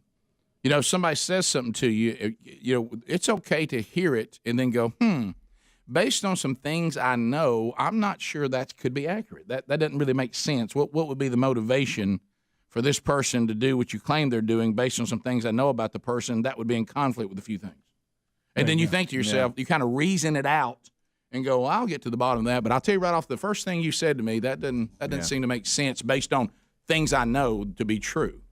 So we'll do that. Undoubtedly, there were some people that half listened to a conversation we had the day before yesterday and went off half-cocked on social media. Now we're getting trashed and all that. So we'll clarify that a little bit on the program today. So if you are a teacher that you've been told that you're supposed to hate us today and that we hate teachers. My favorite is when one person put out there, they lost their moral compass years ago. What in the world? I didn't know what that means. Rick, that means that our sister, both of my children, and our parents are supposed to hate us. Yes, right. And your son. Yeah. So I said both of my children. Yeah. They're both. Bubba's on fire today. I know. No, both of your children are teachers. Yeah. And her husband. Son-in-law. That's right. Yeah, You're right. Your son-in-law's That's an ad one. Yeah. You're exactly right. Yeah. Thank you. Yeah. Hate the game, not the player. That's right. I mean, haters going to hate. Spitting vapors on my dreams. But what I'm saying is, so if you think that Greg and I are going to get in a conversation that is going to limit the money that teachers can make, then we don't want. And my wife works in education. I know. I mean, listen. I know. Our parents were in education for over 30 years. Yeah. Okay. Greg's daughter, my niece, is teaching. My sister teaches. Greg's son-in-law teaches, and Greg's son teaches. Yeah. So what we want is for our own family to be limited. So what you should say the first time somebody said something that idiotic to you, you should be able to go, well, that doesn't really make sense. Yeah. And I'm not going to get on social media and gossip about them and bear false witness until I get to the bottom of it. Yeah. That's probably the way we want to go. Right. Because now on social media, these things get to rolling, and about 4 generations out, now people are commenting as if it really happened. Yeah. And now there's a speech about what you'd say to somebody who actually said that. And I certainly understand that speech would make sense if it was actually said. But I'll tell you what the conversation was for those of you that half listened and went off half cocked. Exactly how it went. And I have sent emails to the only 2 people that have contacted me about it. One of them was showing me what's going on social media. And I said, I want you to take this and go back on social media, please. And I want you to post this. Now, whether that'll happen or not, I don't know. But and does anybody want to run Virginia? Raise your hand. Rick and Bubba. Is there anybody would like to run Virginia? So we got the governor who he was in a yearbook. First off, he's the one that gave the horrendous abortion explanation. Don't miss that. About keeping the baby comfortable this whole thing off. before they, decide what they're going to do with it. Which and then came back and doubled down on it. Don't forget when he came back and doubled down on it. You're talking about when everybody started giving him flack about it. And I said, wait a minute. He's like, then he said he wasn't going to apologize for it because what he said was accurate, and I'm glad he did let us know. Of course, as a country, I don't know how we would. Hopefully, we're going to wake up on this particular issue. But anyway, so it is ironic that after he made that made the circles. I think his conversation for those who wanted this to take place probably caused the people that are level-headed and have some sense of decency to reject that and vote it down. I think probably his interview did more to fire them up. That's why they tell all of them not to talk about it. They don't want to talk about details, keep that hid, and then we can get away with it. Be honest, most of the far left worldviews would be rejected by the majority of people, to your point, Bubba, if they would tell you exactly what they really believe. Yeah. And exactly what it really is. And every time that happens, it usually gets rejected in a big way. But anyway. So he's in trouble because in his yearbook from his medical school, there is a lot of racist stuff in there.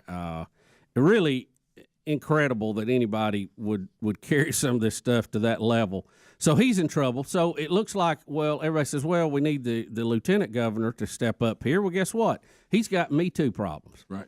He's got somebody come forward and said, she was attacked by him. And Rick, as you know, we now must believe the accuser right off the bat. Unless they're after a Democrat. Right. Yeah. Everybody deserves to be heard. If you want to have fun, to your point, I wish you would. He is a Democrat. That's why this is a problem. But this is what you're going to love. I wish you'd have seen Tucker Carlson because, he gets frustrated like us. Right. He was trying to talk to a former Clinton strategist who's a huge demo. I think I saw Did you see it? And he says, so the y'all said that the accuser, no matter what, must be believed. That's our first step. He goes, why are we not believing this accuser? Right. And so you aren't.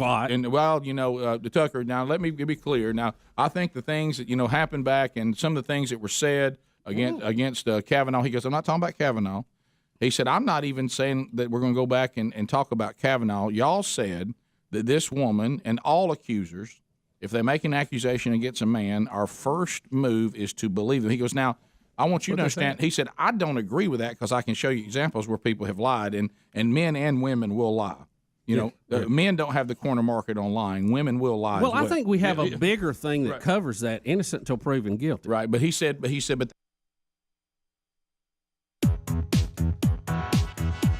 the gang's all here. Team Rick and Bubba ready. Another day, another hour, another week, and we're glad you're here. So a story that is making national news today, and it's creepy, and it should be when there's some crazed, obsessed man who won't let someone go, who wants to break up with them or end a marriage or anything like that. The horrifying, if I can't have you, nobody can. But can we admit, and you even see this in Scripture, that it's even scarier when it's the woman? Oh, yeah. Who's taking that attitude? Well, I mean, look, when a woman is bent on getting you, it's scary. Rick, a very, very bizarre love triangle report out today, published on various sources, local and national. Says a Georgia woman, her lover, and another man have been arrested in the Bahamas for an alleged plot to kill her estranged husband, who is a former University of Auburn football player, Robert Shriver. According to reports, Bohemian prosecutors named Lindsay Shriver, 36, Shiver. 36, and her alleged lover and his friend in the alleged plot to kill her husband. Got his friend down there. It said, according to the Bohemian Court News, police officers uncovered a plot to kill the former Auburn player while investigating a break-in at a bar and grill restaurant. Investigators came across WhatsApp messages that detail the alleged assassination plan while searching the suspect's phone, according to the outlet. How about that? Now, if I understand this correct, they both went to Auburn, and she was a cheerleader there. Is that right? This has got one of those FX crime stories written all over it. Again, Details Dateline, a little sketchy here, but Dateline will be all over this. 2020. So, according to this story, Lindsay Shriver is 36. Her alleged lover is 28 in this. You know what I'm thinking about? Looking at this, let's see. Blake is 32. They might have missed each other. I was like, I wonder if this guy played with Blake. Yeah, well, he was at Auburn, but Blake's 32, so they might have probably missed each other by 1 year.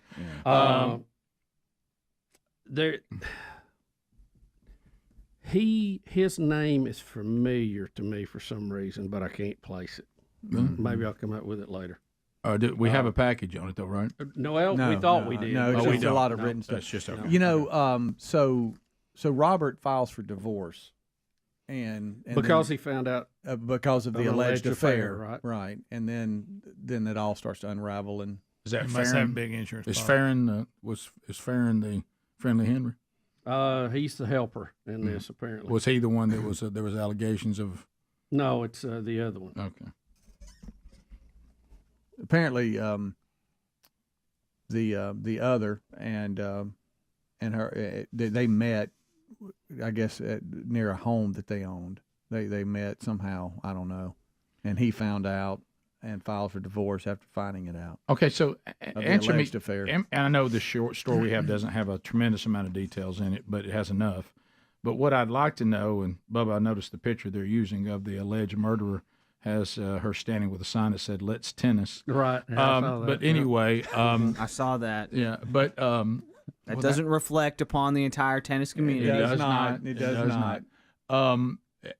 Here is the what I'm wondering: if you allegedly were seeing someone on the side, and your husband decides that that's the end of marriage for him, why do we have to kill him? Why are we after him? Well, I mean, he's not going to come and mess up the relationship anymore, right? Yeah. I mean, why are we after him? Maybe a policy on him. Maybe custody of kids. I don't know.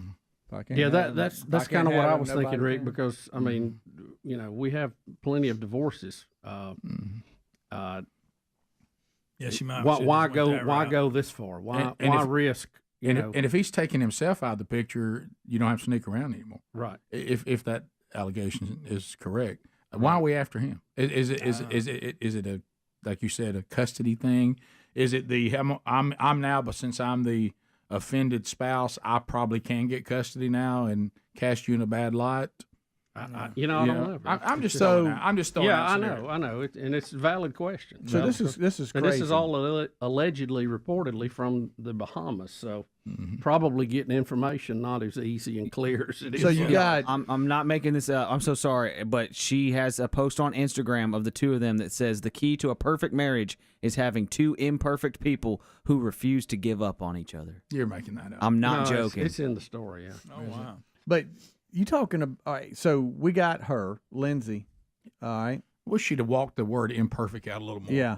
And then you got Bethel, and these are last names, and Newbold, the other two that conspired to kill the estranged husband, Robert Shiver. So one of the two of those guys, maybe that she was working with, broke into this bar and grill, and then investigated. And officers started looking at the WhatsApp messages concerning the robbery, but then they find messages on the WhatsApp detailing this correct assassination plan. Right. So that's how they found out. Wow. That's what it says. That's what it says. Yeah. Two crimes. See, to me, imperfect is I usually hang the towels up, you don't. Right. Not you're trying to kill me. Yeah, right. Okay. That's an imperfection that I make. Nobody's perfect. Yeah, Rick, I agree with you on that's an imperfection I'm going to have a hard time looking over. Yeah, that's going to be tough. They do have three kids. Leave your socks out. I can deal with that. But plotting to kill me, that's an imperfection. That's an imperfection. I'm going to have to. Yeah. I'm going to have to act on that one. Yeah. And think about the investigators on this. You're looking about a robbery, and I'll say, you guys, we don't have a lot on this robbery, but we got this assassination attempt here.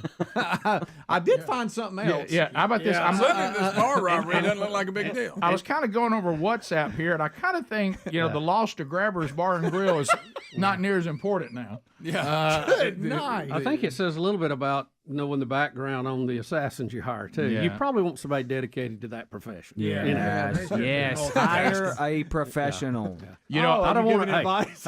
If I've said it once, I don't want to bivocation. That's true. All right, now I rob bars. I do rob bars on the side. No. Right, I need you focused on this. And I've said this before. Don't go cheap. No, you're always better to spend the money to get a pro. Yeah, it pays for itself in the long run. Yeah, that and roofs. Yeah. So. Get a good one to start with. Right. Here they are tailgating at Auburn, and there are three kids, so that's sad. But that is. I think I see Bubba in the background of the tailgate. Bubba, is that you? There he is. Right there he is back there. Look at that. Got a plate full. Playing cornhole. Yeah, there he is. No, that probably wasn't me. No, that wasn't you. Do you ever play that? Well, when we've done it in here, that's about it. But not ever out socially or anything. I don't think so. I can't recall. If you're at a tailgate, you don't want to announce. If you're at a tailgate in September, sweating profusely, do you go over and throw a little? No, more than likely you're going to see me with a hot dog in my hand, looking for a shade. I bet. I mean, if you just play the odds, I mean, we're just being honest casting shadow somewhere. Right. Yeah. Hey, where should I find Bubba? Over by the cornhole? No, over where that line is for hot dogs. So I saw the championship. Crazy. Is that crazy or what? Just crazy. No, and I don't. I mean, I just. I hope the story is wrong. I know this sounds so self-evident, but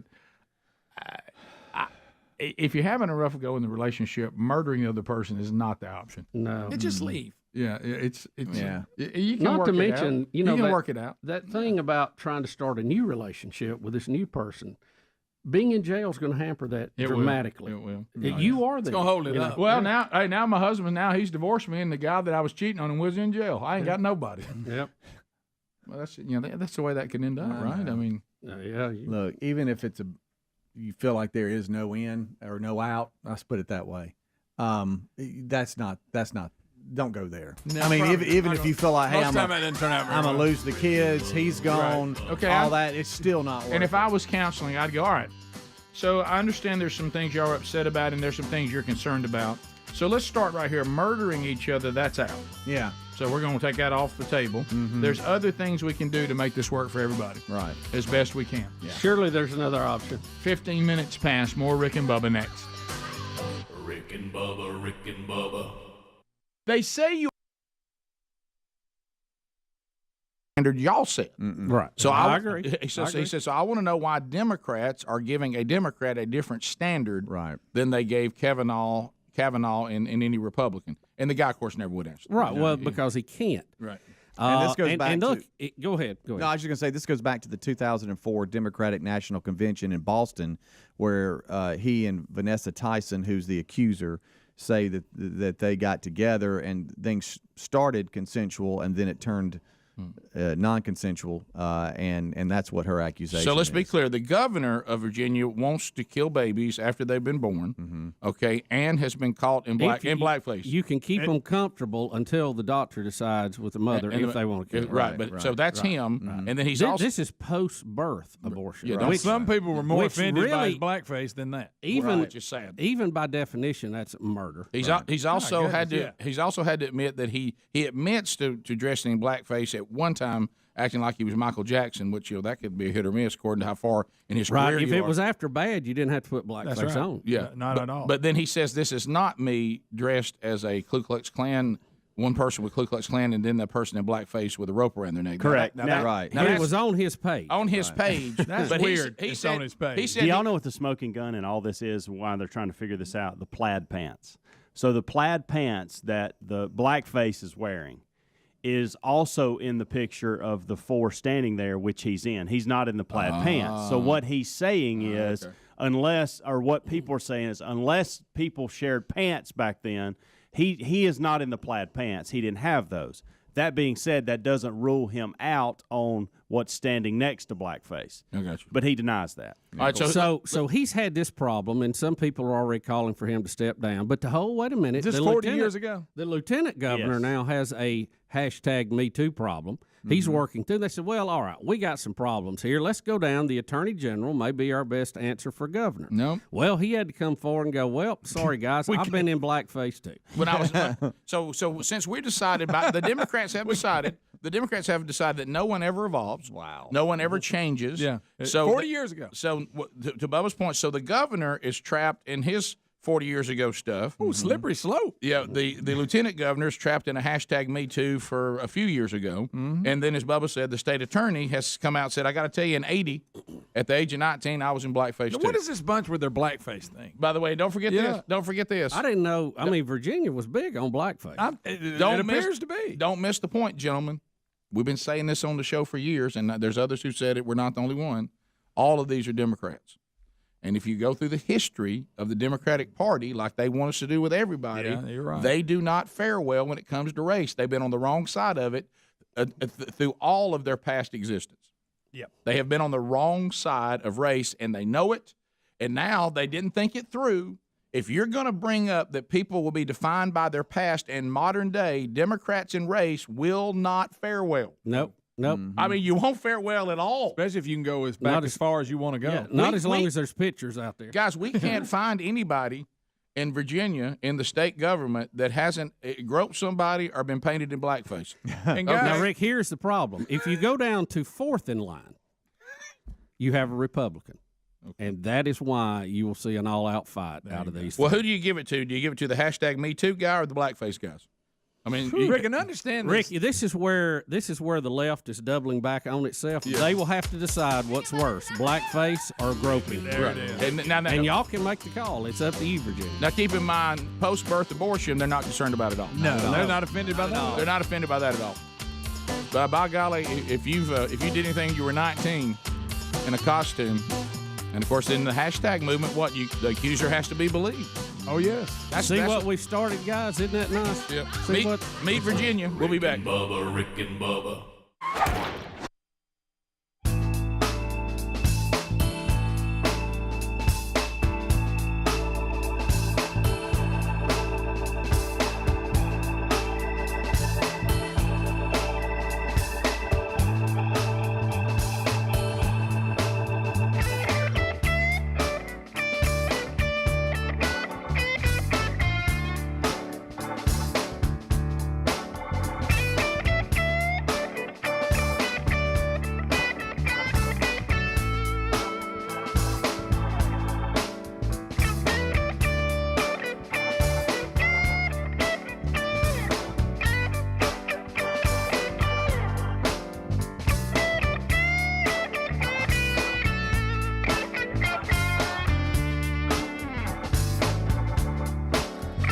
21 minutes past the hour. The Rick and Bubba Show, 866.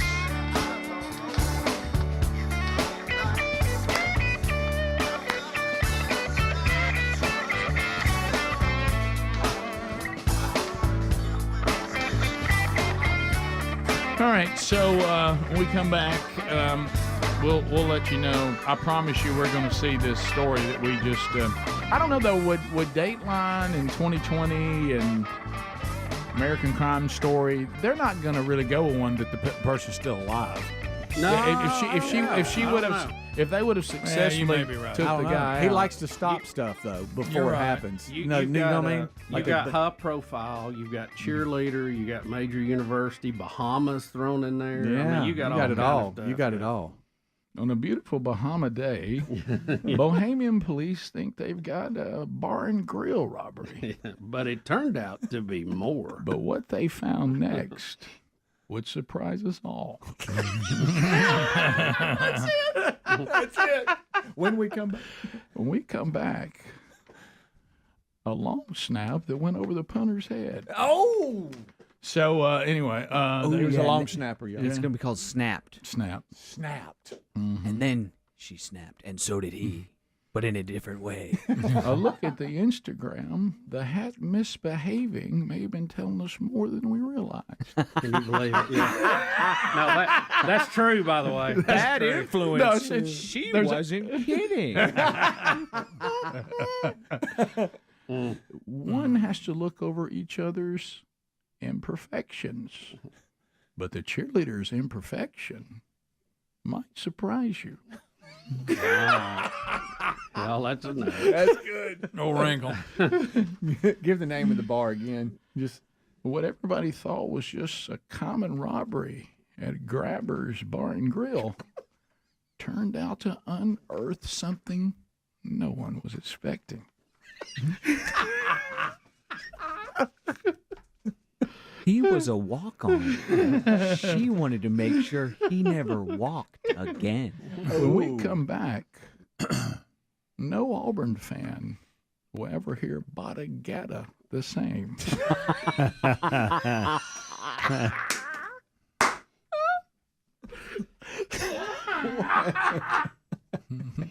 Published reports. Published. Allegedly reported. Allegedly. Yeah. Allegedly, reportedly, let it all be worked out by the law. That's right. So there we go.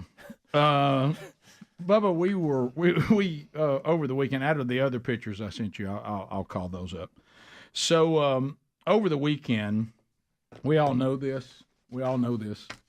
We've talked about it many times. When you're the husband of a wife that is hosting, there's nothing quite like it. Now it's not Family Portrait Day. That's one of the worst. Oh boy. But when our wives, I don't know why we continue to volunteer to host. I don't know why. It's good and I love it. It's great fellowship, but when I like going somewhere else where all we now have to do is just go through the drama of getting ready to go. Yeah, right. But when it's a host thing and it involves going to the farm to get the fold-out tables and, Sherry and I, we co-teach a Sunday school class that on the row is about 170 people. So now those that attend on a regular basis, on our high days, we're around 100. On our low days, we're in the 70s. Okay. Rick, there's a lot of churches out there which they had those Yeah, numbers. you have a church, Rick. Yeah, right. You have a church is what that's called. We meet in a place that the church, literally the name of it is the Big Room. And ours, my son who goes to church there and worked there in the past, his quote is the church at the Big Room. Not the Sunday school class. And I said, no, it's just Sunday school class. Yes, it. So what Sherry did, which was really, because it's multi-generational, and what she did, which I thought was really a great idea, is, and we break down into smaller groups to discuss the lesson at the end, but she also said when we do our social stuff, the fellowship part of what we do, why don't we do things called decade dinners is what they named them, the women, and that means, all right, we're going to gather in groups of 10 years. The 20s to the 30s, y'all need to start doing some fellowshipping on your own. the 30s to the 40s, or above 30 to 40s, then the 50s to the 60s, and then 60 plus. Okay, and so we're the 50s and 60s, of course. So I'm asking Sherry. This is our next little fellowship thing, and we only do like 1 or 2 of those a year. I said, how many people are we talking in the 50 to 60 bunch? She said, we're easily going to have 40 here. And I'm like, 40? And so then, there's a lot of things that men pride themselves on. We've talked about this 1,000 times. Men love to see each other if we're all meeting somewhere, and the first thing we say, how long did it take you to get here? Yeah. And then we start breaking it down. Yeah. I got here an hour and 20. Wow, did you really? New record. And, that kind of stuff. Well, there's another little known thing that men love to discuss is, do you see how I got all those cars parked? And how you handle all the parking that's what I was about to ask you. Well, I was up against some a bit of an obstacle. First of all, on our street, which I've over the years told you, the Crest, and we've had some Crestites that have retired and moved to lakes and farms and things like that, but there's still some of the original Crestites there, and all of us stand in awe when it comes to social gatherings at his house, his ability to park all the cars. He even has his parking design that is laid out, and you must abide by it for him to get all the cars parked and not be out in the middle of the road. And that, of course, is Chris Dyson. Oh, he's the finest parking machine I've ever seen. We still live in awe of the senior citizens gathering again, because you had senior citizens involved too. Yeah. And he has a diagram that he can park a certain amount of cars, and if you follow the diagram, they all fit. And he's. But what about people want to leave early and they're all tucked in there? Well, let me just tell you this, and it was the agreement at my house on Saturday night. We all arrive at the same time and we leave at the same time. Okay. If you need to leave early, then you need to be here early, so you're that first car pointing out. So if you don't get here early, then where you park, you park. And so, but again, we're not. This is the 50 to 60s bunch, and you talk about partying. We had, we probably had 3 people that stayed up till 9 o'clock. Yeah, you're kidding me. I mean, shut the place down. We stayed up. So, but I was thrown a wrench. I was thrown a wrench, a gathering ago, because what at one time was an option to me was taken off the table, and I'll explain that when I come back. And there were many who thought, oh no, it can't be done, And I said, you know what? I've looked at the driveway, and we've talked about this for years on the show. Those of you that can't seem to get the concept of the circle driveway, the whole reason we built the circle driveway was so a system could work. But if you don't follow the system, pull forward to the right. Yeah. So I'll talk about the obstacle that was ahead of me, and I've already reported to Chris Dyson. He sent back, I need pictures. I'm not sure that was doable. And I said, it was, Sensei. Rick and Bubba. I do see Martha Stewart has a new shoe line coming out, if y'all want to know about that. Are they as boring as her personality? Hadn't she opened something on Amazon, like has her own store or something, got a bunch of stuff? Bubba was the first person to point out to me that monotone. See, I didn't get the Martha Stewart jokes because I'd never seen her. I'd never watched her because, I'm a man. But then 40. But then people kept doing these jokes like on Saturday Night Live, and I didn't get it. Well, if you ever saw her show when she was working on something, I never she would did. be. I didn't intentionally. Betty would watch it sometimes. Yeah. Thankfully, I married a woman that didn't watch it. She would be. She went overboard on organic stuff. Like instead of just getting a wire to wrap something together, she would go find a vine out and behind the house, between the garden and the compost pile. And then that and it was just. And I went and got that, and I put it together. And you were instead of using a metal wire, we went out to the compost pile to find the vine. Think more of the PBS program. Oh, I got it. And there'd be long, uncomfortable pauses. And you'd be like, oh, sure. Wow. You think you've lost it? Yeah. Yeah. And the thing too, she never would wear makeup much. She's very, just didn't do a lot of fix up. Yeah, so to say, each his own. So to speak. So, But like on the Halloween show, they actually had makeup people come in and put makeup on her, and it was a totally different look for her. But she used to be a model. That's what was funny about it. But she just didn't do that a lot on. Did she ever do blackface? Rick Burgess. Well, that's the thing now. We're finding it everywhere. And I don't think so. Maybe shared a stock tip or two. But I mean, I don't To know. me, that got her. Her stock tip would not have helped me because I couldn't have lasted how long it would have taken her to explain it to me. That's true. You know, But she's been wildly in something else. Look, she's been was the wildly female, successful. She okay? was the female Ben Stein to me. Yes, and Bueller, she made millions and millions and millions of dollars with her lines and all for that, her. which was kind of a Good for shame her. with the stock thing because she really didn't need it. And you said Betty was know, watching I this? know. Betty was? Yes, that's correct. Right. Yeah. Well, you spend time with your wife. Sometimes you see things. Yeah, I don't ever look The Bachelor up on person. I mean, myself for myself. On purpose, yeah. On purpose. Thank you. But I got it. See, Matt? See how hopeful we can be here? Yeah. Your phone calls are next. We'll take whatever topic you want to talk about. Hey, do y'all think football is over? Yeah. We got news for you. You're programming the show, and we'll talk to you next. Rick and Bubba, Rick and Bubba. All right, so And it wasn't up for debate. All right, Speedy is taking the wireless mic to the golden ticket seats where he'll interview each friend of Greg. Boy. Yeah, are you And going? if you're not supposed to be here, just tell them to pass you by. Yeah, Speedy, you starting at the top? Yeah. How you doing, Creeper? Great. Yeah. Creeper. A lot of emails about you. Yeah. Please tell me y'all are going to interview him, and here it is. Oh, really? Oh yeah, Creeper, you are a legend on this show. What kind of worker was Greg? I don't answer that. Oh, my. Greg was a good worker, but he had some enthusiastic ways. So I'm not sure what that means. I remember Oh, no. Greg and I were in Mississippi, Marks, Mississippi, I believe it Yeah. was. And all of the job consisted of was pulling the service back to the house.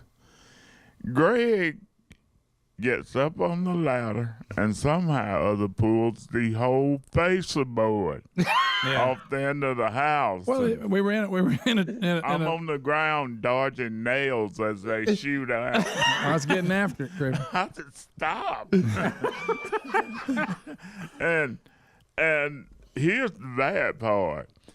Once he pulls the facer board off, mosquitoes came out of there the size of a turkey. And this was 2 days after they had an ice storm. It thawed out, and the mosquitoes in the Mississippi Delta were already out. So I remember that. Did you find I did being his brother that he had a little bit of a temper that he could get ill? God, he did. I mean, pitch a fit.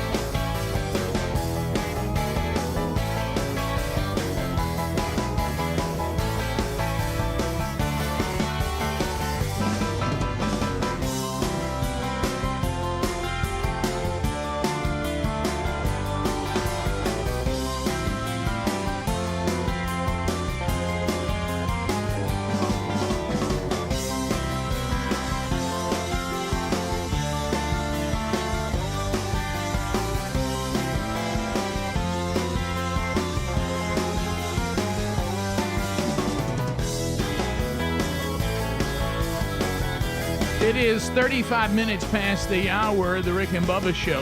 866-WE-BE-BIG is our number. HelixSleep.com/Bubba. Thank y'all for sponsoring the Rick and Bubba Show for years now, and people are just being made happy every time they get one. Greg and Lisa Burgess sleep on one every night. It was customized for them. Right. And all you do is go there and say, here's how we sleep. We sleep on our back, our side, our stomach. Are y'all envious of people who can sleep on their back? Because I know it's better for their structure. And yeah, well, you had to. Didn't you get forced into it by the CPAP? Yep. Yeah. I get hung between sleep and awake. Yeah, I mean, somewhere in the middle. I cannot sleep on my back. I could if I got put in a situation where I'd have a choice, I guess, but I can't do it because for some reason that's when everything's trying to get me. But anyway, you will then get the mattress the way you want it, and then they'll ask you, about your mattress firmness. You like it to be really firm. You want it to be, you like it to be something in between, like something medium, or you want to go real soft. They'll do that. They've got big and tall options, children options, and then they send it to your door. You got 100 nights to sleep on it. If you don't love it, and you will, but if you don't love it, then you get fully refunded. So there you go. You got everything to gain. You ain't got anything to lose, especially if you're losing sleep. So go to helixsleep.com/Bubba, helixsleep.com/Bubba. Get a customized mattress and get it sent right to you, and we get you 20% off by using that URL, helixsleep.com/Bubba. So back to the gathering on the crest. So here's the obstacle I ran into. In past gatherings, I had the option. There's a piece of land that belonged to one of my neighbors, and it was just kind of wild. And I was very thankful that he went in there and took all the underbrush out and all that, made it really pretty. So there was a shoulder out on the road, and it was kind of a little ditch, but didn't go down real far. And at one time, that slice of road, which is across the street from my house, we could use, and people would just get on the little bit of grass that's there making the shoulder. Well, I wasn't there. There was a ladies' gathering, and of course, that means I wasn't there to be sure the parking. Who knows how chaotic it got? Okay, you know how these women's Bible studies can get out of hand. Oh, I know. So especially communions. Oh, yeah. You walk up there. There's Welch's grape juice bottles laying everywhere. But anyway, so apparently, I didn't know this. This particular neighbor did not desire for that to go on. I didn't know that. When did that change? I don't know. And so I got home and I got the, hey, just FYI, one of our ladies was parking in one of the spots we've used over the years, and we were instructed, quite clearly and passionately that, and my name was thrown in there, of course. Was it? You need to tell Rick Burgess to stop telling people to park right here.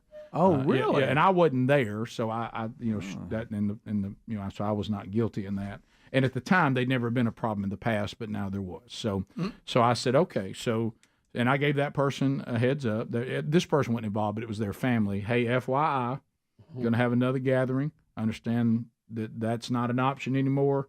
I'll be sure and keep everybody off that. Okay. So anyway, that's out. So now I got to have a plan. Mm-hmm. First of all, you must get people to follow how a round driveway is supposed to work. A circle driveway does not work if people park in the middle of the circle. No. It doesn't work if the first person that comes in is sitting there at the top of the circle. Mm-mm. You got to come through, go all the way through. Everybody's got to enter the same way. Let's go all the way to the top, and we're going to stack them through the circle. Okay, and that also will make exiting easier when the first person goes out, then we roll. Okay, and then the way mine is set up, I've got a circle, so I got to get as many as I can in the circle. Mm-hmm. I've got 2 parking pads near the door. Right. They'll be first, and we'll let people back into those. Mm-hmm. Okay, so I'm going to back into there. I'm going to fill the circle. I'm going to get up to the top of the circle, and you'll see this.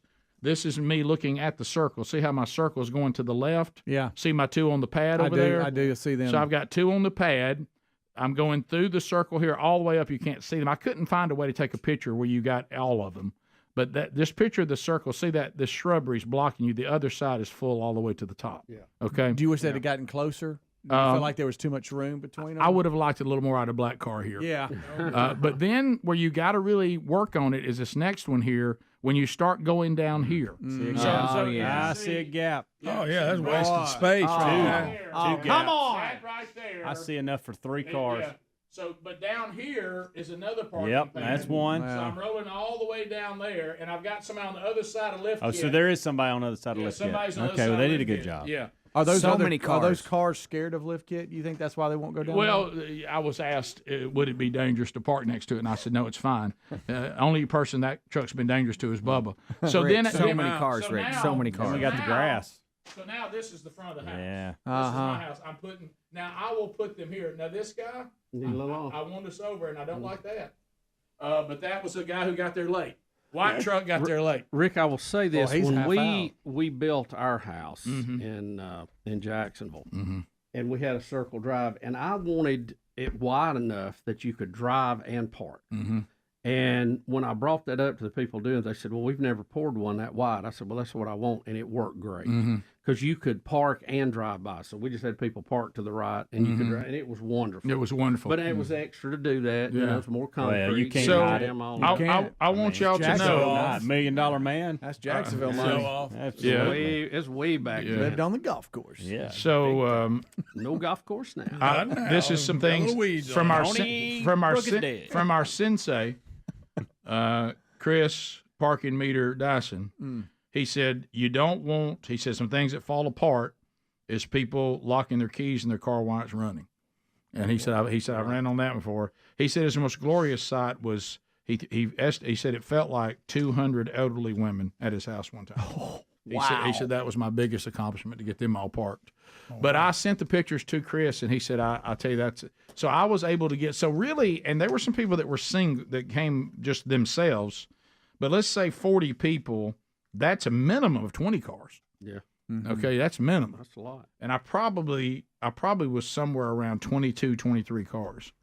And I parked them all and never got over there and upset my neighbors again. Do you encourage carpooling?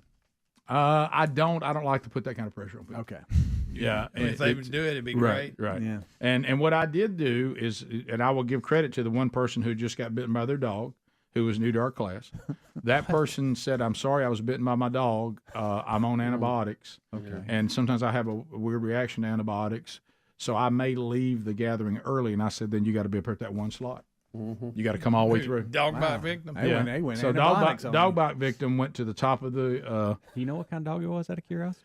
Sounded like it was an elderly dog that maybe got spooked. Okay. Oh, yeah, that happens. Yeah, and that happens from time to time. Picturing Millie biting him. Yeah, and she'll do it. right, and so that. By the way, there's an interesting story with how that person ended up in our class. But anyway, so they got first. Yeah, it went very smooth. One thing I didn't count on. I did have someone who had some eyesight problems, so I had to walk them out to their car. When it got dark, things got a little more complicated. Well, I hope they weren't driving. Well, they can drive fine, but I mean, walking, stepping. All right, gotcha. And then the other was these people. Back to the pictures. Valid question, guys. I think he so. just said. Valid question. Yeah, but hey, driving at night's different. They gotta get home for dark. It's some more. All right, go back here. One thing that I also found at the end.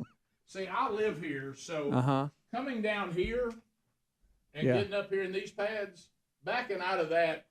I do that all the time. I picture that's where you do your workouts. Yeah, it is. Okay. And so here's the problem. I had a lot of people at the end. It's like men were kind of stammering around, and I said, "What's going on, guys? Everybody's leaving." Yeah, I'm one of the ones down there on the pad down there by the. You can't get out. I said, "Well, okay, everybody's going to clear out." He goes, "No, it's not that." He goes, "Can you get me a little more light out there?" I said, "Well, you need more light." I'm scared of the dark. And you afraid something's going to get you? Boogeyman going to get you? Yeah. And you afraid a squirrel's going to jump on your head? I mean, what are you talking about? Your phone's got. He goes, "No, I'm talking about I got to back out of there, and I kind of able to see good." And I said, "Well, you got a backup camera?" And of course, we all think that now, Right. And he seemed a little nervous about it. And then I realized that there's a line that couldn't be crossed. Like we had one of the wives that came by herself. She allowed me to get her car out of there and get her headed in the right direction. I realized you don't ask a man that. Yeah. I said, "You want me backing out for you?" And he just looked at me like, "What are you?" I mean, I might as well said, "You want me to punch you in the face?" And I said, "Do you want?" I said, "No, I don't mean that like you're incompetent. This is my house. I've backed out of that parking spot a number of times. I know the deal." Yeah. And how about this? I don't know what happened to him. He said, "No way." I said, "So you're just going to work it out?" He said, "I'm just going to work it out." I said, "Okay." And I never had to go rescue him or anything like that, so I guess he pulled it off. Or I haven't checked my grass good there. Yeah. It's highly offensive. I feel like Would y'all never could, say that. Yeah, that was a line. I feel like y'all could I'd have have double key. stacked down there. That the driveway's wide enough down there. Could somebody not? That's an optical illusion. Like right here. No, I don't think so. That car could come up right here. No, there's no room. Not a room. Lift kits. This person clearly could be right. Yeah, now we could have done that. Yeah. I think we could have. Yeah, done that's that. a little wasted. Yeah, space. I think I was able to use every spot with the exception of that one. Yeah, but I mean, well done. And that could have got the guy that came in late. He would have been sticking out like he was, which I didn't like. No. So, but left it like that. Not trying to brag, but I got them all parked. Now look, when that happens, there's no standing in the house and greeting people. No. You're the parking person. Yeah, you have to be there full time, going and coming. Because if one person freelances, you got problems. How many times did you do this right here? Oh, I did that, but you ought to see me. It's like my arm's hurting. Your phone calls and any stories we missed coming up next. Rick and Bubba, Rick and Bubba.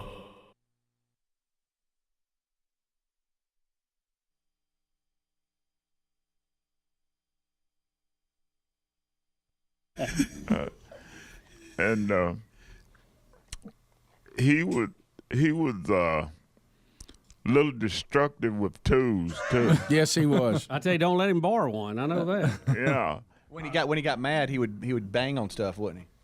Sure, but I remember we had a job in Oxford, Alabama. Oh boy! And Greg lost his whole tool belt. The entire thing. Oh, he didn't lose it. What happened? He hit it. So I wouldn't have to do nothing. Well, it disappeared. Yeah, and my hooks. Yeah. Lost the whole thing. Yeah, somebody got them, Creeper. Yeah. I think I know who it was. I ain't gonna say it on air because I think he died. You know who I'm talking about. Greg, you can't. Greg, Rick, I want to know we're all in Oxford just laying your tube belt. I don't know. That's right. It wasn't good. So did y'all ever find it? No. Had to order a new one. No. So not until this day. I forgot all about we that. didn't find it. That's why my power bill went up a nickel. That's right, because Greg losing stuff. Now, did Greg interact with the customers pretty well if they were angry about the power being out? Oh, sure. He would ride shotgun in the pickup with me, and people would be waving, trying to stop us to see how long, when the power would be back on. And Greg might go, never. Wait a minute. He's not that one there. I told him he needed a job in customer service because he would tell people that. He'd say, here was his favorite. Probably we can't get it done because people won't quit asking us when the power's going to come on. One man was. How about his history with dogs? I ran over a few dogs. Most of that was before I worked for Creeper. That was when I was a meat reader and troubleman. What's that? Oh, yeah, talking about run over dogs. We worked on a man's property one day, and he owns a big construction business. And before the day was over, we dug up his water line accidentally and ran over his dog. All in one day. No. We drained his lake. Yeah, it was you fed, did not. The lake fed the fire hydrant, and we dug it up accidentally. And water, it looks like a guy. And then ran over his dog. And then Creeper. Well, the dog wouldn't. He used himself as a chalk for our truck. Yeah, he was laying up under the tire. Oh, no. And he wouldn't move. So somehow he just got ran over. Oh, man. Then he walks up on the hill Y'all and know we're starts looking back at us. He was hurt. Yeah. Blood running out of his mouth. Oh, my goodness. You know, when they do surveys, they survey customers on how they like the customer service. We hope that didn't come up. Yeah, we weren't gonna get a picture good the guy score on filling out comments. Other than the fact they drained my lake and killed my dog, I loved it. Other than that. So now, but was Greg an all-star for you? I mean, there's that renders you silent, doesn't it? To even think about Greg being an all-star of the crew. I think he's speechless. Yeah, I have rendered Creeper Jackson speechless. I'm curious, and if we don't need to know this answer, you just wave me off. Okay. But how did Creeper Jackson get the nickname Creeper? I never knew. Where'd you get that nickname, Creeper? Can you tell us? God, it started in 1969. I was 3 years old. No wonder I didn't know. Talladega, Alabama. Thank you, Bubba. I was hired in, and there was a lead lineman there by the name of I.D. Young. And he said it started as Night Creeper. Right. But somehow he said I would come in. He said I barely could move in the morning because I'd been out all night, and he started calling me Night Creeper. And somewhere or other, the night got dropped, and it just started Creeper.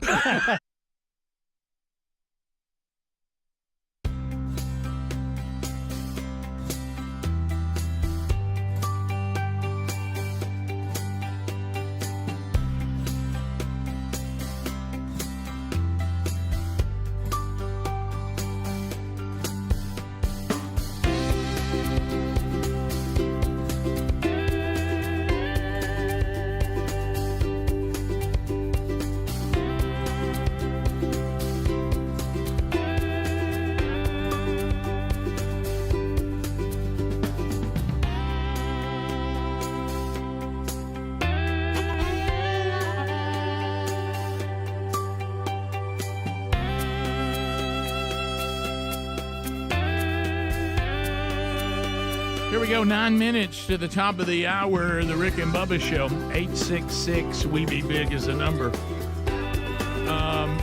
By the way, if you're thinking I'm exaggerating the number of people, here's a picture of the entire 50s to 60s in our life group. You remember when we did the Rick and Bubba Christmas party? We took that picture from above. Oh, it was on way to get gracious. everybody in. So there they all are. That's a lot of people. Look at that. There's the crew right there. Our theme was it was a Mexican fiesta, and so it was phenomenal. So a lot of folks. That's a lot of folks. That's a lot of folks right there. Can anybody get me a number? Really? That's like looking at a puzzle. I can't count that. It makes my head. It bothers me. It makes me feel uncomfortable. Peanut Man there? Mm-hmm. No, Peanut Man. He wasn't there. I think he's the 60s up there. So I got it right. I got low 40s. Yeah, I have 40. 44 maybe. There's a guy worried about backing out. I was just asking Rick, he didn't want you pointing him Well, out on TV. You did that right there. Yeah, live. Good Well, night. I mean, What is wrong with you? Adler said in here, you don't ask a man if you need to back his vehicle out. And I said, but when him asking about the light, did he not open himself up for that? Greg's, of course, said yes. I said yes, He's but I said basically that crying off out the for air. help. Right. You just went and pointed at the man. He's crying out for help. Well, look, he's a great Which guy. one was it? You blocked me. No, I I'm couldn't not see gonna it. tell you. I'm not going to say anything. I see Benny in there. Mm-hmm. Yep, there they all are. Yeah. Yeah, Benny and his wife have they love Benny. They're like they're part of our class, which is interesting. Yeah, it's an interesting dynamic. Well, yeah, we'll talk off air. Still on sure. there. All right, so Bubba, we're on air. We're just hush. Right. Yeah, between this and movies, just do something else. It's a Mexican fiesta. All right, so I sang that all night. Yeah. Oh, so we kind of had that last night at the house, and there were three options that were given to us. Do y'all like taco bowl? Do you want do you want tacos, or do you want a nacho bowl? What's the difference in a taco bowl and a nacho Thank bowl? you. Right, I was going to go that. So nachos is more like I've just got a big plate and I've got some nachos and I got some things sprinkled. So it's not on a it. bowl. It's not a bowl type a thing. Bowl, Okay. what I usually a bowl. do. It's just I pitch. It's like you mix it all. So you're together and saying you're chicken just eating it. nachos, taco bowl, or tacos? Yeah, you're really saying, do you want nachos, not a nacho bowl? Yeah. Why did it say nacho bowl? You did. I say You I meant did. taco That's what bowl. confused I'm us. sorry. That's what confuses. I'm so sorry. You Okay. said nacho That's bowl. that's on me, Burge. It's a confusing I Mexican didn't- fiesta. Yeah. So yeah, I'll it eat was so much a of that taco when bowl is somebody what I offers meant. that. I choose meant- nacho bowl is what I choose. nacho. I do like a You remember that? plate I of think we chicken still have that nachos. intro. Yeah, What's that? I do like the chicken nacho Yeah. plate. Reese went I like that a tacos. lot. I'm more of a bowl. I'm more of a bowl. If do I I have to. care? I like them all three. I mean, all three. of Do them. I do I care about doing a little bit better? Can I have anything I want? Yeah. Then I'm going tacos. Okay. It's hard to beat a good old taco. What about you, Bub? Let me change the subject briefly here because the calendar is against us. Today is the last day you can get incandescent bulbs. So if you want one, you better get it today. It's going away tomorrow. Yeah, I was working there. A Mexican Now there's gonna be a run on. Hey, condensate fiesta! You got real serious about that. When it gets to bowls, as long as it has cheese and meat in it, I don't care what you call it. Do you like bowl over tacos? Though? I don't. The bowl is easier. There's many times I've gone to the bowl just because it's easier to handle. I do the bowl, convincing myself somehow I'm doing better. Yeah, well, I don't spill as much while I'm watching football. Right. You know. But yeah, the condensate light thing is maybe it's got Sherry Burgess on the warpath. Well, Really? the Department of Energy rules for new light bulbs will take effect on August the 1st with a new minimum standard for light bulbs at 45 lumens or brighter per watt. An increase of about 12 to 18 lumens per watt for incandescent bulbs. Basically, what they're doing is making it impossible to have incandescent bulbs. You're going to have LED. They use less power. They're not as hot. And, it does save you energy and time. I don't like the government having to tell me what light bulbs I have to use. Now, I do like the LED because I don't have to change them as much. And they're not as, they don't generate heat. Well, once again, I love the LED as well, and let the market dictate it, not the government. I'm with you 100%. But one of the things you run into, and we've run into it at our house, is we've had these light fixtures that only can use the condensate lights. Right. So you've got to replace all them now. Well, now what is it? Is it just because most of the LEDs will fit? Yeah. the long ones. Fluorescent. Fluorescent. Yeah, I got it in my garage. Well, there's some LEDs are working. I You know, gotta but get the right I can't one. find the big enough. Yeah. And we actually have Then you have not to worry we about the actually have a ballast. light bulb that fits one of these. It's like a rack, like this, like here, Right. where the lights go into this room. And Sherry said that the government is taking away the light bulbs, the only ones that'll work on that. Well, So I would we look, have to we got to replace that. There's a lot of different versions out there available. All of this started back under George W. Bush, who had an Energy Independence and Security Act back in 2007. President Barack Obama added more regulations to it. Donald Trump put a pause on it, so it didn't go forward during that, and now they're back under Biden and going to go into effect tomorrow. Biden on it. For most of you. So let me tell you August something. Let me tell you something. If you think you're going to find, it's going to be a rush on them today. If there hadn't already been. Yeah. But like you said, you think people have them black market, have them in the car? Absolutely. Hey, I've got a garage full of them. Hey, you looking for a bulb? I got a garage. garage full of them. I'm selling them, at whoever really wants them. You know, most of them I've took out and replaced. Me too. Anyway. I don't like them because that technology literally has not been upgraded since it was invented, and LED is a better option. Yeah, I don't want to have to replace certain light fixtures that like the one that's up there because it's a really cool light fixture, but. You know, as far as the bulbs themselves, the only time I went to condensate is when I didn't have a choice. The LEDs are superior. Yeah. And you can put them in any color you want. A lot of them you can adjust them. So they've come a long way too. Yeah.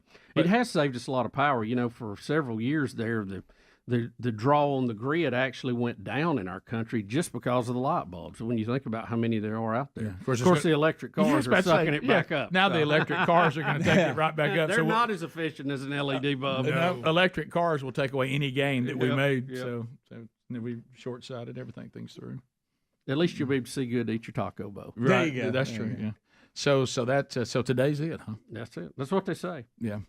How does that involve that bunch that used to call you and it was blind people making light bulbs? I know. They were a militant bunch. Well, you know, their expensive bulbs too. Yeah. Their thing used to be they made bulbs that didn't blow as easy. They had a thicker filament in them, and they were set for 130 volts, not 120. Yeah. So they had a little headroom on them. Yeah. But you know, these LEDs last a long time. Now when they go out, it's like everything else. It's pain, but. The ones on my garage, I used to have to change them out all the time. Outside, me too. I mean, I haven't changed. I can't remember last I tell you, time. it was a game changer. The house we built 20-something years ago, it must have really been really mod to do the indoor floods. Yeah. My goodness. We got more indoor floods than... I got to give me a them myself. I mean, and those would not last any amount of time. The LEDs are so much better. So much. Yeah. And I remember I was changing bulbs. It seemed like every other day. You didn't even put the ladder up. You just left it propped up somewhere. I'm gonna need it. Yep. But when the government gets involved in deciding what you can and can't have, I'd let the market do that. Do you remember what Trump said about the bulbs, why he didn't want to force everybody to the new ones? He said they made him look orange. I'm not kidding. You remember him saying that? That's funny. They must still be on him. Yep. They must have them shining on him all the time. Sun must do it too. Bubba, Rick and Bubba.